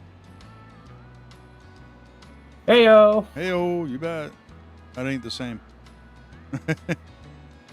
Way different driving onto a farm with a truck to go pick up hay bales or whatever than to actually go bring in hay and bale it and harvest it. I used to see the one mod somebody created. They made a hand job where you can make hay bales. Make what? Hay? Yeah, you run the thing, like running it down the field by hand. You run around with Oh, yeah. Okay, sorry. I saw those. The hand. That's if Yep. you, like, start a farm and you're, like, a hobby farmist. And that's where you start. I mean, that's fine. You have fun. it. You want to try it out. You want to start doing it like how a newbie does it. I watched, I think it was 19. I watched a YouTuber start on some survival style map. And all he had was this clunky old total piece of junk. You know what I mean? For a tractor. And then, yeah, it just wasn't. It just wasn't. This wasn't your type of taste. Ay, ay, ay. Like how, I don't know. I couldn't see it. Go. More power to him. Yeah, no, hey, no, good on you for doing that.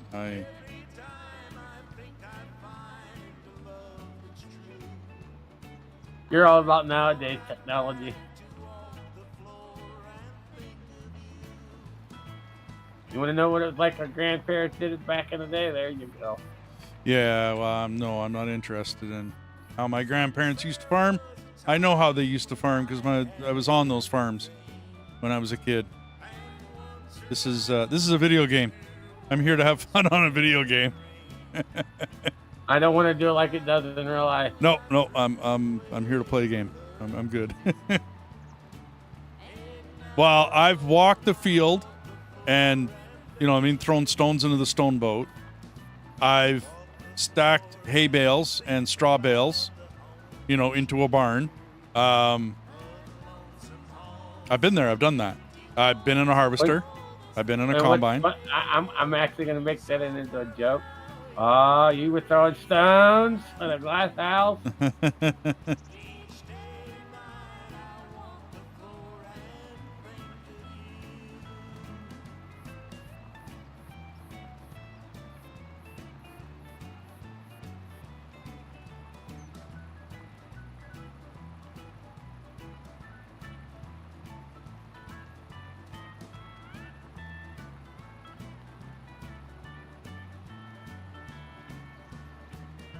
And talking about it actually reminds me of a horror movie, The 13 Ghosts. No, I don't watch very many horror movies. I don't know that one. Oh, that was a good one. I mean, I know who Freddy Krueger is and Jason and the standards, right? Well, this is something like that, but it's based off the 13 deadliest ghosts that was on about it. And what was so cool is this house was made out of glass, and it had a bunch of hippoglass to keep the ghost in it. Oh, okay. Gotcha. And it was also a booby trap type of house because there were certain things that would trigger the house and it would change.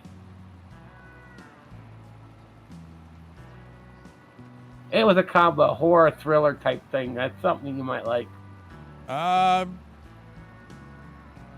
I don't mind thrillers. I'm not a horror fan.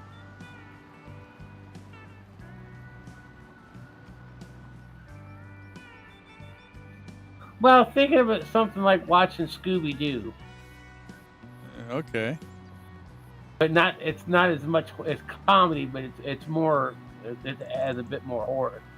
A bit more horror, but it's not super horror like Freddy Krueger or anything like that. I've never been scared of horror. It's just most of them were funny. Like you knew when things were going to go down. Why? Because the girl's running through the forest screaming. That's why. Looking behind her and tripping over a log. See and see in this it didn't do that. Oh, or the music would change. I mean, even back to Psycho. You know what I mean? The Amityville Horror, or I mean, I did watch some. I don't know. I don't want to say it's not good movie making, but yeah, okay. There was a lot of bad ones that came up, but then again, there was a lot of like the old school Chinese martial art movies that came out. Yeah, and I was never a fan of those either. Didn't watch the Bruce Lee, huh? Oh no, I didn't mind Bruce Lee.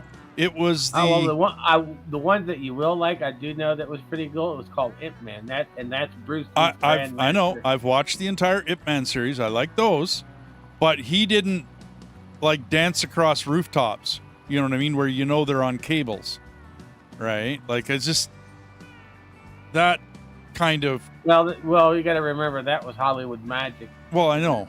Still, that's just what it is.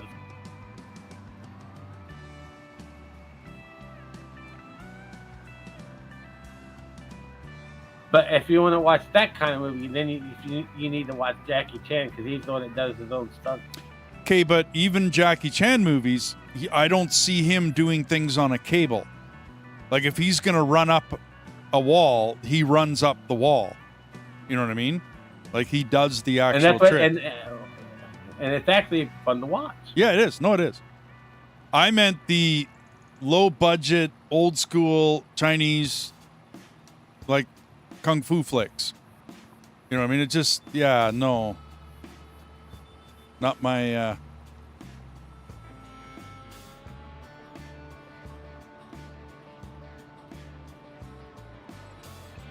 And a lot of the big production horrors were good. Like the Nightmare on Elm Streets, like those were good. Those were decently done. Poltergeist, the movie, decently done. Yeah. Good movie. Because I did not know this, but that house getting sucked in was actually a little dinky model they did it with. Really? Okay. I did not know that.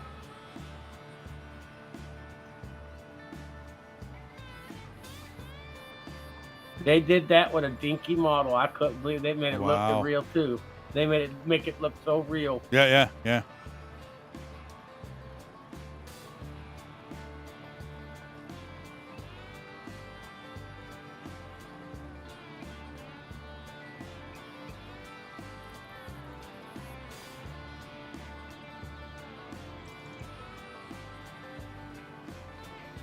Well, that's good. This field's going a whole lot faster now.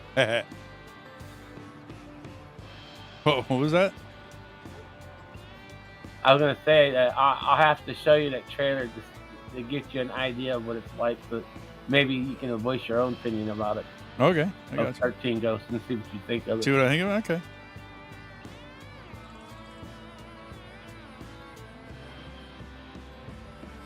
I mean, I actually own the first 4 Saw movies because I thought it was an interesting concept.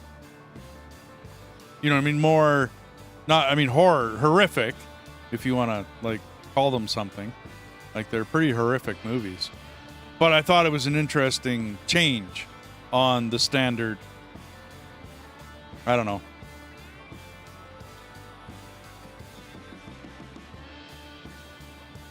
I got to watch the very last series before the guy that played Candyman. He played in Final Destination Bloodlines, and I got to watch it, and that was a real good one. Okay. I loved that one.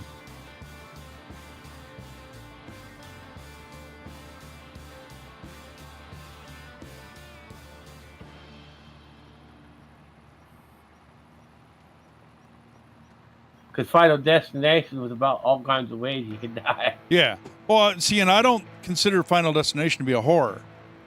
Right? It's more of a thriller. Yeah, it's more of a thriller. Like, it's horrific what happens. Like, guy backs up, bus Rascal comes along. And... Yeah.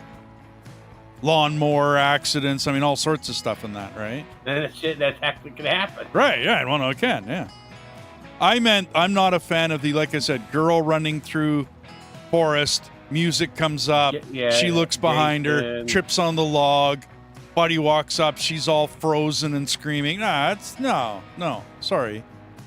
No. Not very good. That would be more like Children of the Corn. That's what they did a lot of that. Or what's that one? The Amity? No, the Blair Witch Project. I couldn't even watch that one. The people running through and jiggly camera and all the rest. No thanks. Couldn't watch it. I'll tell you, I know one that'll make your skin crawl. Is Hellraiser. Hellraiser? I've seen one of them. I mean, like I said, you can tell because the music starts. And you're like, okay, so what's coming? You know what I mean? And I'm not saying I don't. I love that part of it because it's like, what are they going to do now? Yeah, what's going to come up? And I mean, filmmakers come up with new stuff to scare you. I'm not saying I never got scared, right? Like anyone else, if it was done right, I jump, right? And like anyone else, I guess I'm just not a fan of it. I don't know. I love my action flicks. I don't get jumped. I don't get jumped by it. It makes my skin crawl. Oh, okay. I get goosebumps from watching it.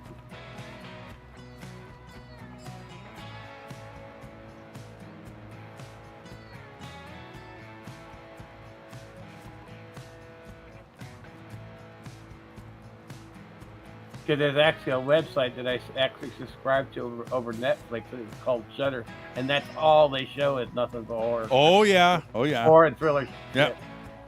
I got an offer to for like a free month or something on Shudder, and I looked at it and I'm like, yeah, not my type.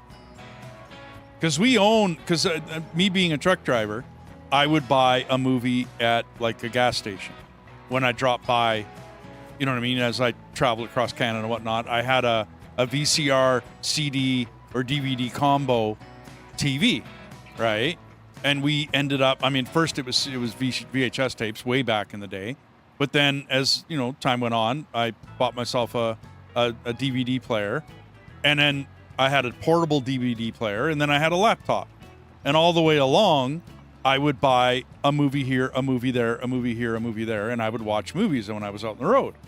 Well, eventually, we own like 3,000 movies. Out of those, the only 4 movies that are horror are the 4 Saw movies that I have. That's it. Dude, that's it. I don't have any other horror movies. You know what I mean? Like, it just never wasn't my flavor. Wasn't my whatever. Because my bedtime storyteller was Crypts of the Night. Okay. Tales from the Crypt. Okay, Tales from the Crypt. Yeah. Okay. Or Twilight Zone. Oh, well, see, and Twilight Zone is not a horror. Not really. I mean, like, horror flicks. I just don't own any. Because none of them really, like I said, the music would come up, the girl's doing something stupid, it's going to happen. Like, where's the... Oh, then I know the one that you need to get. It's when they did Jason versus Freddy. That's the Oh, okay. Yeah, I heard about it. Never watched it. I heard about that, though. Oh, you'll love it. It's okay. Hilarious. It's hilarious. Because they make you think of one thing and then and it's really good. It's a flip script. Okay. See, I love movies that surprise you, like in just a regular movie, like even a rom-com or whatever, right? Like a comedy or an action or a whatever. When they do something that just like, oh, didn't see that coming. Okay, cool. Far too many movies, you see it coming. Like me and my wife will sit there and say, oh, well, she's going to die, or, he's going to do this, or this, the whatever. It's like you can see it coming. And it's kind of like, like I don't mind the movie still. And you thought Saul was going to do that, but didn't flip the script on you. Yeah. Like the John Wick movies, okay? Great set of movies. I like Keanu Reeves, great actor. I love the movies. They're great, but nothing surprised me. You know what I'm saying? Like nothing. It was not a new script. Like nothing he did other than his moves, right? His moves were cool, right? When he would like flip a guy and then shoot him twice in the head and, and the next guy. None of that really surprised. Like none of it was. That's what I watched it for. Oh, no, I agree. I agree totally. What I mean, though, is, you know what I mean? Like, there was no change up in story plot. Like, there was no, you knew when he stopped and Buddy took interest in his car, you knew he was going to steal it. The dog getting killed was kind of a bit of a twist, but even that was like, okay, well, you kind of knew that was going to happen. You know what I mean? Like, it's just nothing. Yeah, but here's the thing about it. He's like, oh, you killed this dog. You're in for it now. Yeah, but that's like, name your Jean-Claude Van Damme from back in the day. You know what I mean? Like, it's just nothing was really new. Hate to say it. The only one that I liked was Bloodsport. Bloodsport was a good one. I only ever liked one from what's his name, Above the Law. What's his name? Oh man, I keep forgetting his name. He does the Aikido, and a lot of people don't like him. I liked his one movie, and that was it. Above the Law, that was it. After that, everything else was the same. Nico Toscani was the character. Can't remember the actor because he really didn't make a very like. I watched his first one. I'm like, okay, that's cool. You know, that's kind of neat. And then I watched his second one. I'm like, well, that was just like the first. And then I watched his third one. Well, I was just like the first. I watched his fourth one, and then I'd stop watching after that. What was really funny is that they had a meme on the internet about the girl from Rush Hour that would sing this little song in Rush Hour, and here she is 20 years later doing the same shit. Thought it was hilarious. Okay.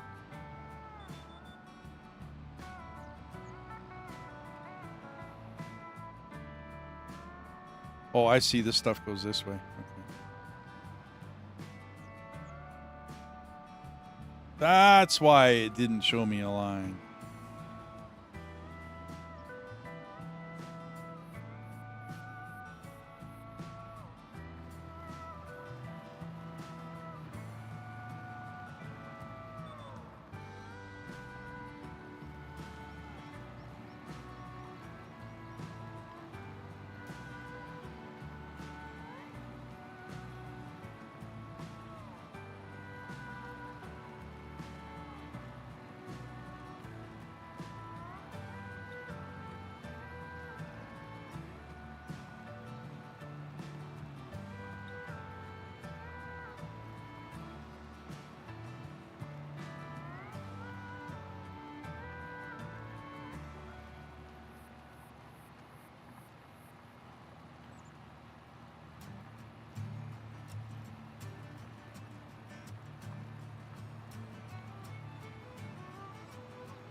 So how many cattle do you have now, Sim?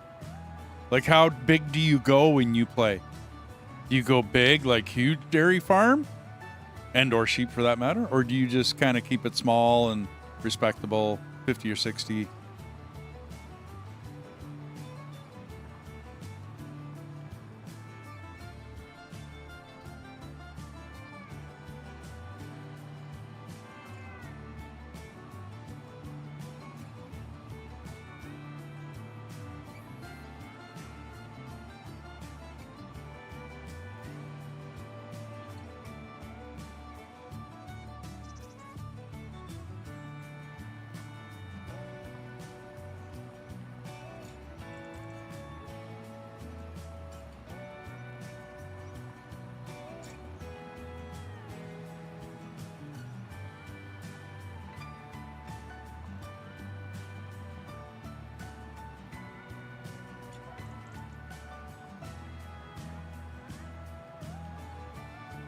$40, okay.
I've done a couple different over the years. I did one where I think I had 1,000 cattle. It was hard to keep up on that much. I'm thinking this farm, what do you figure? Death is about 200? 250, 200 cattle? We should be able to survive that. We'll have a couple of wheat, oat, barley fields doing straw for it. And then we got the grass. Split that in half, bale some of it.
I haven't done a lot of sheep, Sim. I commonly went for cotton. You know what I mean? And just farmed up fields of cotton for fabric when I fed, any of the spinneries. I commonly didn't go sheep. Maybe I'll have to try it sometime.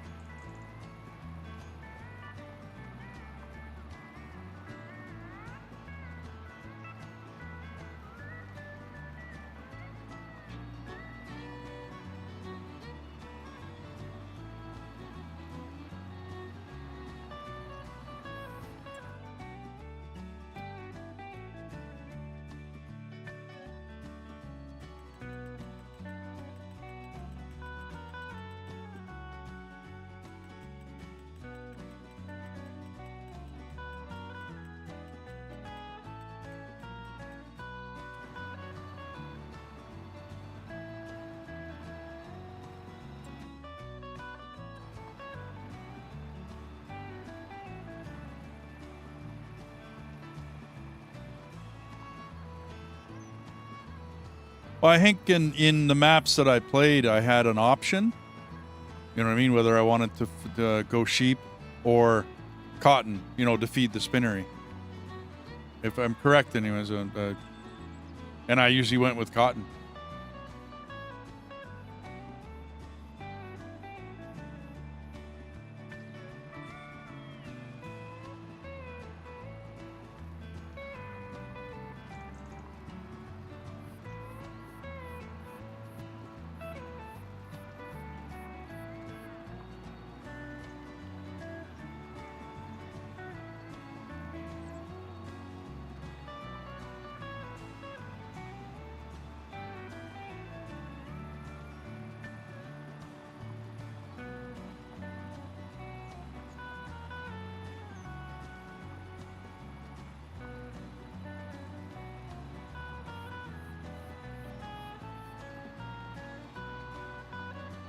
Okay.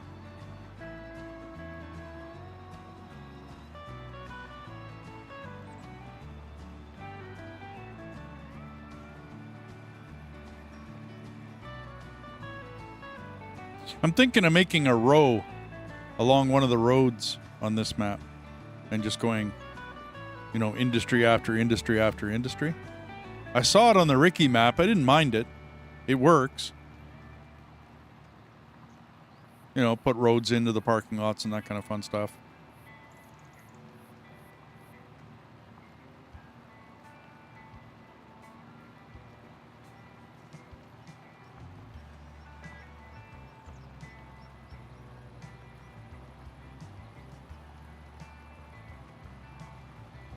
I might actually beat you, dude. Oh, you hit 95. I'm catching up, though.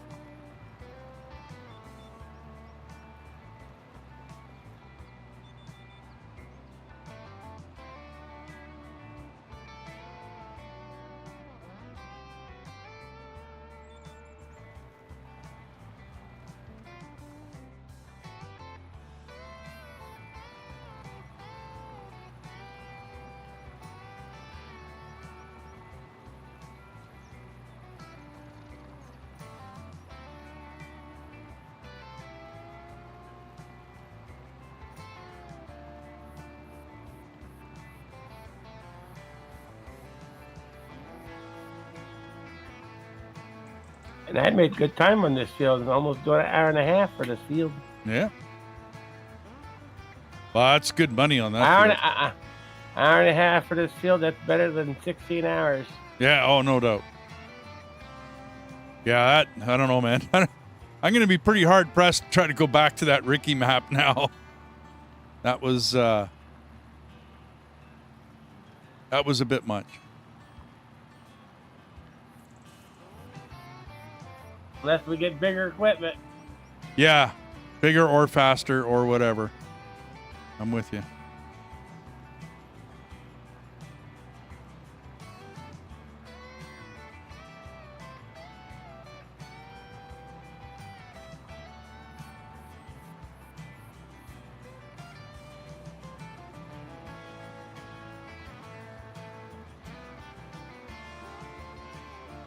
Well, I'm kind of glad I bought this other plow and went at this field. Kind of glad I did that. Otherwise, this field was going to take forever. That's kind of uncool.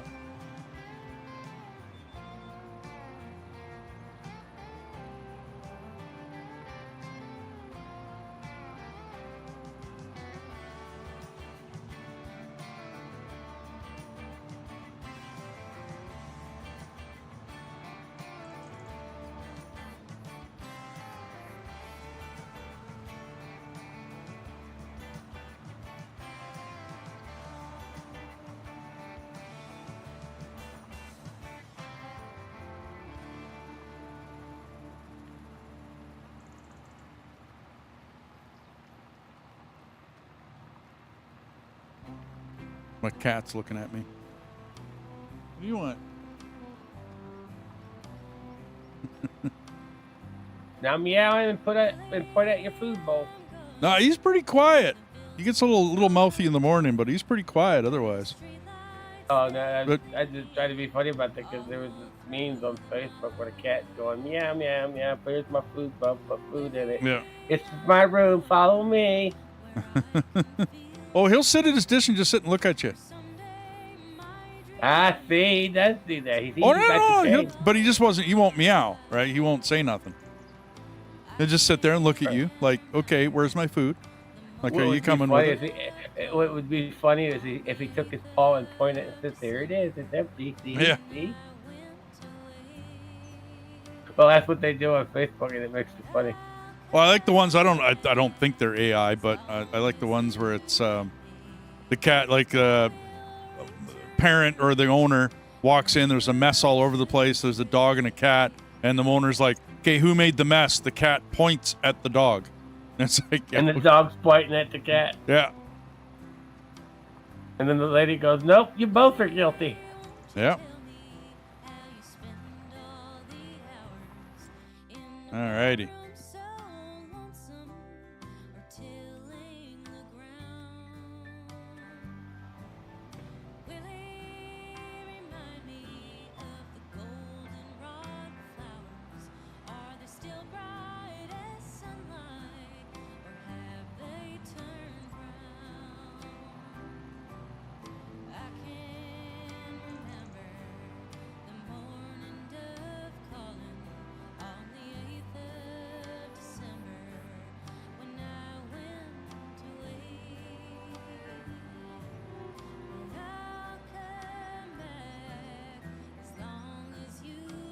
Oh, I missed picking up some grass. Oops. Okay.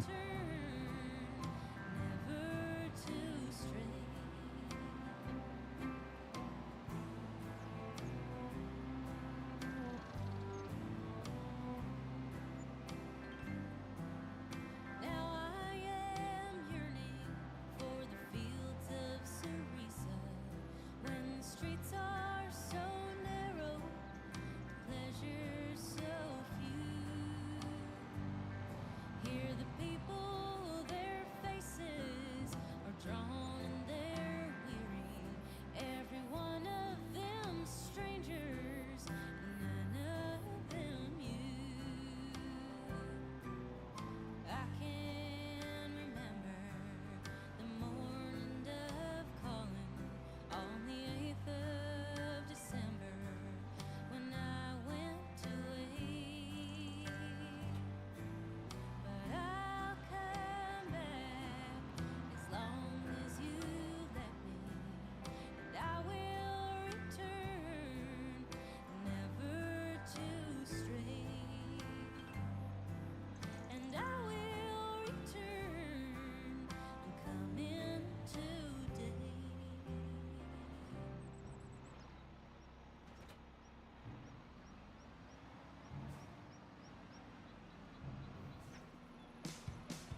So did you not get the folding head on this?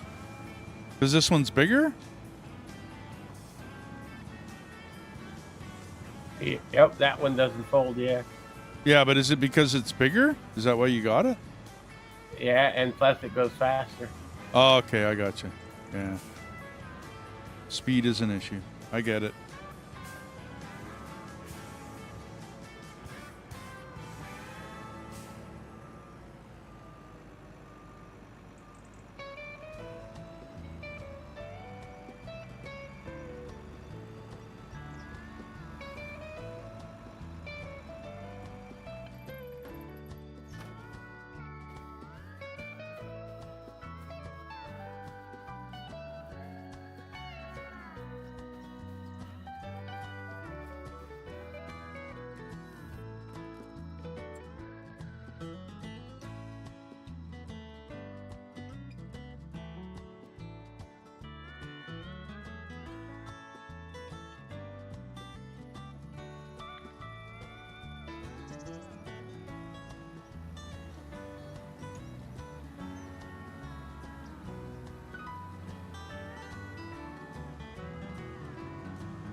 So if you bought your tractor, you're good? Yep. Okay, cool. I'm gonna. I'm just taking back the the cultivator that we got for the bigger one. Oh, okay. Oh, I get you. Yeah. Yeah, as I'm gonna put the rest of that on the loan, and we still owe a couple $100,000. Like even after all that harvester, whatchamacallit income this year, we still owe just a little under 300,000. But the parsnips will take care of that in December, and then we'll have a new year without any debt. Woohoo!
Now you gotta see this cultivator. You're gonna like this one.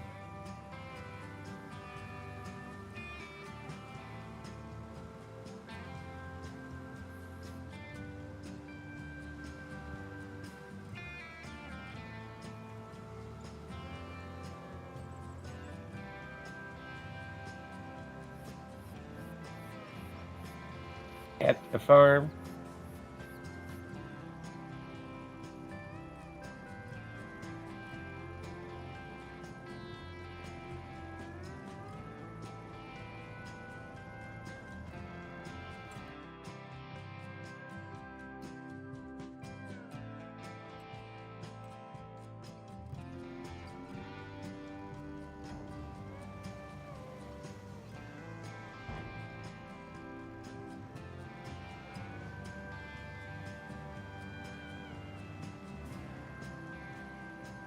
Ah, there you are. Well, that's a pretty big one. Is that the new one? Okay, cool, dude. Ooh. Oh, that's gonna be nice. Don't put it down in there though. That'll bring up that grass. That's cool, dude. Awesome. Here, this is our yard. The grass is like the normal grass field. I thought you'd bring it up.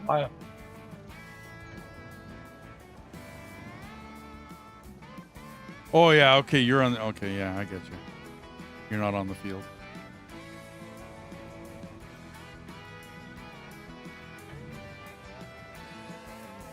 Okay, I got a bit of grass on the west end of the field to pick up. I'm not gonna block up that other trailer though. I figured you'd like this one. Oh yeah, no, that looks good. That's a good size too. That's nice. Oh, that's nice. That'll And that color, that case red, so it matches. Yeah. No, it matches the case. Absolutely. You're not. Because there's a big difference between 10 and 30. Oh, no doubt. No doubt.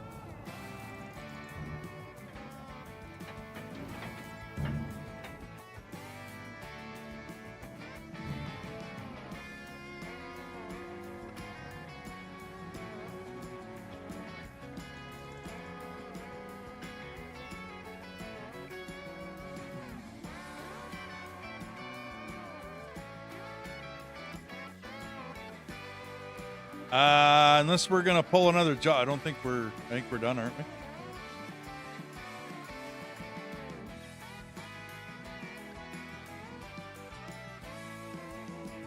There's a nice cultivation and another plow.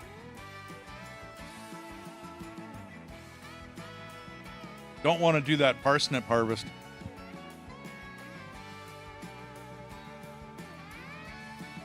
But I'm thinking it's going to be dinner time here for me, and we're at a point where we can pass it into December. Then we can start hauling. About to say haul in the parsnips. Yeah, but I think we'll tackle that on the next day, though, dude. My stomach's grumbling. I need food.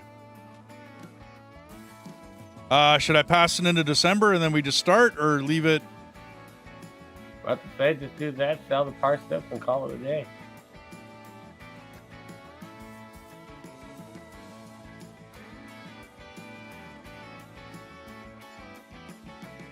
Guys, wife just got home, so. Hi, hon.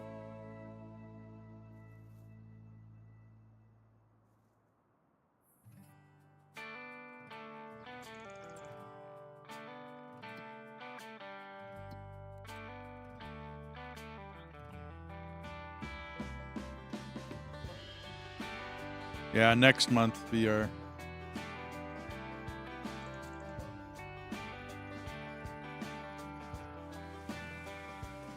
Because you got to write the amount of money that you're going to make. Yeah, yeah. Well, I got it fresh in front of me here.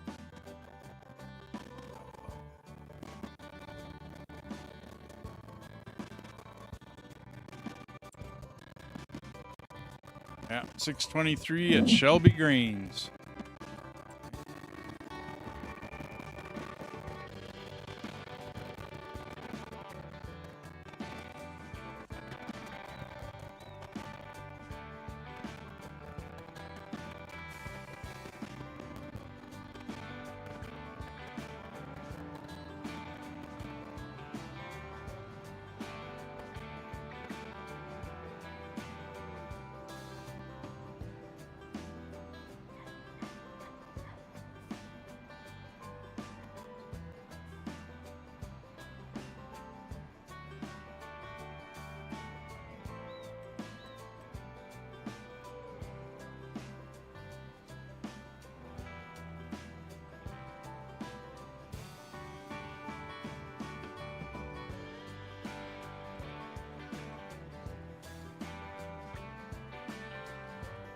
Let's see how much our parsnips are worth.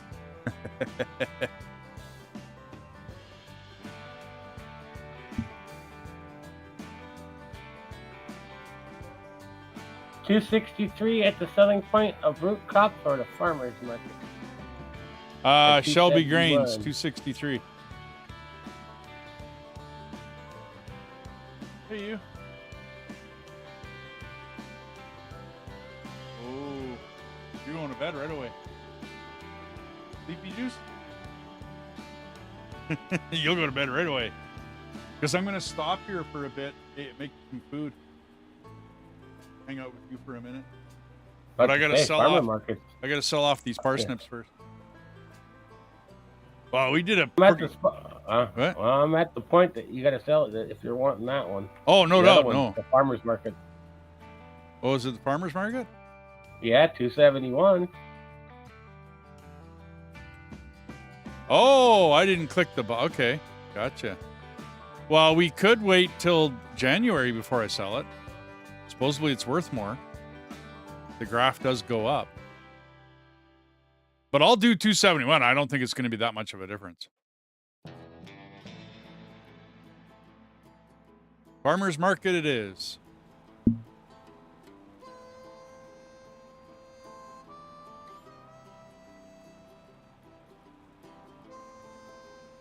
It's going to take forever to fill this thing anyways.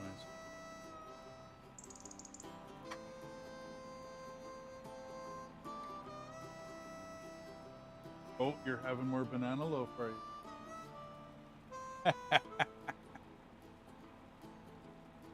Well, it's awesome banana loaf, so I don't blame you.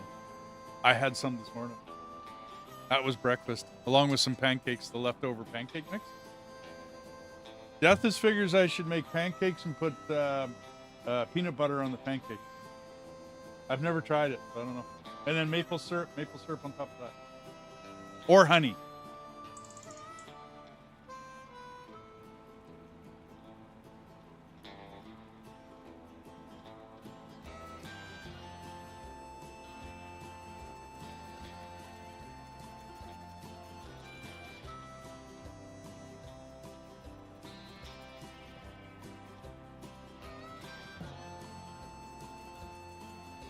Like I said, it's going to take forever to load this thing.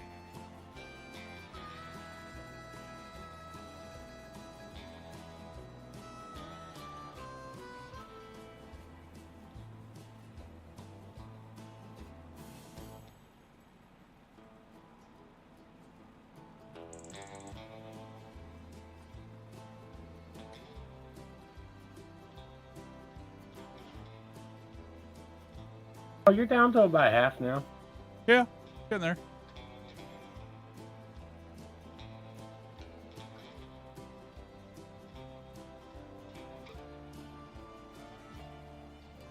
But we have 3 Quonset huts full. Well, 2 full ones and one Yeah, about a quarter. I'm hoping 3 will do the job to hold that field. Otherwise, I'm going to have to... Well, I could put another one down.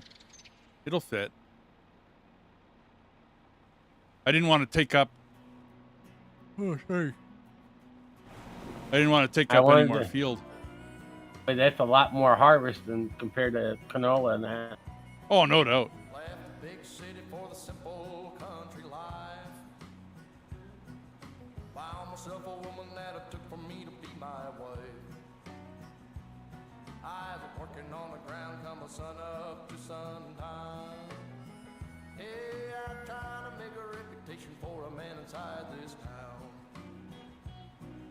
Hard as I try, maybe I just can't. I ain't no up and kind of leaving me. She kissed me one time and she took my heart. Baby, you can love me, you can leave me. I'm a honky-tonk star. Yeah, I'm a honky-tonk star. Well, working 3 jobs, living out of a car. Mama never told me life would get this hard. Running around the world playing my guitar. Baby, you can love me, you can leave me. I'm a honky-tonk star. Yeah, I'm a honky-tonk star.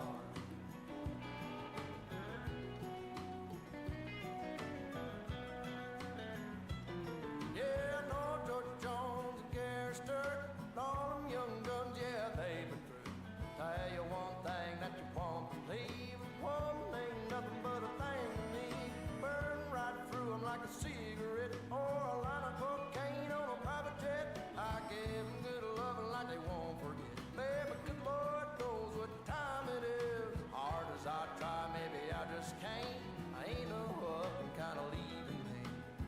that one time and you took my heart. Baby, you can love me, you can leave me, I'm a honky-tonk star. Well, working 3 jobs, living out of a car. Mama never told me life would get this hard. Running around the world playing my guitar. Baby, you can love me, you can leave me, I'm a honky-tonk star. Yeah, I'm a honky-tonk star. I'm a honky-tonk star. Lord, I'm a honky-tonk star. Should have started filling this a while back. Oh, you know what? I can just. I gotta dump that grass trailer into the.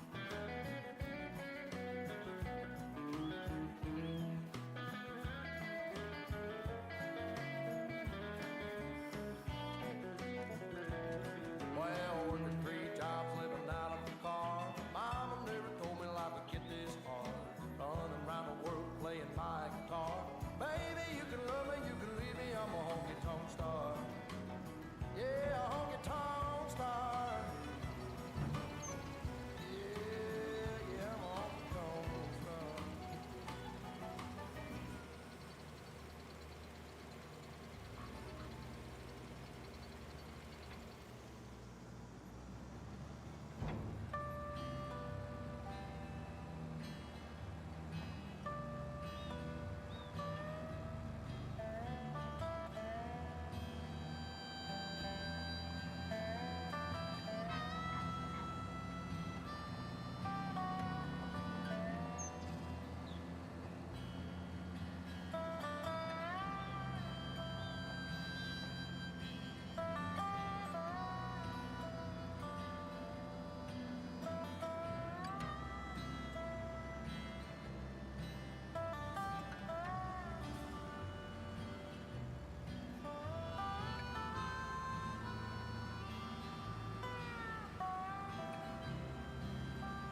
Figured to go get that grass.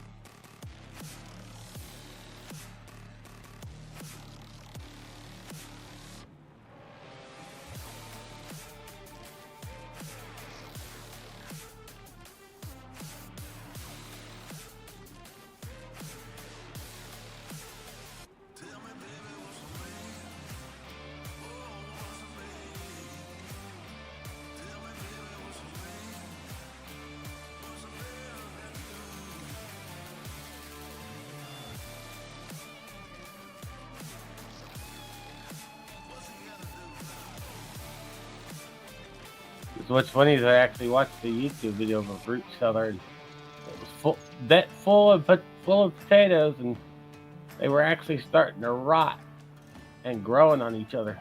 Oh yeah, not surprising.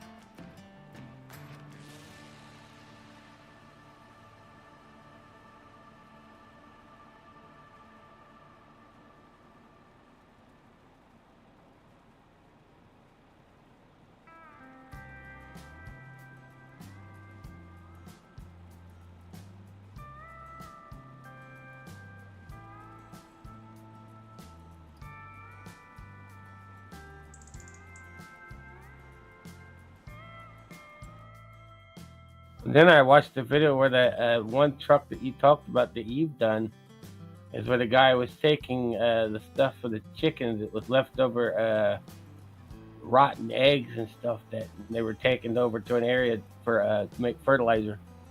Oh, okay. And then one guy's like, I ain't gonna eat no chicken. He goes, oh, what's the matter?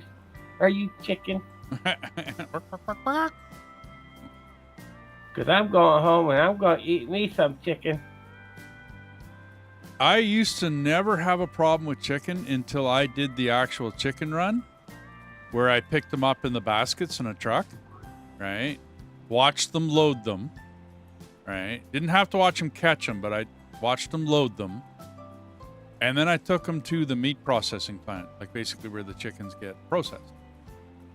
And the guy's like, oh, you've never seen this place. Yeah, we haven't met you. And he walked me through a portion of the plant, right? Like I was a fair distance away from anything and everything, but yeah, I couldn't eat chicken after that for a while. Sorry. It, yeah, just didn't look good. Oh, that's the industrial era of farming. Yeah. Oh, yeah. No, this was like they were basically just grabbing them, you know what I mean, by hand out of the chicken trays, and they were live, and then right into the line to get processed, alive and kicking. And I just kind of, yeah, I'm having a hard time with chicken now. I eat it now, but we have a supplier. All the animals. Well, it's not chicken. They don't get that. I agree. It's all, but to see it, you know what I mean? My brother worked at, it was a gruesome view. Well, he worked in a meat packing plant for a while, and he had a problem with steak and whatnot afterwards. Not forever, but I mean for a while. So it was the same thing. I would think I'd be the same way if I actually saw the meat packing, like that end of it, right? Where you see the cattle walk in and turn into steak, right? And I love me a good steak, but to see it happen, yeah. For me, it was also the conditions of the chicken farm, because this was one of those brutal ones. That was the one thing my dad did. He was doing it with ducks, and he did it to one duck, and it was like, nope. Yeah. Took the rest of the ducks and released them. I have an issue with chicken. Then I found out that's actually the worst thing you can do is taking raised ducks and releasing them. Oh, really? Because then they're not ready for the wild. Nope. Oh.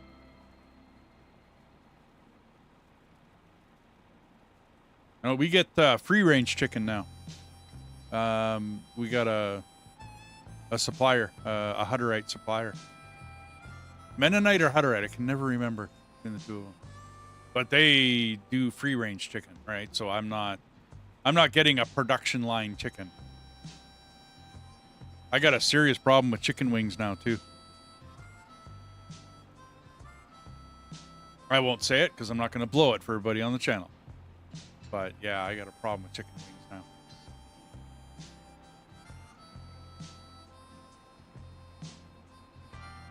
Yeah, that's okay. I like my rotisserie.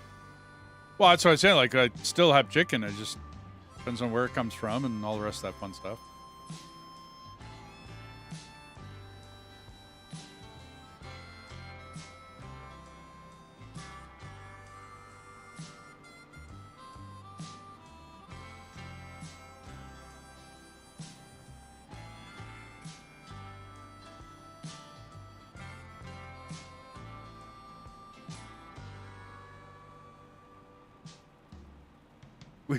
We got to get faster Quonset huts, man.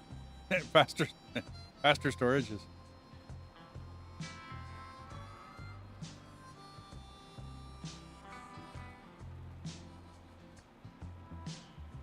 Well, that's where you got to go into the edit file and edit using giant software and edit it to mod.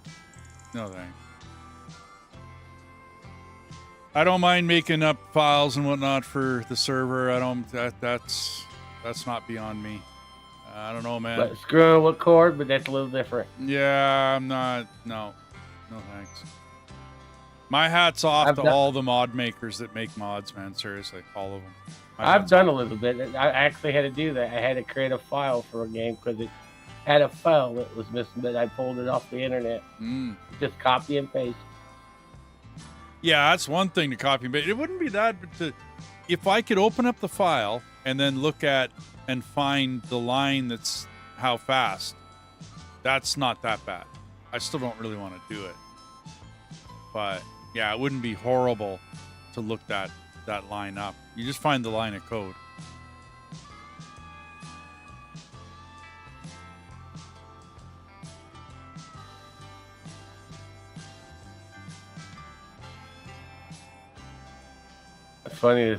Funny thing is the silo is empty, but yet still shows the shit in it. Oh yeah, they do right from the beginning. When I laid them down, they had like that. The look, the graphic looks like potatoes, right? Yep. Yeah. But yeah, when I'm pouring this into it's definitely parsnips, right? It's definitely a different commodity, for sure.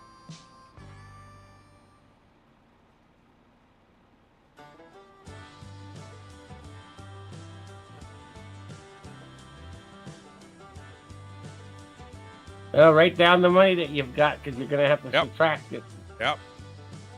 I got it. 268,488.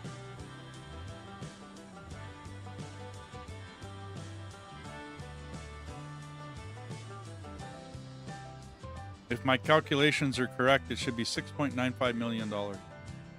I could be wrong on that. Either that or it's $695,000.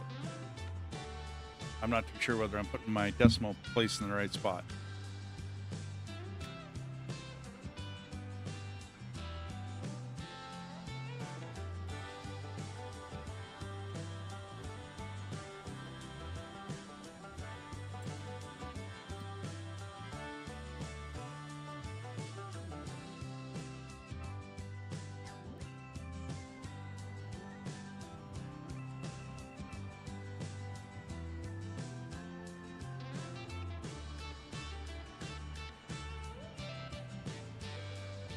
Be getting there.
going to be funny how fast this dumps for as long as it took to fill.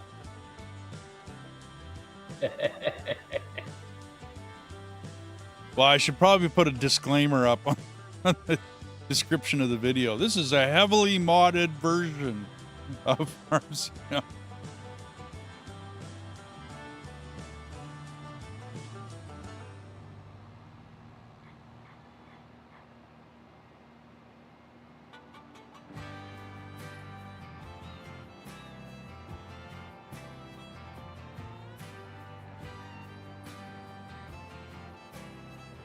Reason why I needed that big amount of that much to hold.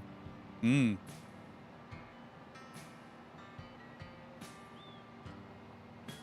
Well, Doing that in your super bee, that's a lot of trips back and forth. that's what I was going to say. It saves us time, is all it saves us. It doesn't add anything. It doesn't multiply it. It just...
Figure I should have banjo music going. Diling, diling, diling, diling, diling.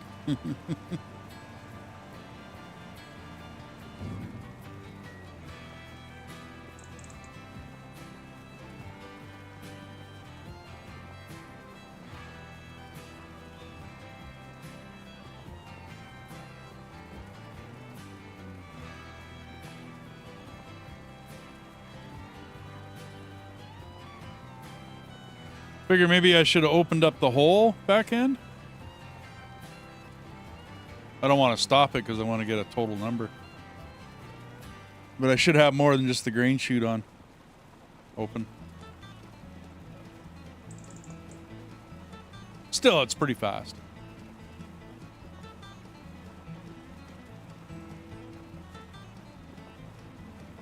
And it'll be 695,000, dude.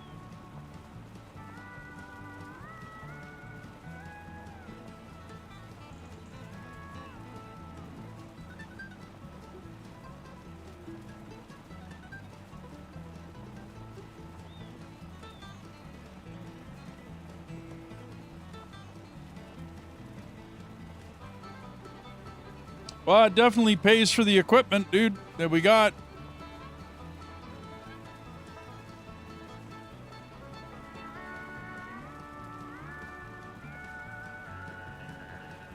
I think you were a little off.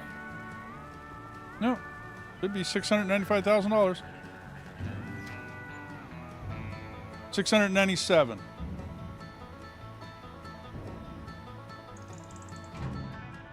It was a payday. Okay, so I got that written down.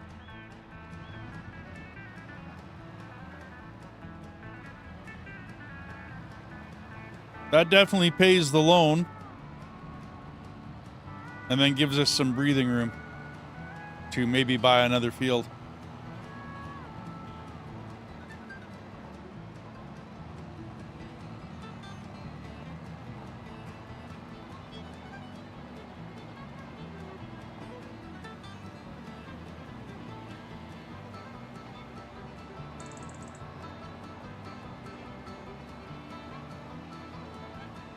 Well, if you're wanting a biogas plant, you need field 4. So that way you can start getting rid of the fence.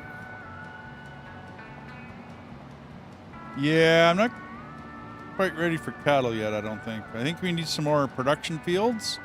We need to bring the corn in on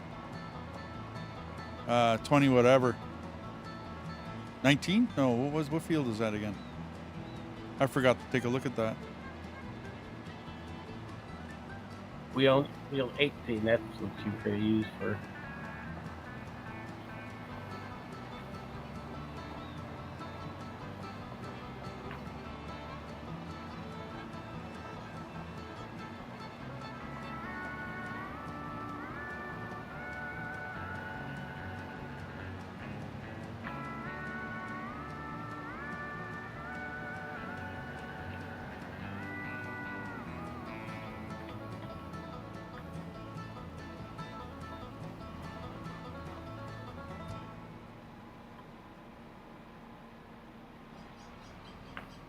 Because field 4 is pretty cheap, and that's where you can put the biogas plant.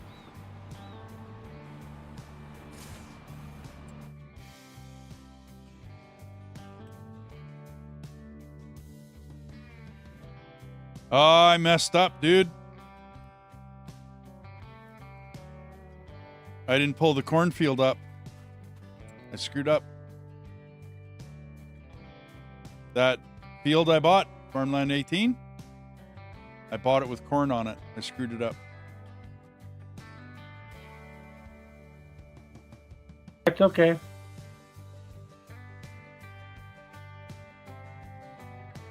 That's how we know we're getting into the stream anyway. Yeah. Oops. I was more interested in those parsnips. Oops.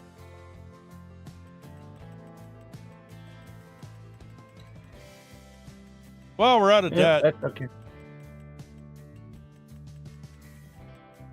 Plus, I think we probably would have made like 102,000. Yeah. That's nothing compared to my parsnips.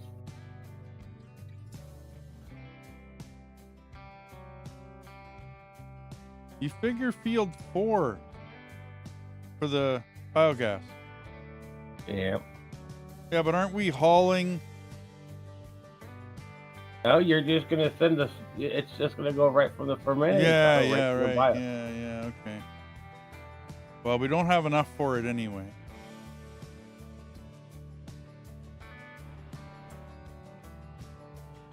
Dude, it's only 300,000. Field 4.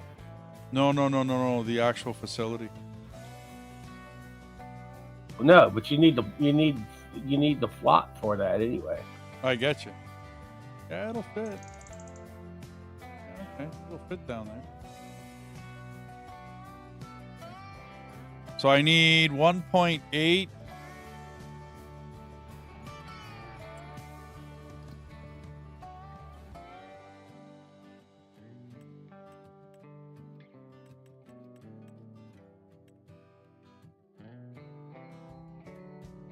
Okay, well, we own it now. Then if you want, you can go through and delete all the fencing.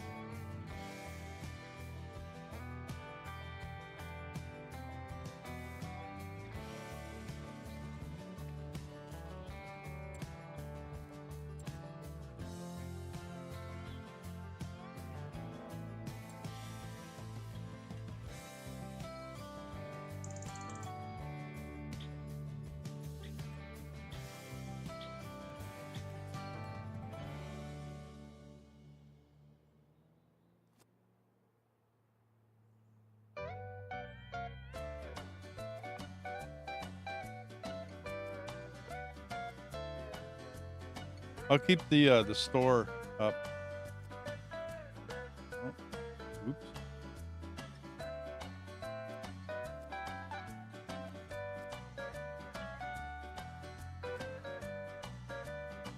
I'll keep the lights on for now.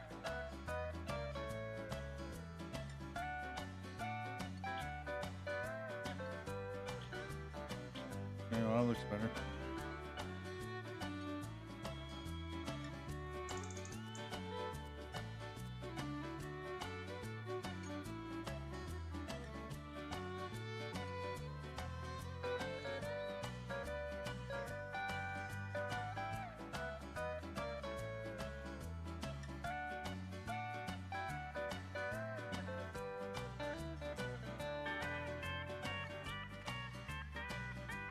there we go.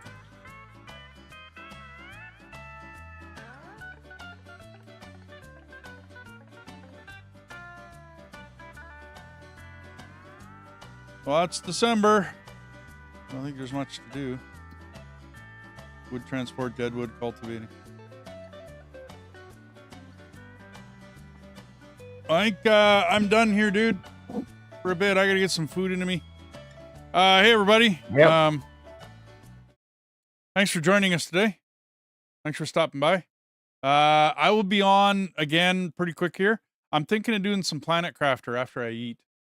So if you're into some Planet Crafter, drop by. I don't know, give it about an hour, hour and a half, and then I'll play some Planet Crafter for, a few hours. Cap off my evening. And yeah, other than that, thank you, everybody. The likes, the follows, all the rest of that fun stuff. Thanks for just stopping by and viewing. Thanks very much. Thanks for all your support. You guys have a good day, and we'll see you hopefully in the next one.